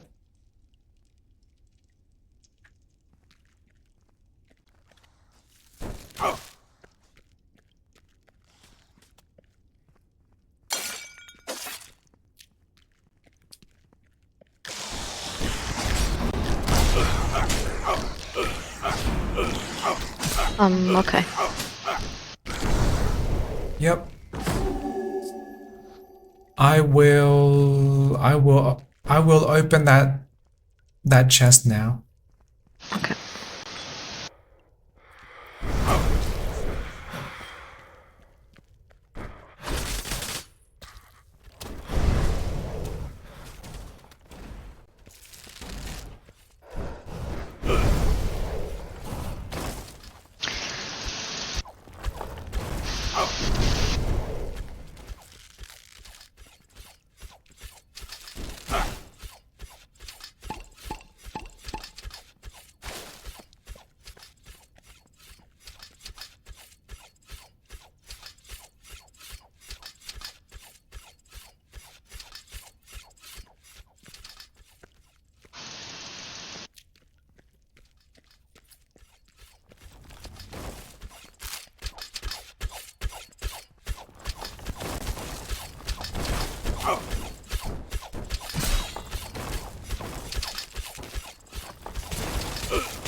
Creep.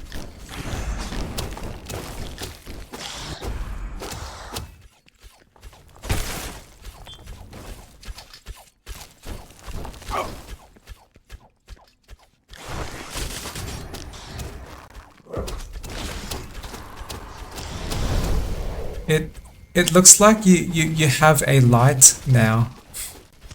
Yeah, it's causing blindness and gives immunity to blindness. Nice.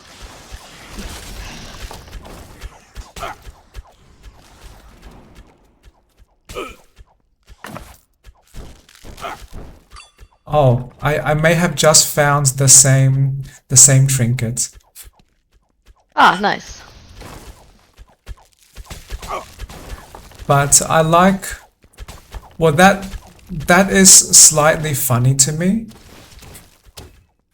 Just the idea that we are running around and just shining a bright torch into these monsters' eyes. Yeah, that's funny.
Do you know what the blindness does? No, actually I don't. Would you like to know? Yes, please. Well, any character with blind has a 30% chance to miss all of their attacks. Very powerful.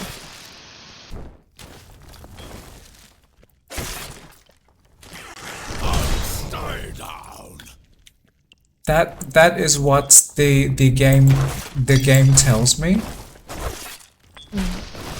But I do not know if that applies to magic as well.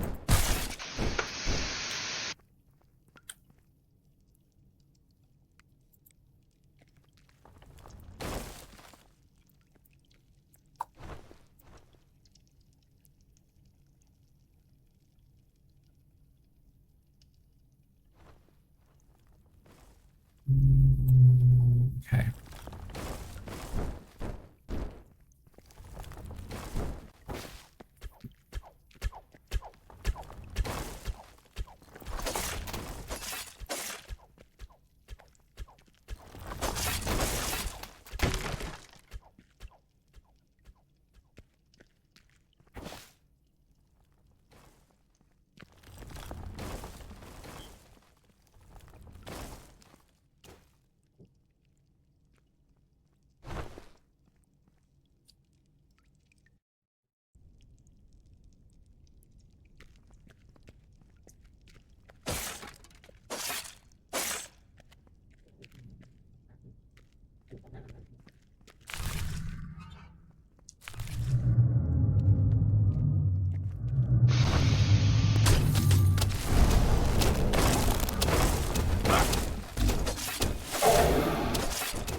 Yep.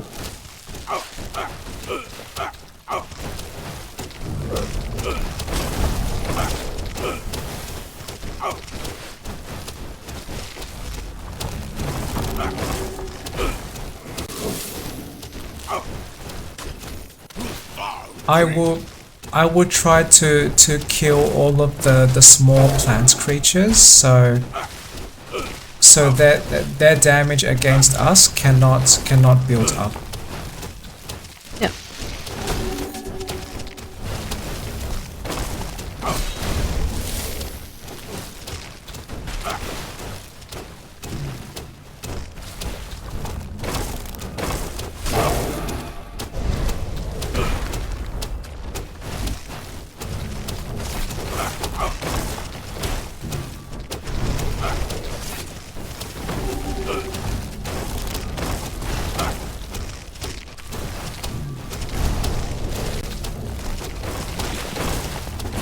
Yay.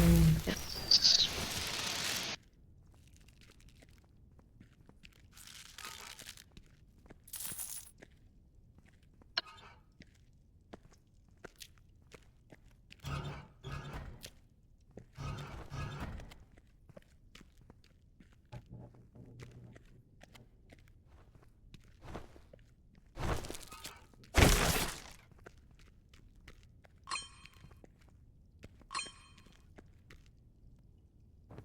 I need a break now, and I will message you after I return in roughly 10 minutes.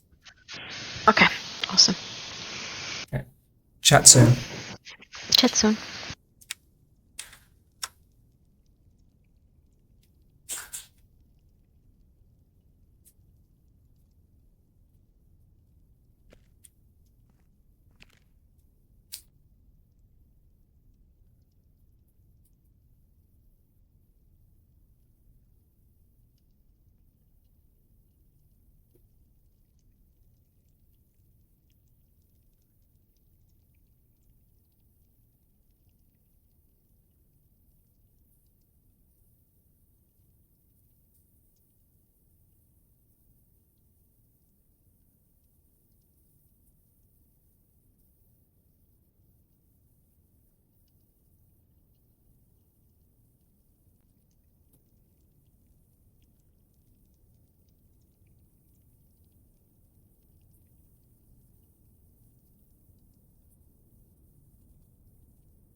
Hey, Trevor. Hey, yeah.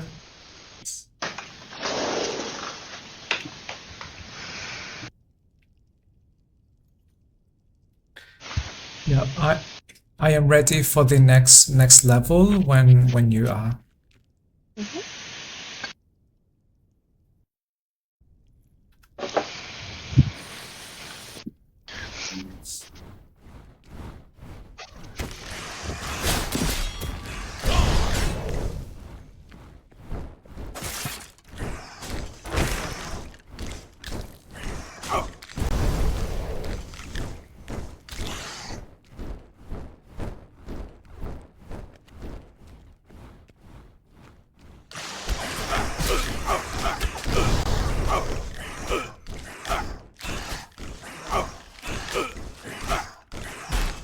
Stay down.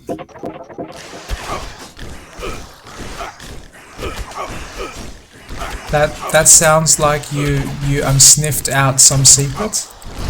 Yes, by accident, but it's a shadow curse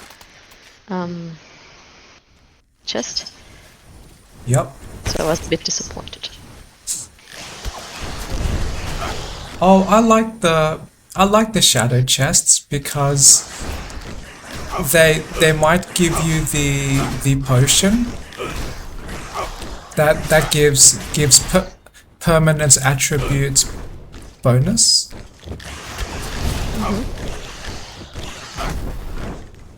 You foul creep.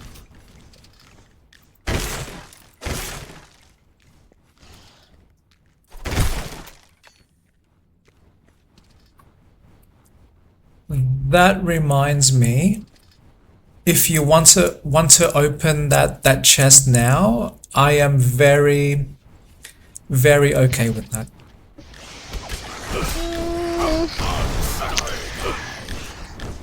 I just lost a lot of heads going through one of the traps, so I might wait a few more minutes with this chest. Yep. That is okay.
Would you agree to me opening the shadow chest now?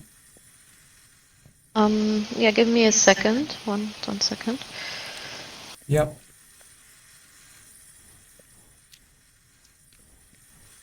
Yes, yeah, okay. Okay, opening now.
I only now just noticed another shadow chest.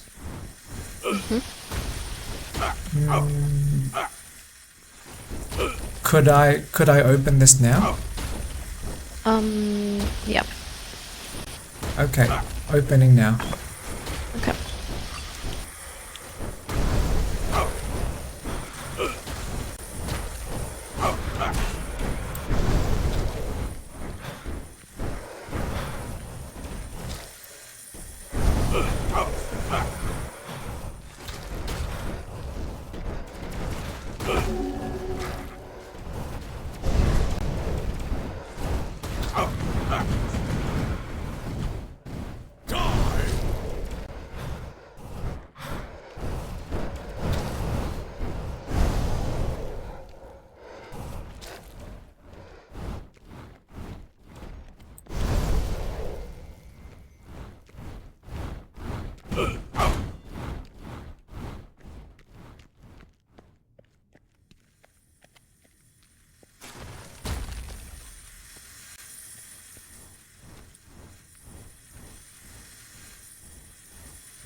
I do not know what your thoughts are,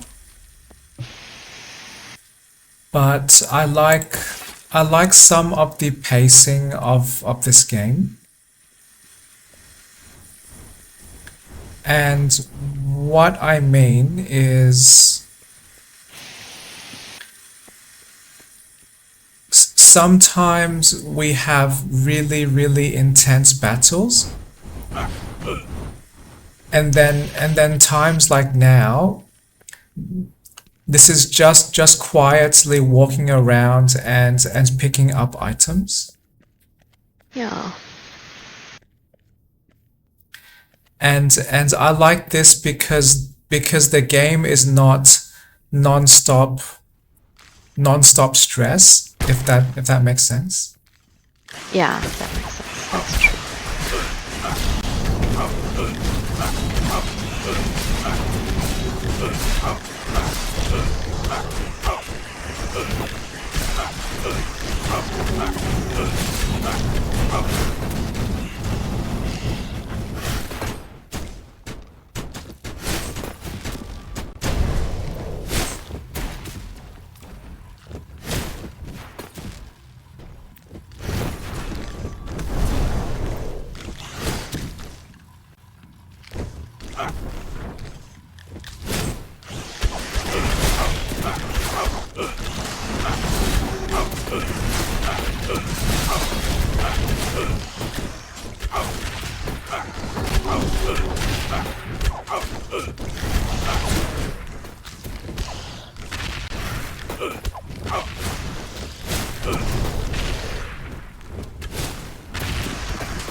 Stay down.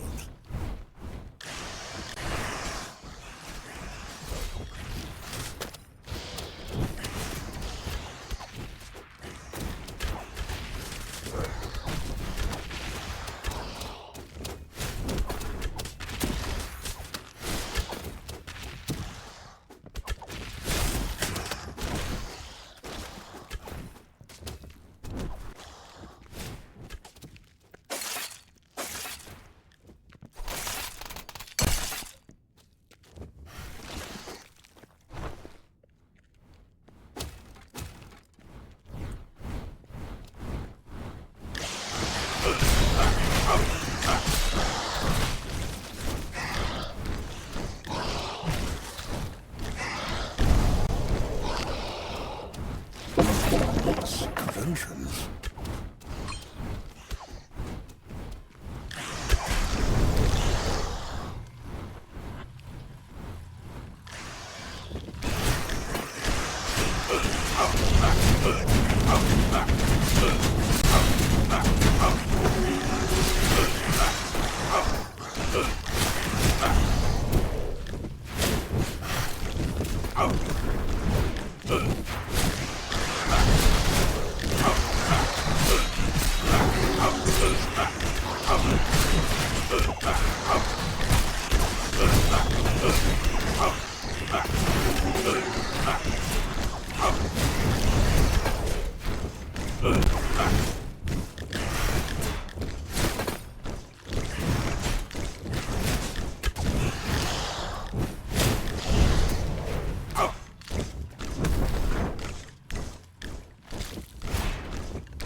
Thank you. Welcome.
Are you ready for me to open one shadow chest?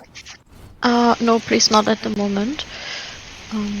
Surrounded by a lot of enemies. Yep. I will move on to something else then.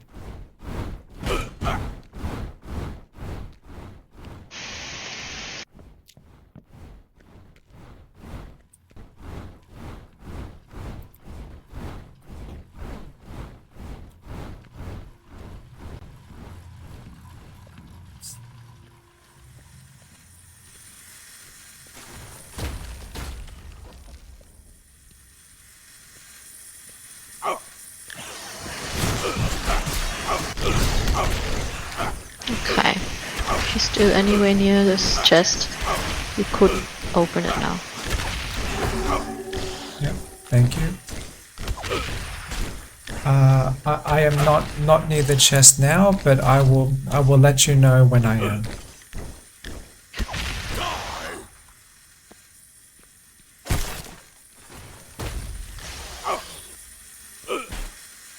Well, I found another chest though. Okay. Okay, opening now.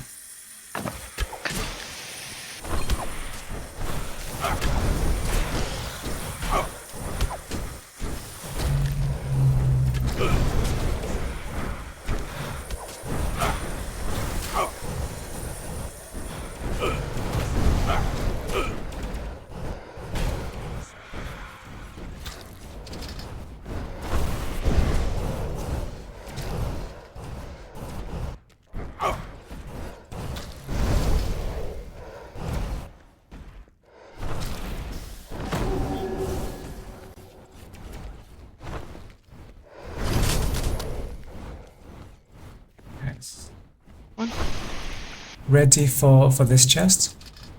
Yes. Okay.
What's behind here?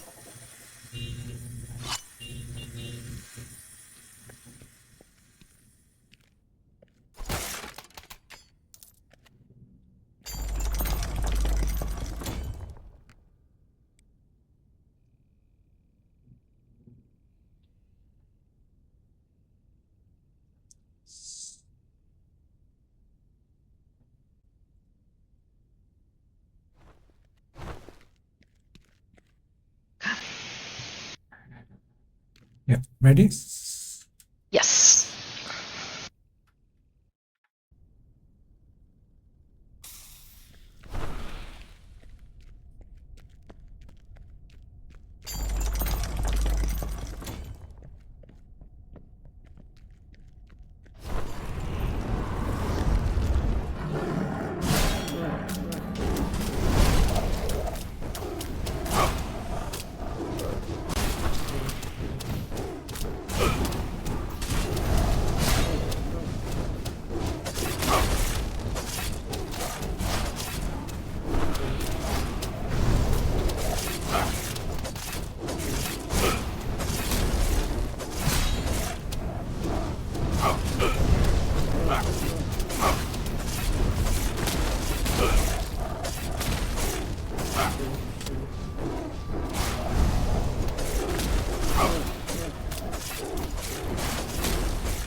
Are you surviving okay?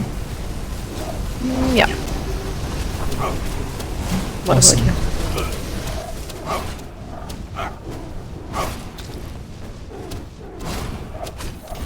Are you surviving okay? Yep, I am very, very okay. Alright.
Yay.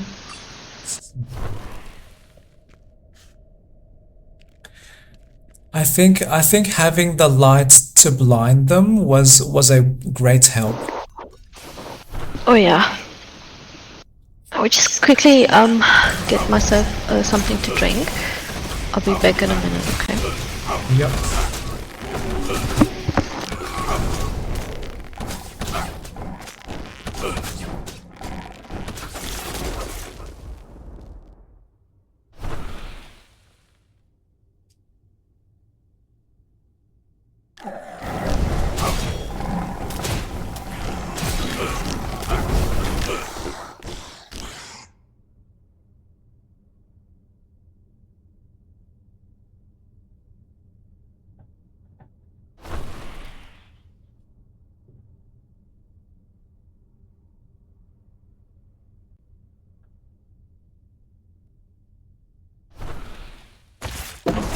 Secret entrance.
Okay, I'm back.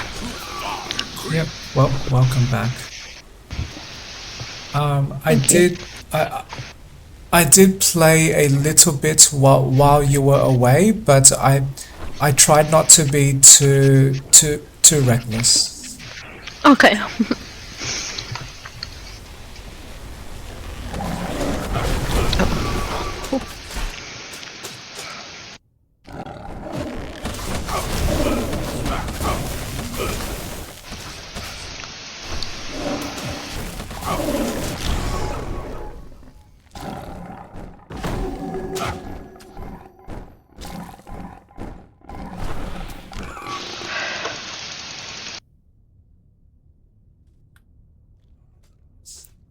Yeah, please let me know when the enemies might become too difficult for you, and then we can try to fight together.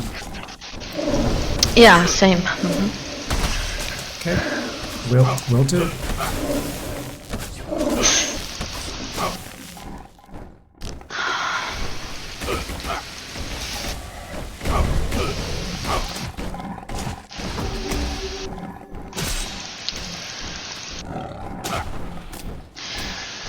Okay, so the electricity thingy is pretty challenging.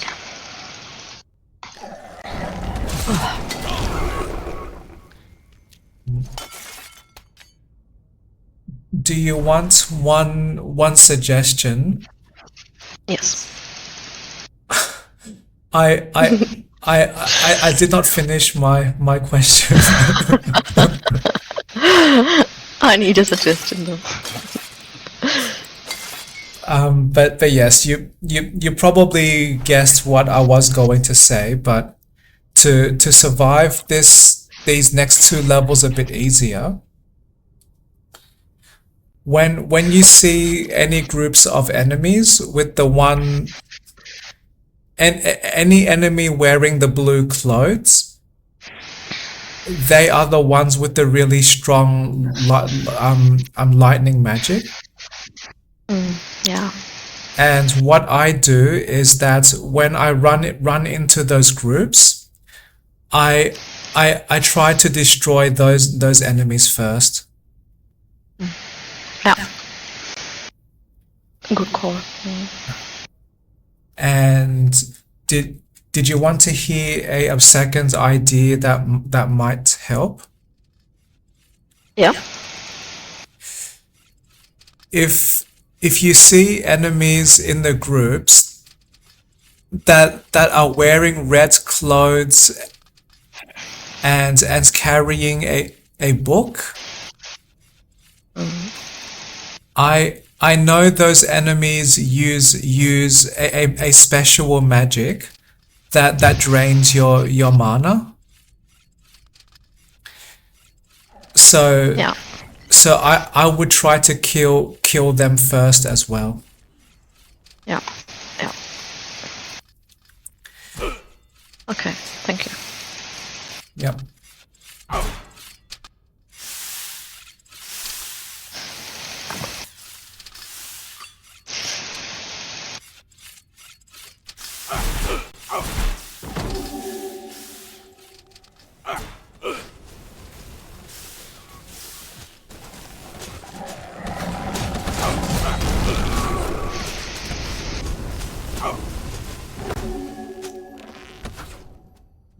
Oh, I have one more idea. Are you interested to hear that?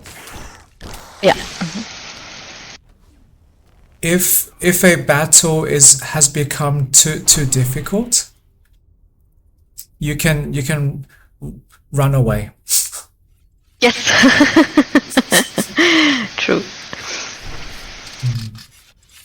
Yeah, I sometimes forget because I am the type of person that when I start a fight, I want to finish that fight. Oh. But yes, I only reminded myself recently that running away is a great way to stay safe. Because that means I am running away from all of that damage. And that gives me time to heal and to recharge some mana as well. Yeah.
That was very brave of you running into this giant's room. Yeah. But it worked pretty well with taking out the ones in the blue coat first. Yep. I feel glad.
Sometimes I like when we fight together. And the reason is the enemies might be chasing you, and that gives me opportunity to attack them for free. Yeah.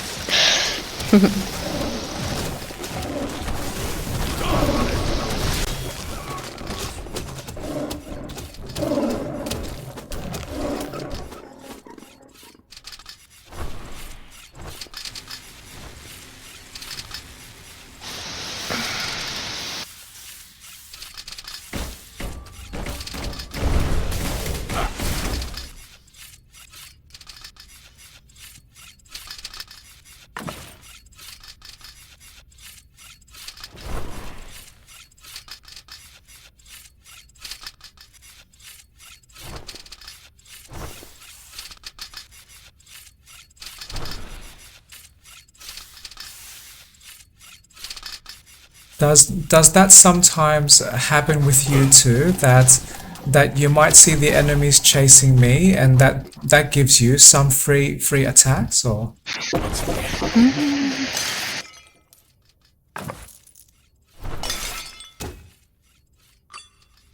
Well, I don't know if I would call it free attacks, but yeah, it makes it somewhat easier because the enemies are getting distracted by two different people. Yep, that is fair.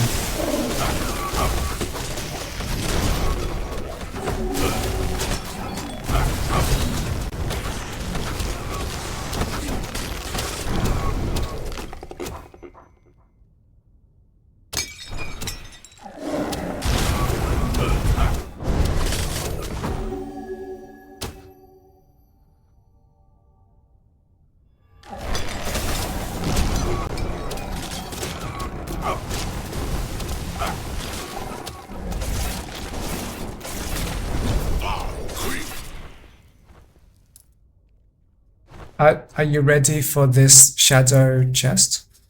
Yeah, I have too much shadow curse anyway. Was that yes? Yes, that's a yes. Okay.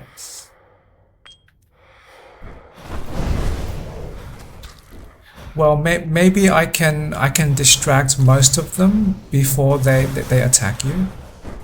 Yeah, that would be great.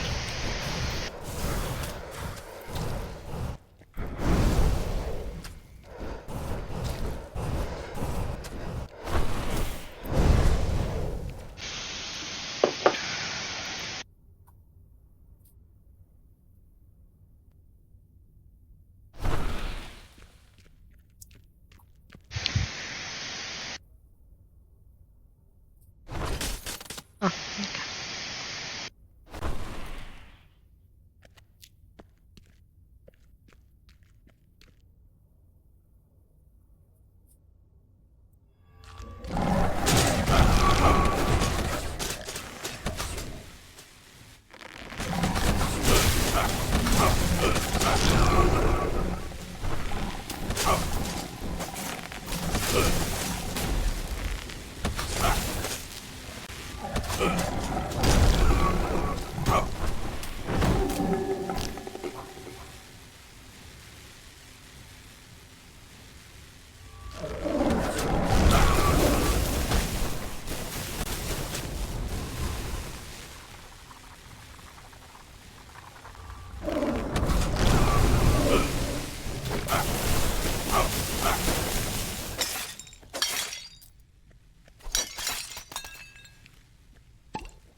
It's empty.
Great work clearing so many enemies. Yeah, same. Good work. Thank you. Okay.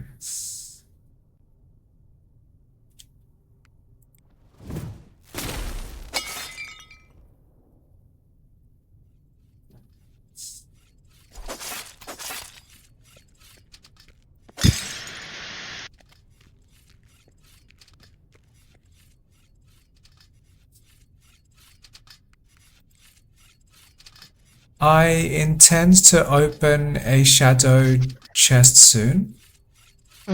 Yeah, that's okay. Okay.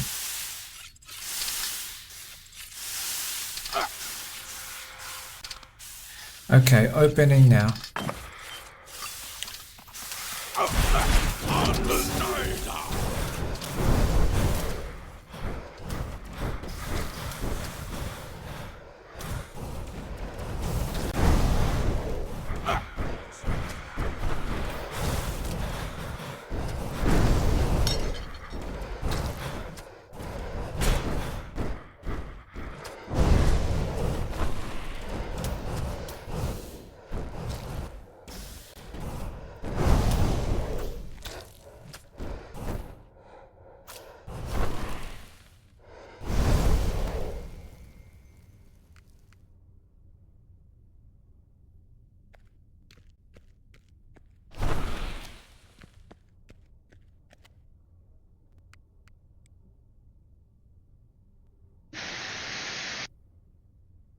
Yeah, I believe all the ghosts are now defeated.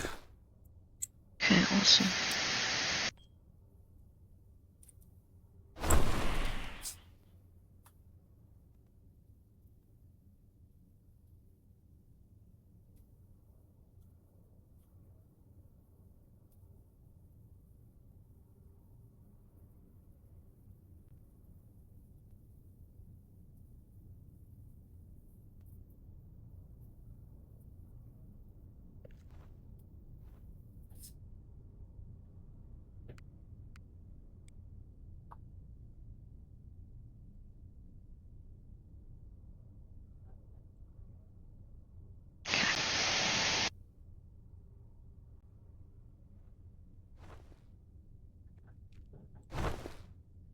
Okay.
Are you surviving okay?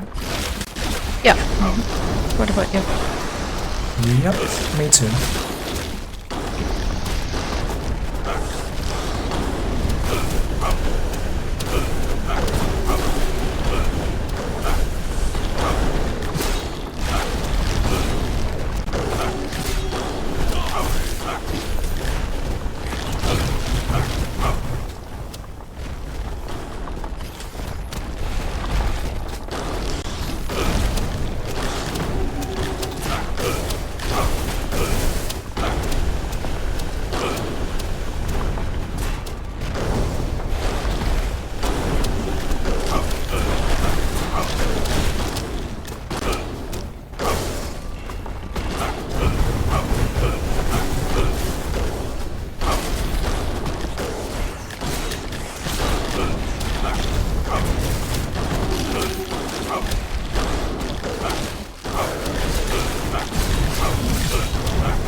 Yay. Oof.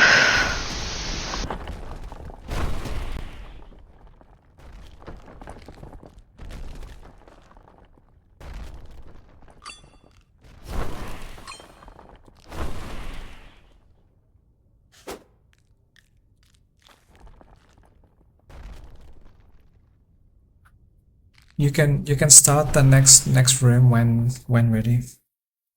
Okay.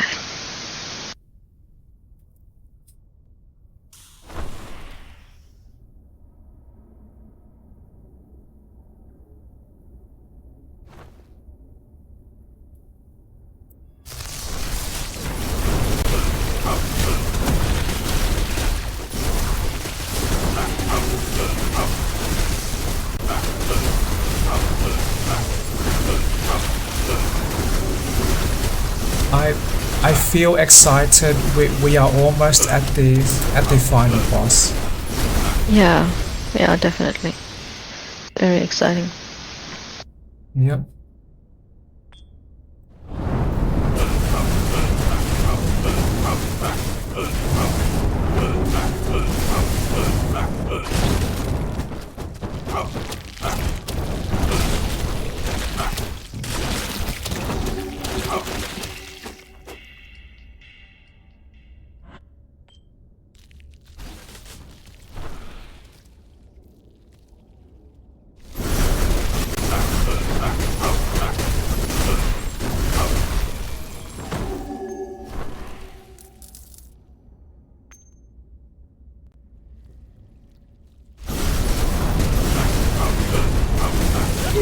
Oh, I died. Oh no.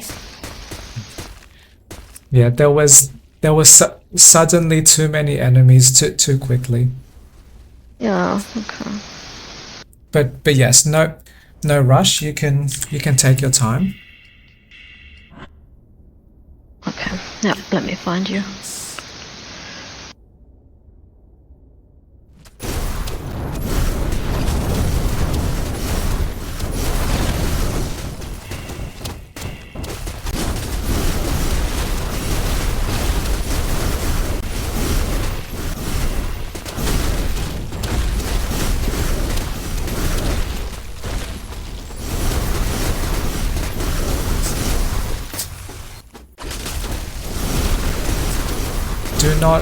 Do not mind me. I am just taking a nap.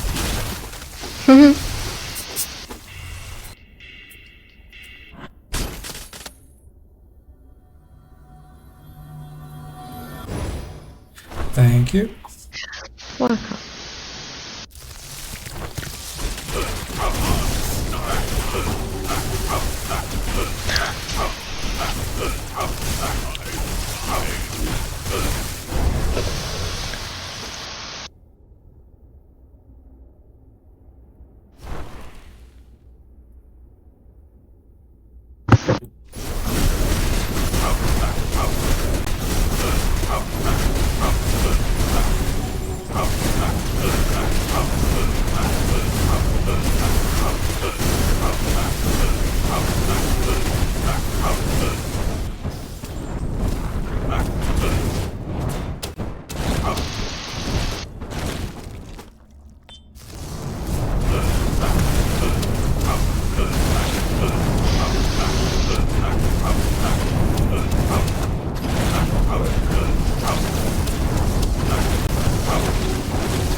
Ay,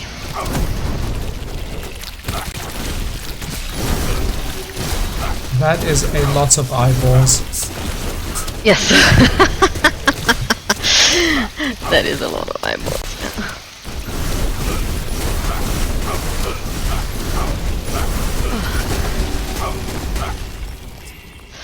Wow, for a second I felt like we were overrun and maybe not make it. Yeah. I was very surprised that suddenly we were chased by 6 billion eyeballs. Yeah, me too.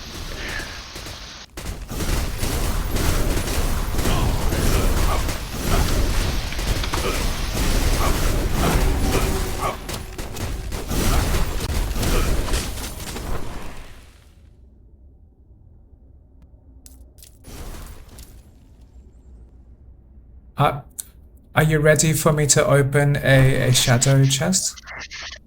Yes, let's go. Okay. Creep.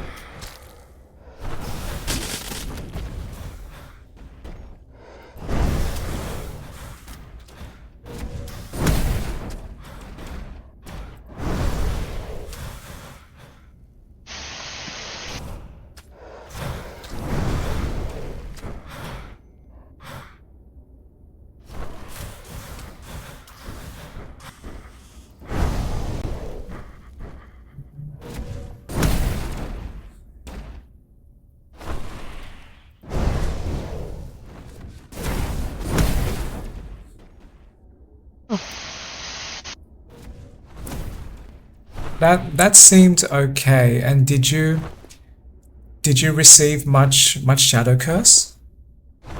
No, actually, I didn't get any shadow curse. I just had one left from the previous level, so I have one shadow curse. Awesome.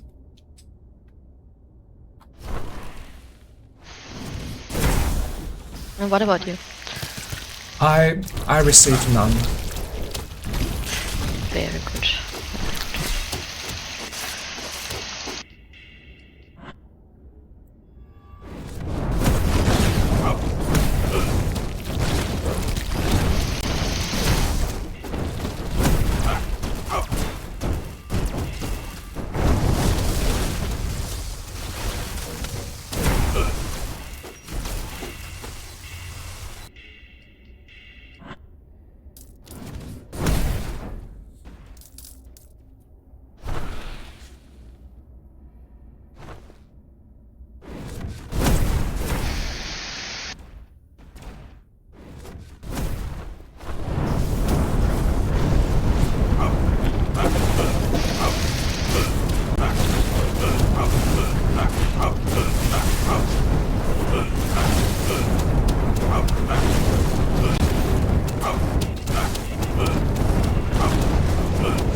Thank you.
Are you ready for a shadow chest? One second. Yep.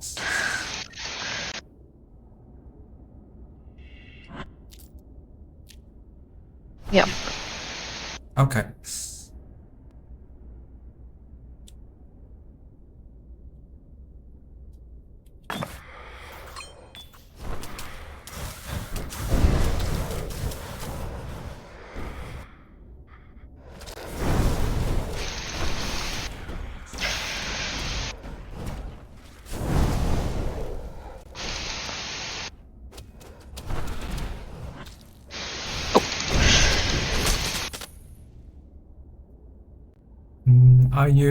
Are you okay?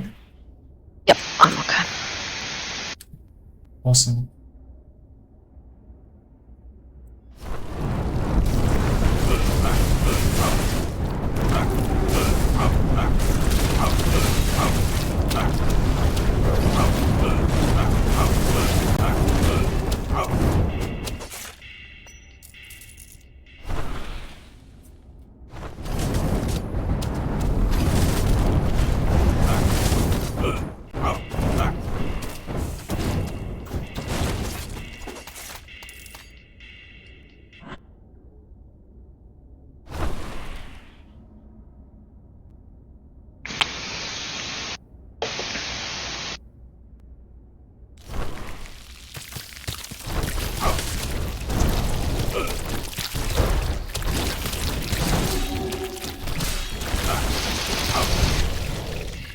Nice.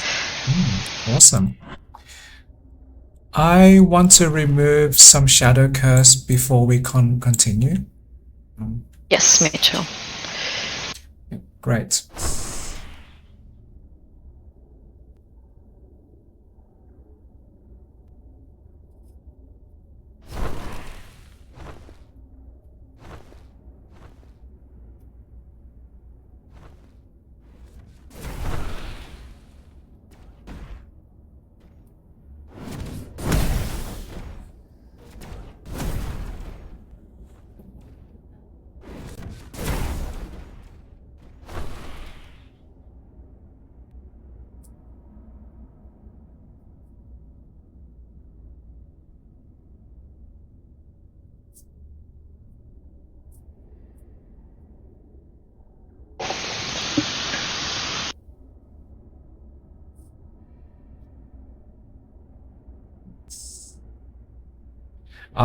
I feel excited.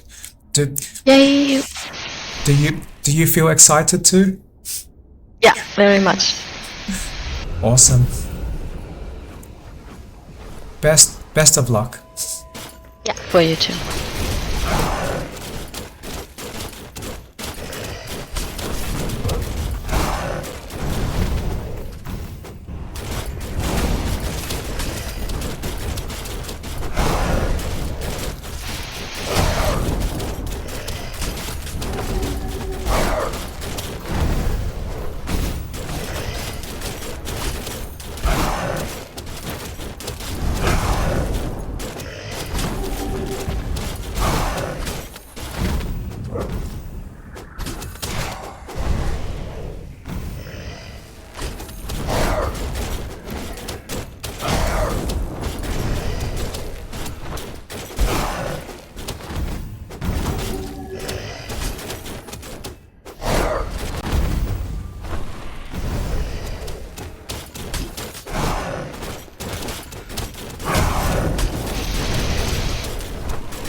Are you surviving okay?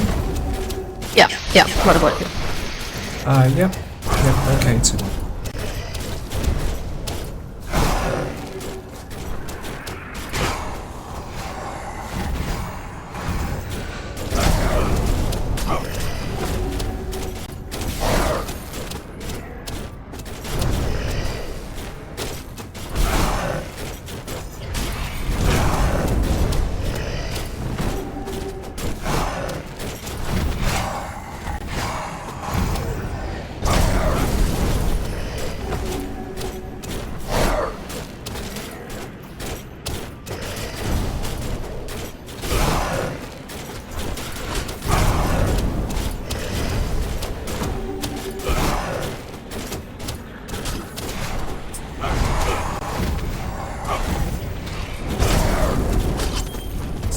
Whoa. Yay.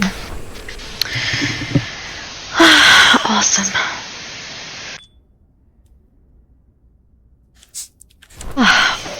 Thank you very much for your support. You're welcome.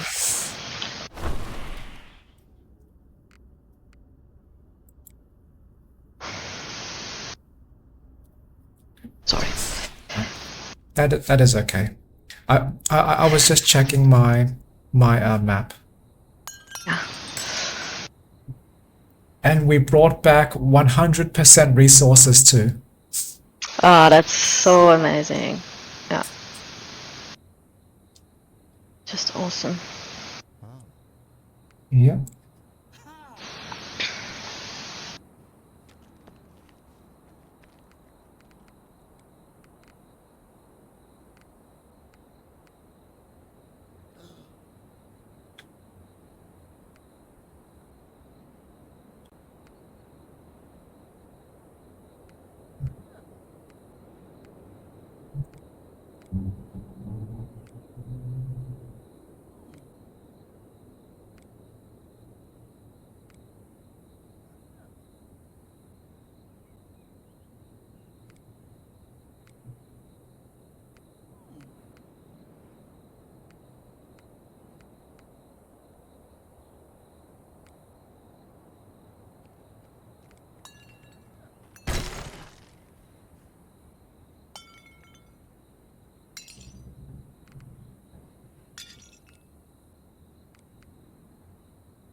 I need a really brief break now.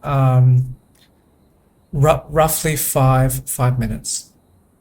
Okay, no worries. Yeah, chat soon. Jitsu.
Are you there?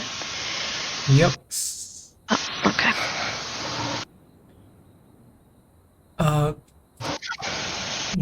Would you agree to play some mapped dungeons next?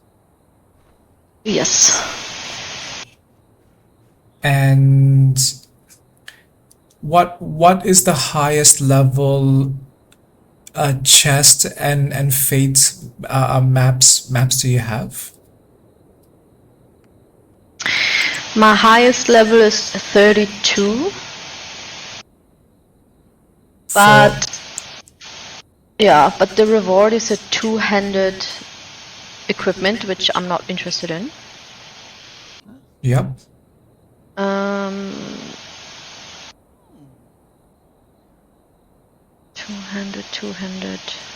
Two-handed. I have one level 28 hands equipment. Wait, hands equipment. Let me just double check. Okay, that would be the gloves. And oh, maybe a level 28 epic offhand equipment. This must be the shield. That could be something I would be interested in. What about you? I have level 32 of the fate. Yeah. And I have level 28 of the chest. Oh, okay. So I think for me personally, it would be probably either offhand or feet. Then I choose the feet. Okay, perfect. Oh, let me just 1 second. Yep. Let me just quickly check if I have any points. Yeah.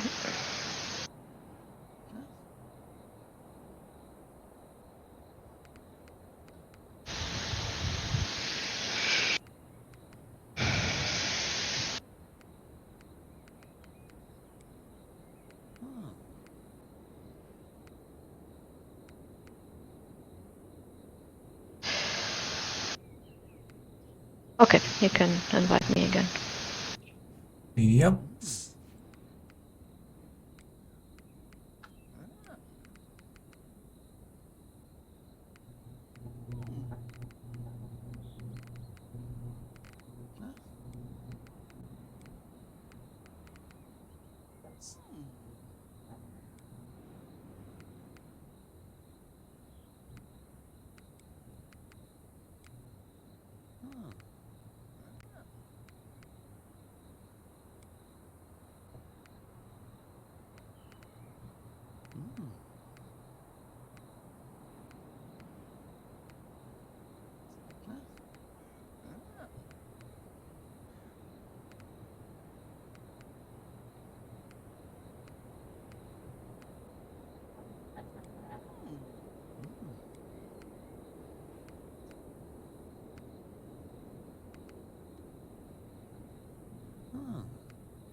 Okay. Mhm.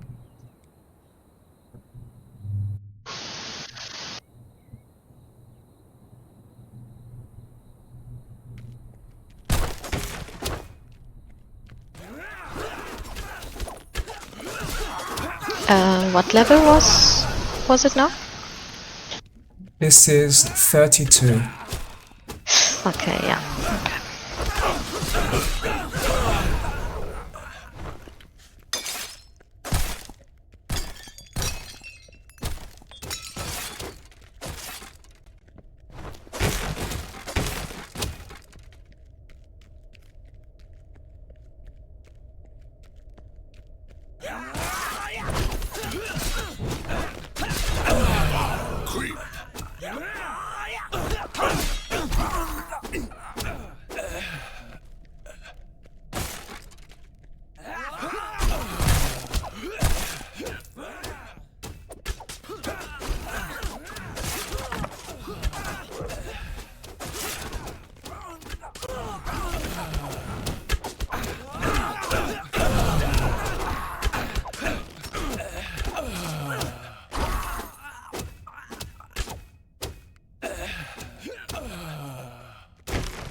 And here.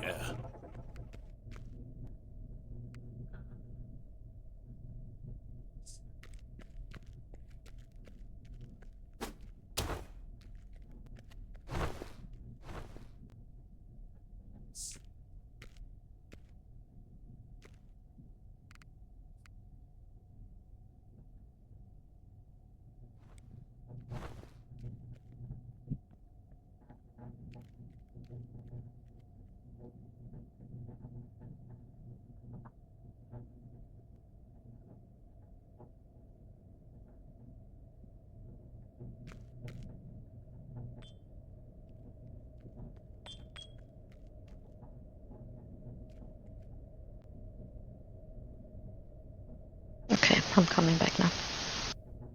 Yep.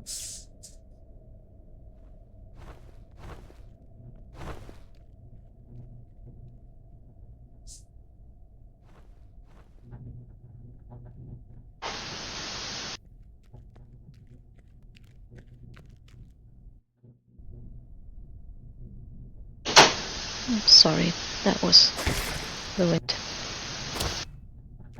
That was what? Like my door slammed because of the wind. And I don't know if you heard that or not. I did hear a noise, but that was not loud and not disturbing. Okay.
Secret entrance.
What's behind here?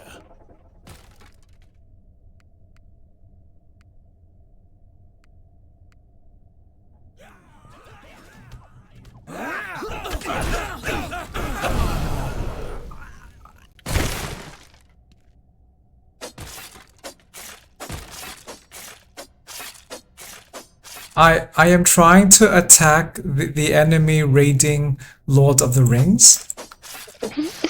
And, Yeah.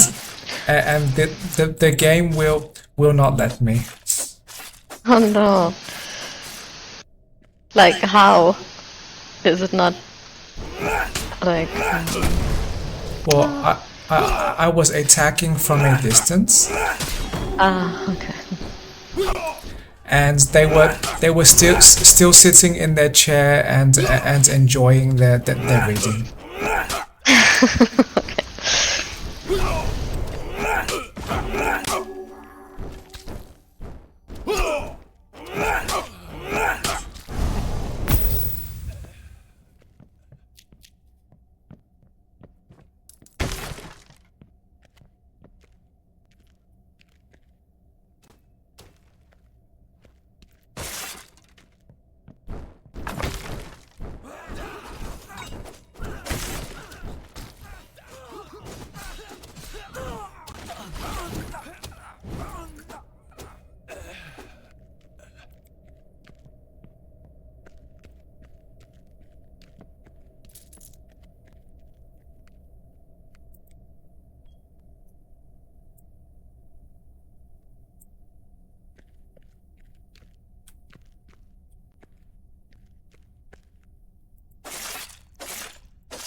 entrance.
Okay, I am ready.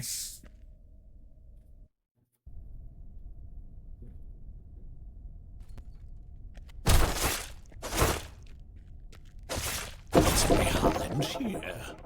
Nice. Yep.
Very nice.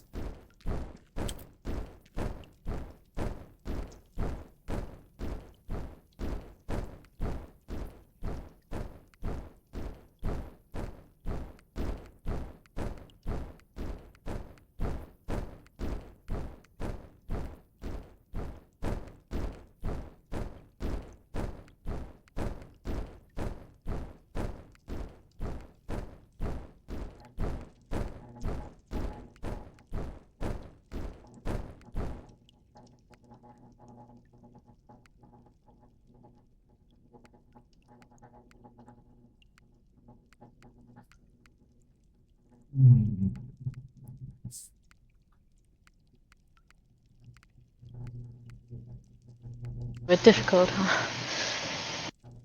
Hmm? To choose is a bit difficult. They're all really nice. Yeah, I agree. And hmm. And I do not know which of the effects are are part of the boots and cannot change.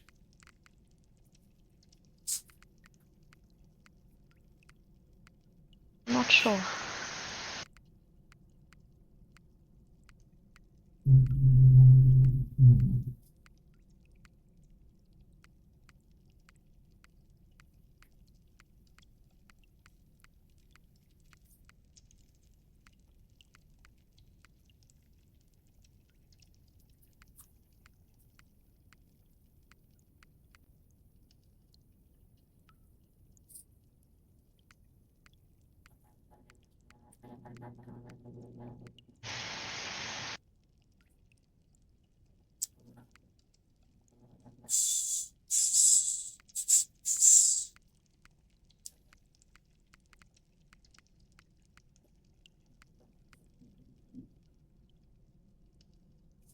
I I am still trying to decide. Yeah. Or have you already finished? Or Yeah, yeah. Because one of the boots had a plus of 20 strength, and that gives me a huge boost. So I decided to go with this pair. But you can take your time. yeah, yeah. Thank you. Um. hmm,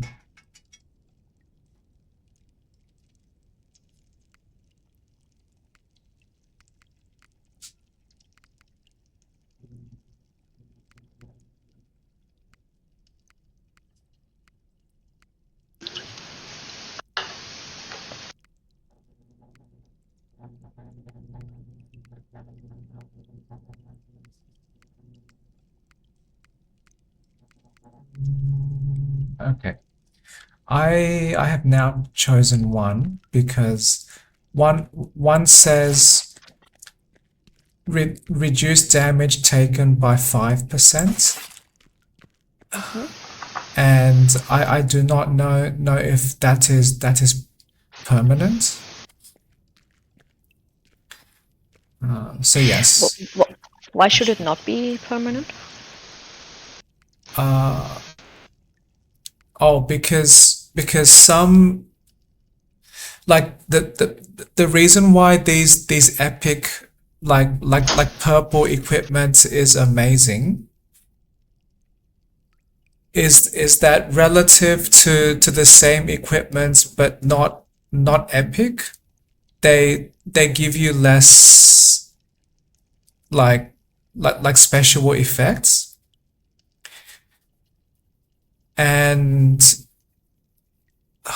the new equipment, they often have one bonus they give to you that is permanent, Ah, and the other bonus can, and some of the other bonuses can be changed if you have the blueprints. okay. Now I get it. But yes, I've now chosen my boots. Are you ready to return? Yes. Okay, great.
I do want to have my 30 minutes break now, Yeah, okay. but did you want to finish for today now, or would you like us to continue after I return from my break?